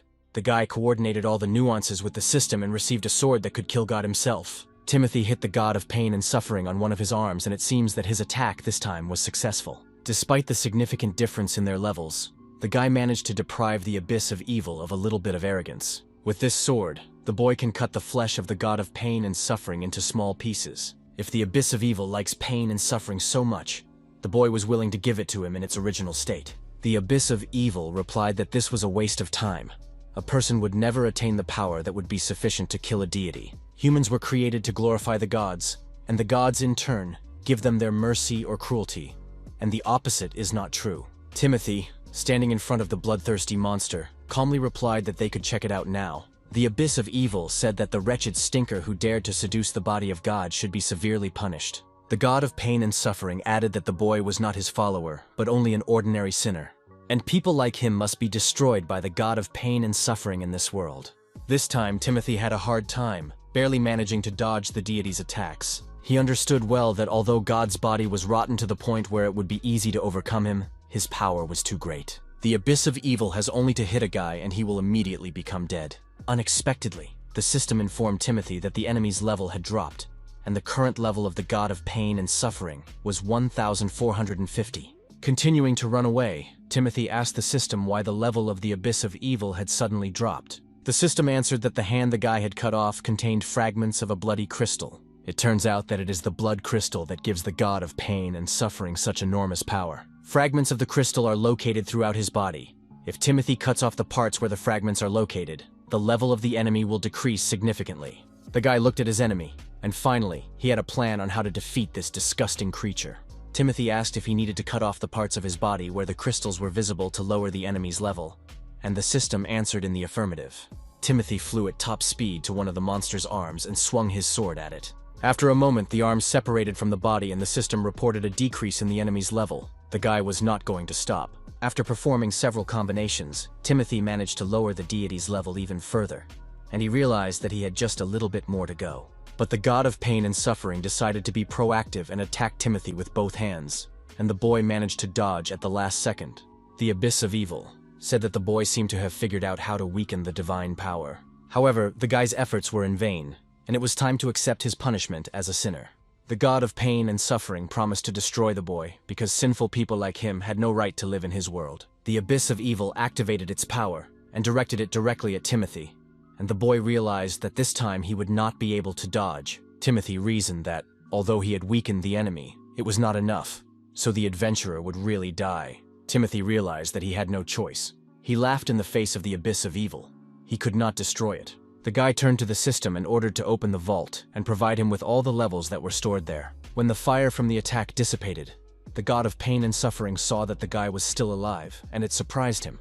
Timothy absorbed the level. The system notified me that there were no more levels left in the vault, and the current owner level was 910. Timothy realized that he was running out of time, and that madness was just around the corner, so he immediately attacked the enemy on the spot. The adventurer simply radiated a dark force around him. He screamed in pain and rage.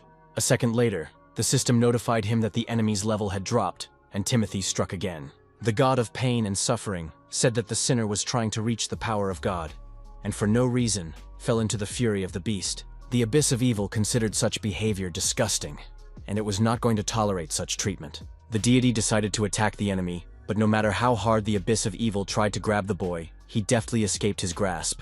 On the way, Timothy still managed to strike after strike, reducing the enemy's level. The system notified me that the enemy's level had decreased, and the level of the abyss of evil was now 1,200. In a moment, the level of the god of pain and suffering dropped again, and was already 1,040. Timothy systematically and methodically chopped off almost all of the vile deity's arms, and the abyss of evil roared with pain and rage. Not wanting to give the creature a chance to survive, Timothy quickly ran up to the enemy and stabbed him in the body with his sword. The system notified me of the enemy's level reduction, and the current level of the god of pain and suffering was 950. Timothy managed to bounce back from the enemy's counterattack in time, but something was starting to go wrong. The guy felt his thoughts were confused and his body was turning inside out from the pain.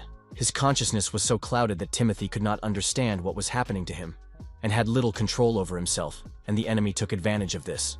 The system issued a warning. The wielder had reached his physical limit, and if he continued the fight, he would cause irreparable damage to his body. Timothy felt as if he had been short-circuited. He could not see anything around him. His brain was focused on the superhuman suffering he was experiencing. The guy realized that he had to do something, but he couldn't remember what exactly. God said that the sinner had given in to his original desires, and only death could cleanse him of his filth. Meanwhile, the darkness around the adventurer grew darker and darker, and he tried to remember what he had to do. Suddenly, Timothy thought it might be the end of him, but he heard the voices of his friends calling his name. Abe shouted that the boy shouldn't let this force consume him. He should hear his friend's voice. Lindsay shouted at Timothy not to give up. Only he could defeat this monster. Even Lyle was worried about him, and the man said that Timothy needed to remember who he was. Surprisingly, the words of his friends made him remember something. Timothy remembered their names, and then he remembered something else. The guy recalled that he had asked the abyssal armor to release all levels from the storage. This enormous force consumed his mind, but for now, the guy was able to rise above the pain he felt with enormous willpower. He had a purpose. Timothy bent down and picked up his sword. He ordered the armor to calculate how much time his body had left. The system replied that the guy could only make one shot, and Timothy liked this answer. Timothy was sure that one blow would be enough for him. The god of pain and suffering was surprised that he was able to come to his senses. He said that, in that case, the adventurer would have to prove to him which of them was stronger. He called the boy to him, saying that mortals have never been able to kill God. It is a taboo, and no one could break this rule. The god of pain and suffering wanted to resolve all these issues here and now as soon as possible. Timothy studied the properties of the sword, which concentrated divine energy that could be released with a powerful explosion. It takes a minute to recover the energy for a punch, and the boy wondered if he could use the wings of Seraphim at that moment. You can't use another sword during recovery. But the guy had no other choice anyway, so he had to attack anyway. Timothy realized that he would have to end it all in one fell swoop, and he began to gather the energy of the Lord's punishment. God said that no matter how much power a mortal has, it will always be insufficient to kill him. He raised his remaining arms and made the stone blocks of the mausoleum fall from the ceiling to the floor. While the boy was dodging the debris, he asked him once again to think about how stupid his attempts were, because man cannot have the power to kill God. Gods cannot die, and no matter what the boy does to the body of the abyss of evil, his spirit will never disappear. But Timothy still wants to try to kill him. Timothy replied that he didn't care what his opponent thought. He might not even continue. The god of pain and suffering asked why Timothy should waste his energy on this, why the guy just couldn't accept the inevitable. The guy replied that this question was even stupider than the previous one, and that if he decided to surrender, people important to him would suffer at the hands of the abyss of evil. Timothy was going to fight for their well-being and a happy future. Finally, the guy decided to add something else. He said that every person is the owner of his or her own destiny. Therefore, no god in all existing worlds has the right to decide for people their future and destiny. The power of the sword was 30% generated, but the god of pain and suffering had already begun to attack. The abyss of evil said that in this case, the boy would only die. There was an explosion. The guy was nowhere to be seen, and his friends began to worry. The sword's energy was half generated. The god of pain and suffering said that it was time to say goodbye to life, that the sinner had no place on this earth, and stretched his tentacles toward Timothy. A second later, the guy flew out to meet his opponent, saying that he was right. It was time to say goodbye. The sword's energy was 82%, and there was still a little more time to go. Since the distance between the opponents was quite large, the energy of the sword managed to rise to 90% in flight. Saying it was over, Timothy slapped the god of pain and suffering in the face as he announced that he had fully regained his energy. Even as his head was falling apart, the abyss of evil still repeated that God cannot die by the hands of man. The sword of God's punishment did its job, and a powerful explosion eclipsed everything in the main hall of the mausoleum. When the fire and smoke dissipated, the adventurers saw the wreckage of the huge body of the former god. Sometime later, the group of adventurers was already hurrying back. Abe was carrying Timothy in his arms. The boy was unconscious. Helen, seeing how hard it was for her friend to carry Timothy, offered to help. Even though the mage girl cast a spell on the boy to reduce his body weight, it was still hard for Abe to carry him with such injuries. But the guy, not even looking at his girlfriend, focused only on his own path, firmly answered no to all her requests and suggestions. The guy noticed that although Damon was dead, they were still in the mausoleum, which was filled with monsters. All the adventurers who were not wounded had to be on guard, and the guy took charge of Timothy. A few seconds after he said that, one of the walls of the corridor broke and another desert curse entered through it. Lyle came forward. He said that the monster probably thinks it can handle them. But as soon as the man finished his sentence, dozens of desert cursed like the first one began to slide through the ceiling into the tunnel. No matter how many times Lyle destroyed these monsters, he realized that there was no end to them, so he asked Helen for help. The girl immediately responded to the request and tore one desert curse in the air. All the adventurers realized that these monsters should not be allowed near Abe and Timothy. Soon, the friends realized that there were too many opponents, and that at this rate they would simply break through. so they had to come up with something else. A pair of desert cursed walked past Lyle and Helen and began to approach Abe and Timothy. Lindsay tensed and stepped forward. The girl said that she would never let the monsters go any further, and pulled out her dagger. She said that Timothy alone destroyed God himself and saved all people from death. But now this guy's life hangs in the balance, and if we don't help him, he will never regain consciousness. It turns out that now it's her turn to defend Timothy, and lightning flashes from Lindsay's eyes. The girl ran to attack the monsters. Abe was amazed at what he saw. It was lightning strike, thunderbolt. When Lindsay finished with her opponents, she looked at Abe and said that she hadn't wasted any time either, and had managed to rise from the 10th to the 100th level. The guy praised the girl for her diligence. Although he was very surprised, she was fighting strong opponents. Lindsay laughed and shyly remarked that this way she earned her level faster, all thanks to her epic skill. Abe reasoned that this little girl had improved her level with such ease. He had never seen anything like it before. The guy was sure that this girl would become a strong adventurer like Timothy in the future. Lyle was already finishing off the last of the monsters, and he realized that he had to move. When he was done, he shouted at Abe to hurry up, and the boy immediately ran after him with all his might. Sometime later, the adventurers came out into the light. There were people from the Sword of Salvation Guild. Abe said that they would have to use an epic skill. Sharing life transfers life energy to another person, but only with the permission of the person who gives it. You need to help Timothy. He said that this skill would take so much energy from the adventurers that they would not even be able to fight for several days. But at the moment, it was the only way to save the guy. He got to his feet and bowed to the adventurers, asking for help. Abe didn't look up, afraid of being rejected. But suddenly he heard that it wouldn't be a problem. The guys were smiling. They said that Timothy had defeated God on his own, that he had saved everyone, that they could not have done it without him, and that they would not have spared anything for such a hero. Such words about his friend made Abe cry. He could not contain his emotions. The guy sincerely thanked everyone present and began to activate his epic skill on Timothy's body. Soon, Abe, Timothy, and all the adventurers who agreed to share their lives were illuminated with a powerful blue light, and the skill was activated. The guy reasoned that all these people standing around were some of the strongest adventurers, so he was getting a lot of vital energy. However, Abe also felt that this life potential was still not enough. The guy used this skill to heal the wounds of his allies, but never tried to bring someone back to life with it. He was not sure that this time the skill would work. He had lost many comrades, and now he could not afford to lose Timothy. He finally decided that he would do everything in his power to prevent this from happening. Abe decided to give most of his life energy for his friend. Timothy opened his eyes. He tried to understand where he was. He remembered that he was fighting with God. He did not immediately see Abe next to him, but when I looked back, I was very scared. Abe was lying face down on the ground, unconscious. Having decided to give most of his life energy to Timothy, Abe suddenly found himself in a strange place. The boy was in the same position as he was standing over his friend. He realized that he could not move and could not feel his body. Suddenly, something started happening behind Abe's back, but he couldn't look back. He could feel some kind of energy. The spirit that appeared from the vortex of energy called the boy by name and asked why he was going to die. Abe replied that he didn't care about his life. He had already made his final decision. The spirit replied that even if the boy didn't care, in his opinion, it was pointless to sacrifice himself for someone else. Abe replied that he could think as he pleased. The guy didn't want to lose his friends anymore. The spirit put his hands to his sides and said that Abe was a very problematic person. Unlike the boy himself, he would not want Abe to die. The spirit touched the boy's back with its hand and said that it would give him a part of its vital energy. What you wouldn't do, and what you wouldn't do for a prince jerk. Abe smiled and replied with gratitude for this act. He did not expect anything like this.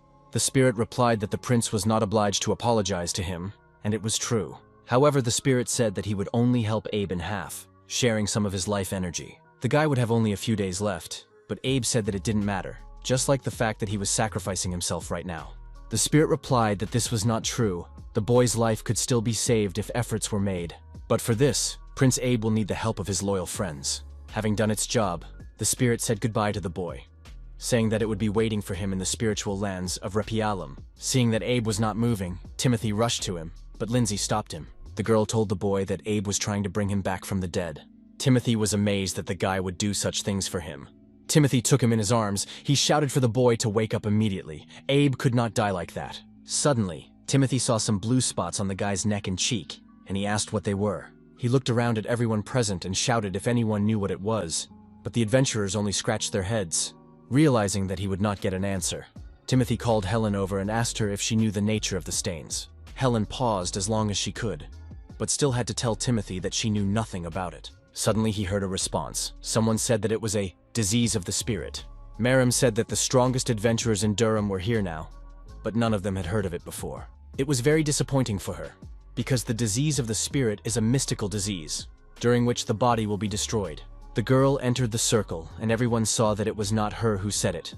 Nellie said that it was because he had borrowed a lot of power from his guardian spirit. Finally, the head of the powerful witch said that the guy was not to be envied, of course. Timothy stared at Merrim and the robot witch's head in amazement, asking if it was really Nellie, since the boy was not present with the others in the hall.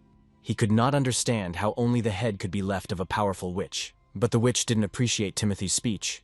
She angrily began to jump out of Merrim's arms, shouting that they should forgive her.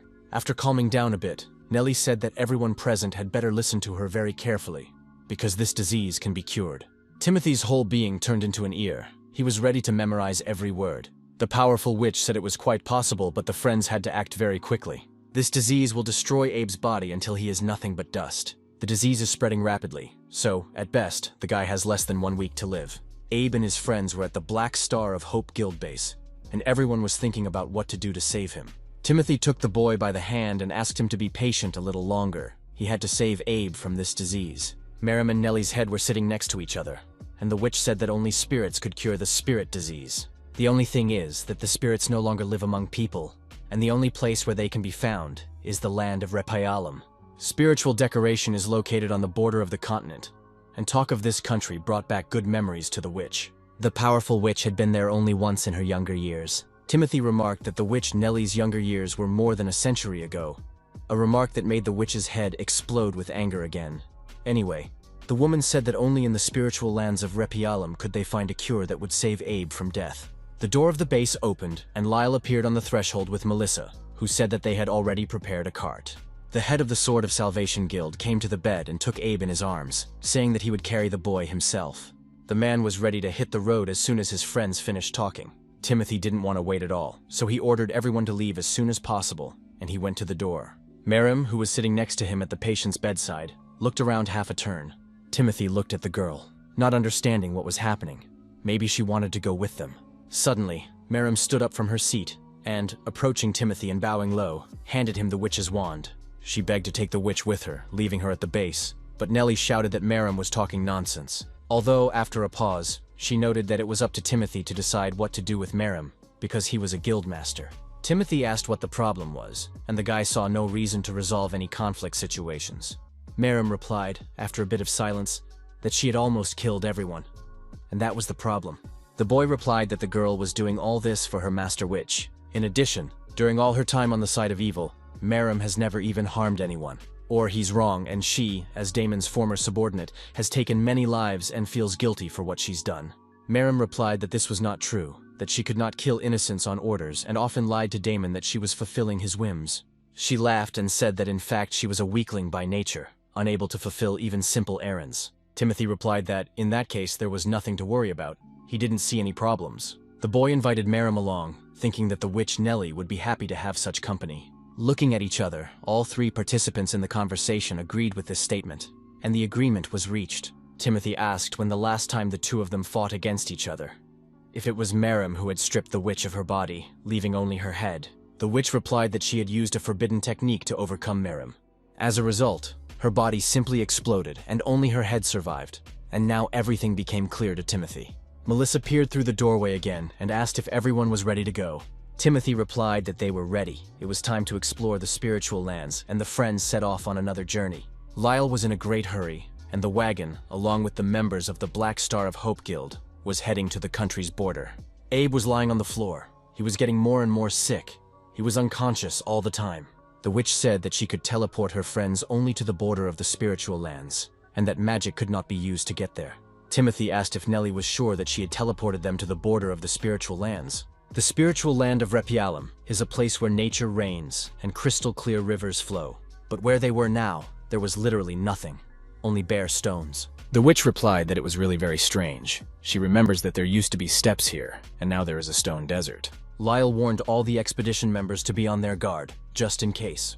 If the powerful witch was right, they were very close to the spiritual land. But no one seemed to be waiting for them here, and suddenly, lightning began to illuminate the sky above them. Timothy saw a strange fog ahead, and Lyle asked what they should do if they were going to go into the very center of it. The guy replied that they had to save Abe, but they didn't know what was in store for them, and there were some of them who didn't know how to fight at all. Lyle, having listened to the boy's thoughts, replied that, in his opinion, it was an unjustified risk. Melissa couldn't stand it any longer and decided to join the conversation, and she assured the audience that everything was fine. Everyone around him realized that Abe didn't have much time left. His friends should use every opportunity to save him, and they should never deviate from their goal. In addition, the girl noted that she is now surrounded by the strongest people in Durham, and she is not afraid of anything at all.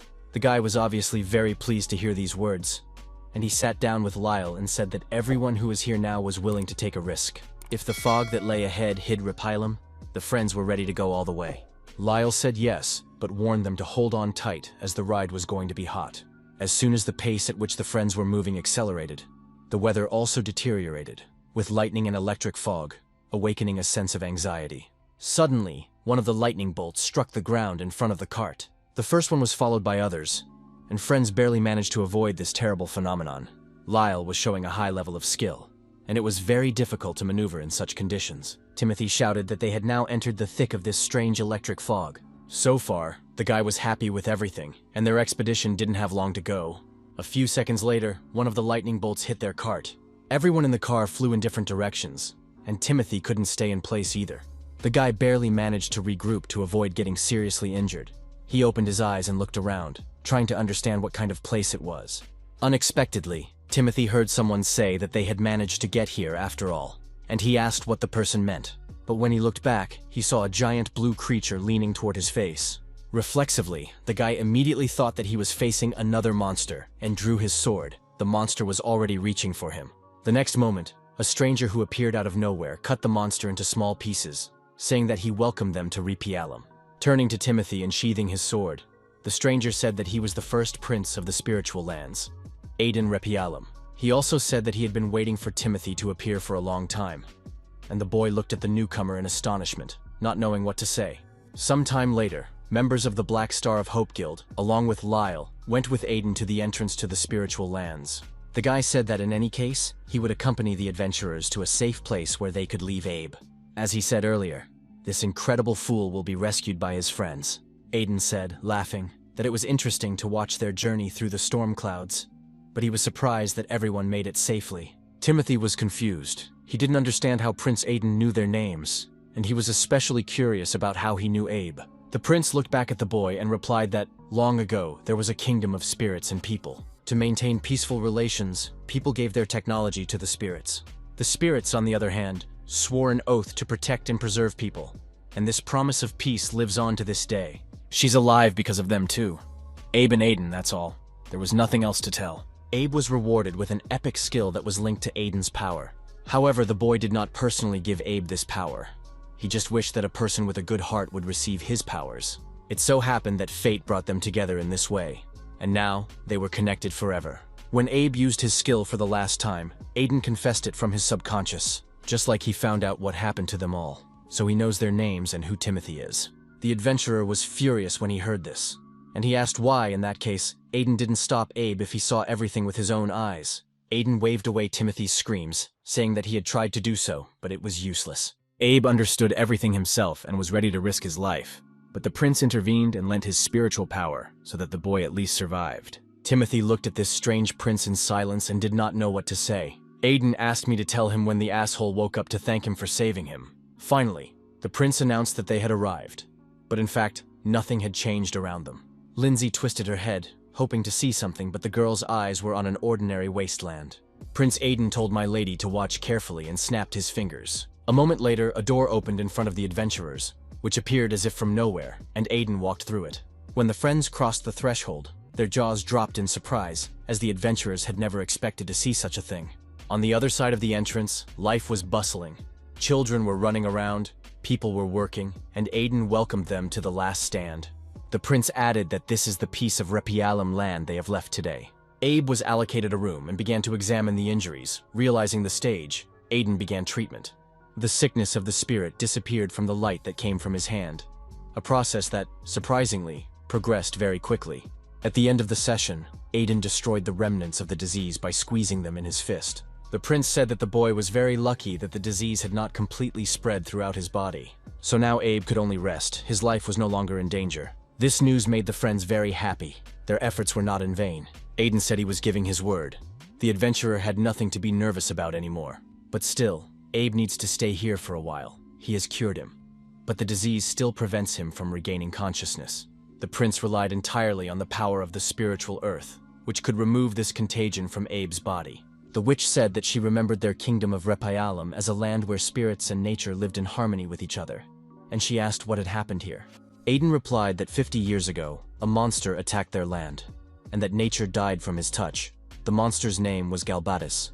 This monster was the most horrible monster, the embodiment of evil itself on Earth. Once inside Abe's subconscious, Aiden realized that the monsters the adventurers were fighting were, in fact, his followers.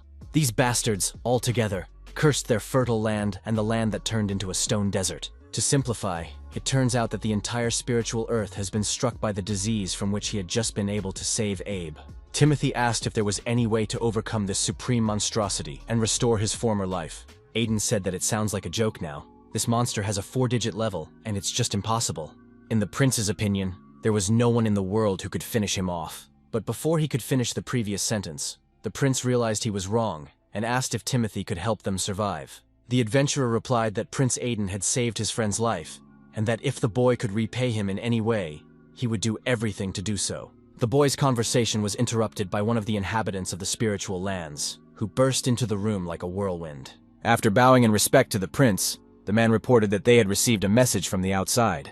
It turns out that their last refuge has been surrounded by Mr. Galbatis' army, and something has to be done urgently. Aiden put his hand to his head and said that if you remember the devil, he will appear immediately. The prince said that he did not want to ask the adventurers to do this, but the entire population needed their help to protect their home. Timothy replied that, as he had just said, he would help, but he needed answers to his questions. The boy asked why all the locals called this monster Mr. Aiden was thoughtfully silent, and then replied that it made no sense to hide it from the adventurers. The prince replied that the monster's name was indeed Galbatis, and it was he who had destroyed their kingdom. But this is not his full name at all. The monster's full name was Galbatis Repialam, and he was his father. Timothy was amazed. He couldn't believe his ears. Was it really true?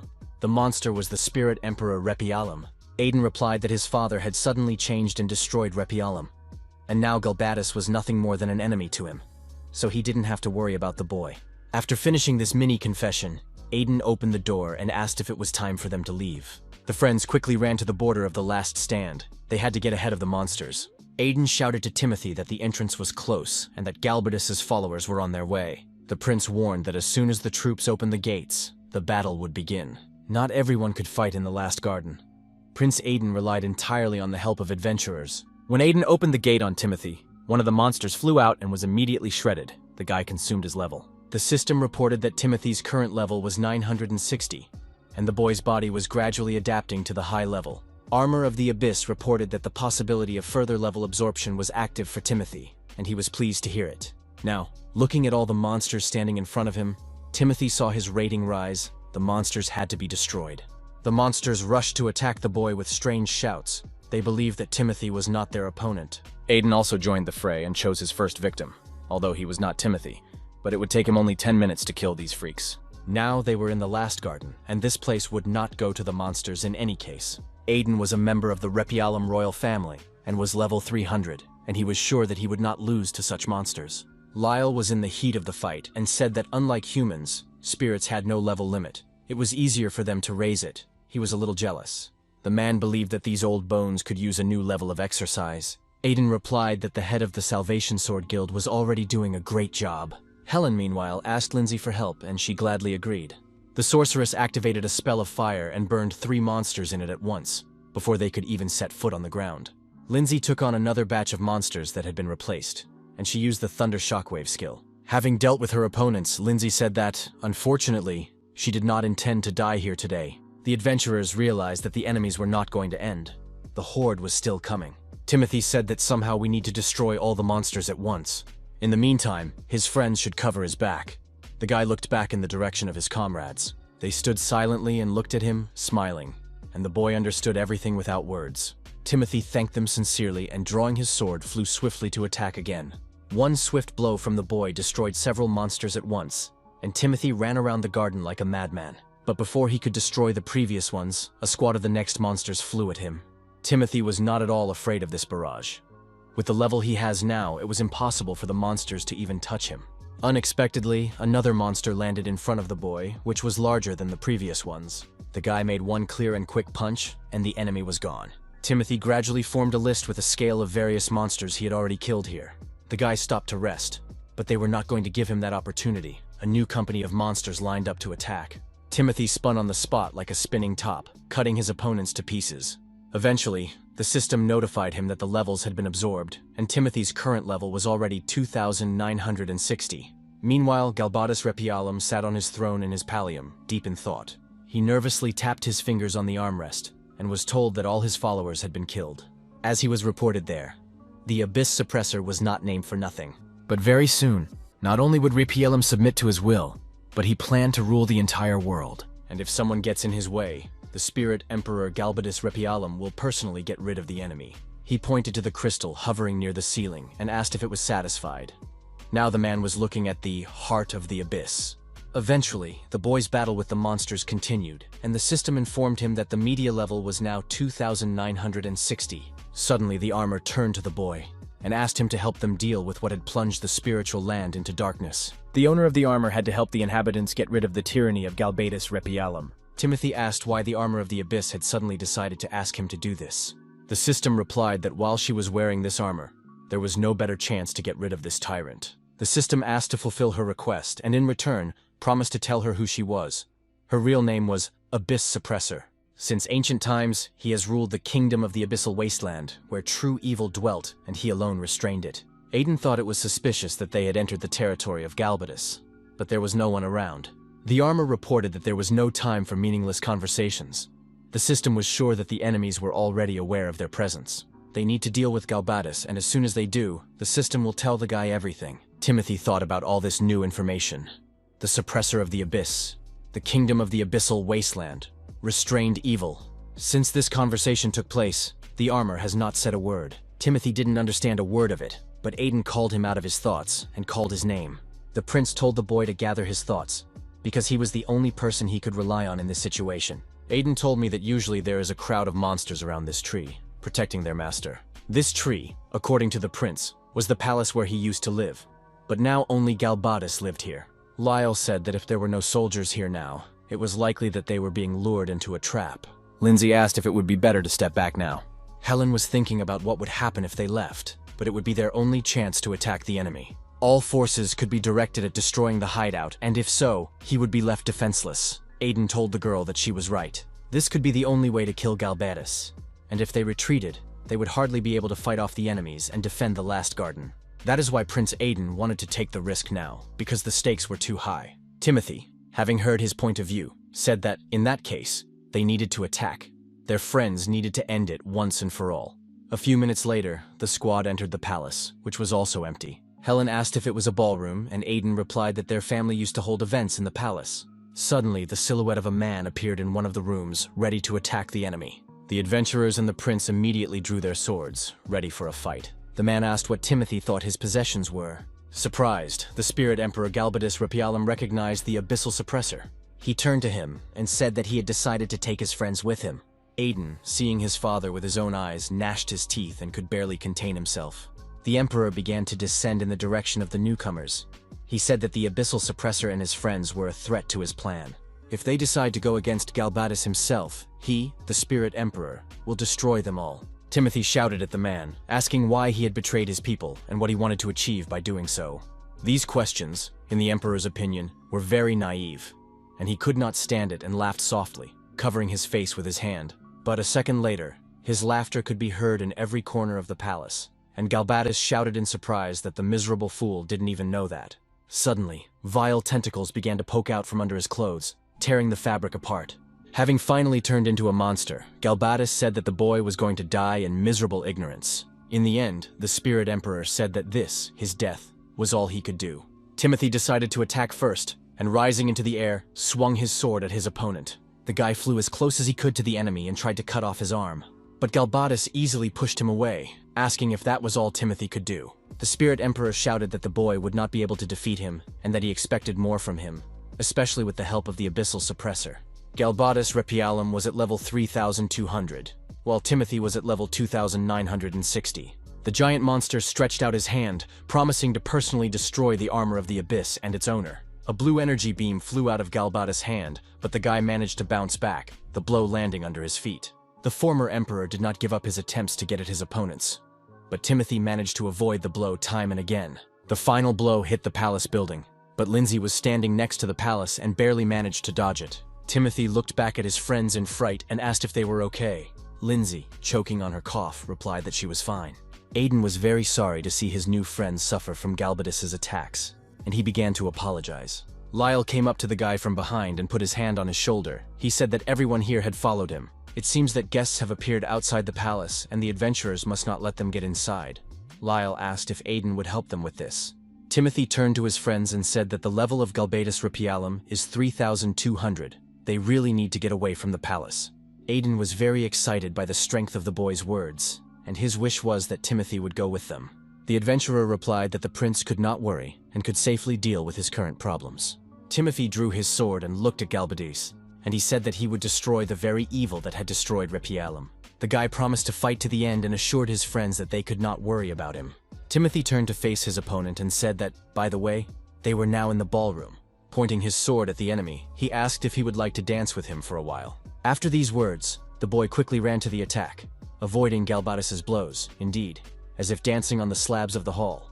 With one lightning leap, Timothy suddenly found himself in dangerous proximity to the enemy. A series of swift but painful blows fell on Galbatus, and the monster had to dodge. While Timothy was looking up, the tentacles of the former Repialum pierced the slabs below. Galbatus said that the guy probably thought he could trick him and hit Timothy with one of his tentacles. While Timothy was floating like a rag in the air, the monster reached out to him. But he did it not to catch them, but to push them to fly even further. Timothy flew back against the wall, large drops of sweat streaming down his face.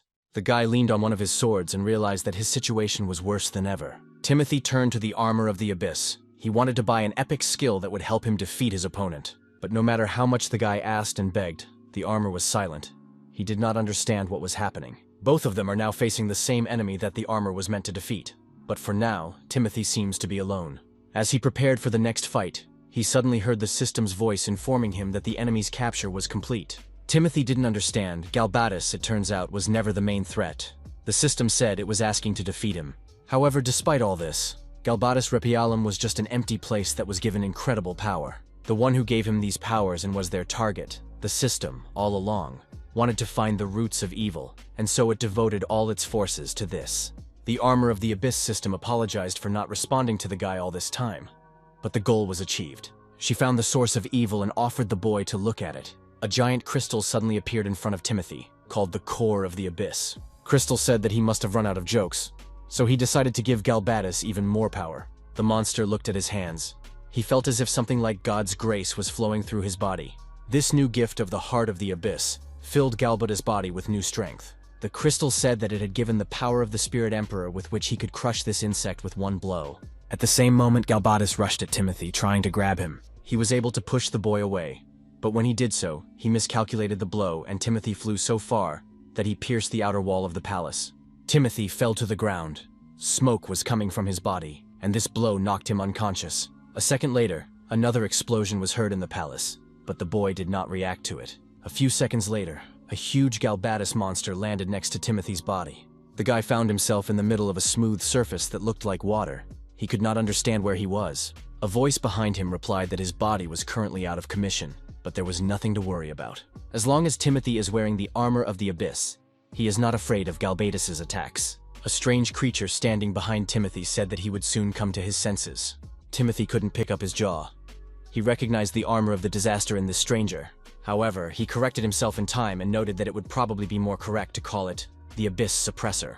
The interlocutor said that the guy could call him whatever he wanted, but before he came to his senses and started fighting, he wanted to tell Timothy his story. The Abyssal Suppressor asked Timothy if he wanted to know the story of the birth of the armor of the Abyss, and the boy, of course, answered in the affirmative. The Abyssal Suppressor said that in ancient times this world was ruled by beings called abysses. Timothy should have been familiar with this. because he had already defeated one such creature recently. These creatures wreaked havoc and destruction all over the world. They destroyed everything beautiful around them. The paths they traveled were always dotted with mountains of corpses of innocent people. And in order to seal this unspeakable evil, a heroic god came forward and decided to get rid of these creatures. By imprisoning the monsters in another dimension, the hero god created the kingdom of the abyss of the wasteland. However, it wasn't that simple. Sending monsters to another dimension was not enough. The power of these monsters of the abyss was too great, and they fled from there time after time. So, to ensure that this time no breed would leave this dimension, the hero god himself decided to go there. Thus, he began to rule the kingdom of the abyss of the wasteland, and became the suppressor of the abyss. The deity began to gain new levels, and because of this, was able to create skills for himself, according to his desires. Even the wasteland abyss kingdom itself was created with the help of one of his skills. But to reduce the abyssal population, the hero god created a new skill, level absorption. The abyssal monsters are immortal, and after their deaths, they always soon revived, no matter what was done to them.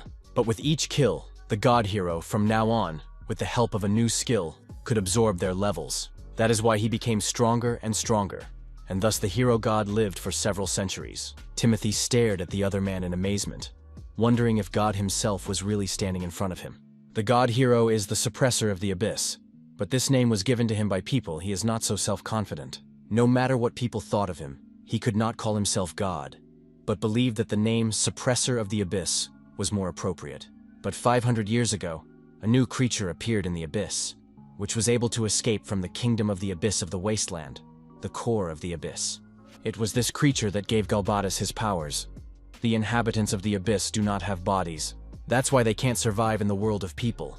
The heart of the abyss needed a shell to survive. As it has now become clear, it seems that the core of the abyss protected the spiritual lands and gave them strength by becoming their guardian. But gradually, this giant crystal drove the ruler of Galbatus Repialum crazy, promising him incredible power and authority. The abyssal oppressor had to leave the kingdom of the wasteland to bring the fugitive back to prison.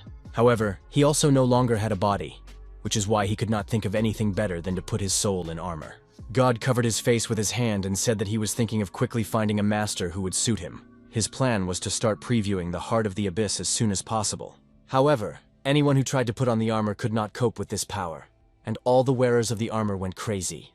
As a result, whoever tried to wear it always died, and people eventually began to fear it. Later, the story of the cursed armor, which was called the Armor of Disaster, began to circulate around the world. That's how he lived all this time, hidden away like a dangerous artifact, and everyone was afraid to approach him, until one day. One day, the World Destroyer attacked the storage facility where he was being held, and he was also familiar with him. A giant black dragon swallowed it along with part of the vault and flew away. Soon after, the black dragon settled down near the Rakura cave. But Tyler found him there and ended his life, but he couldn't or didn't want to finish him off. It was in this cave that Timothy and the Armor of the Abyss first met. Ironically, the guy with zero experience was the only one who was suitable for the hero god. The abyssal suppressor stood up and sincerely thanked the guy for everything he had done. Thanks to Timothy, they were able to cleanse this world of evil. Finally, fate smiled on him and he found the person he had been looking for so long. Now they have only one monster left to kill, Galbatus. And if they lose him, the creatures of the abyss will break out into this world again. And all those vile monsters can literally destroy it. The abyssal suppressor said he wanted Timothy's help as his sole master.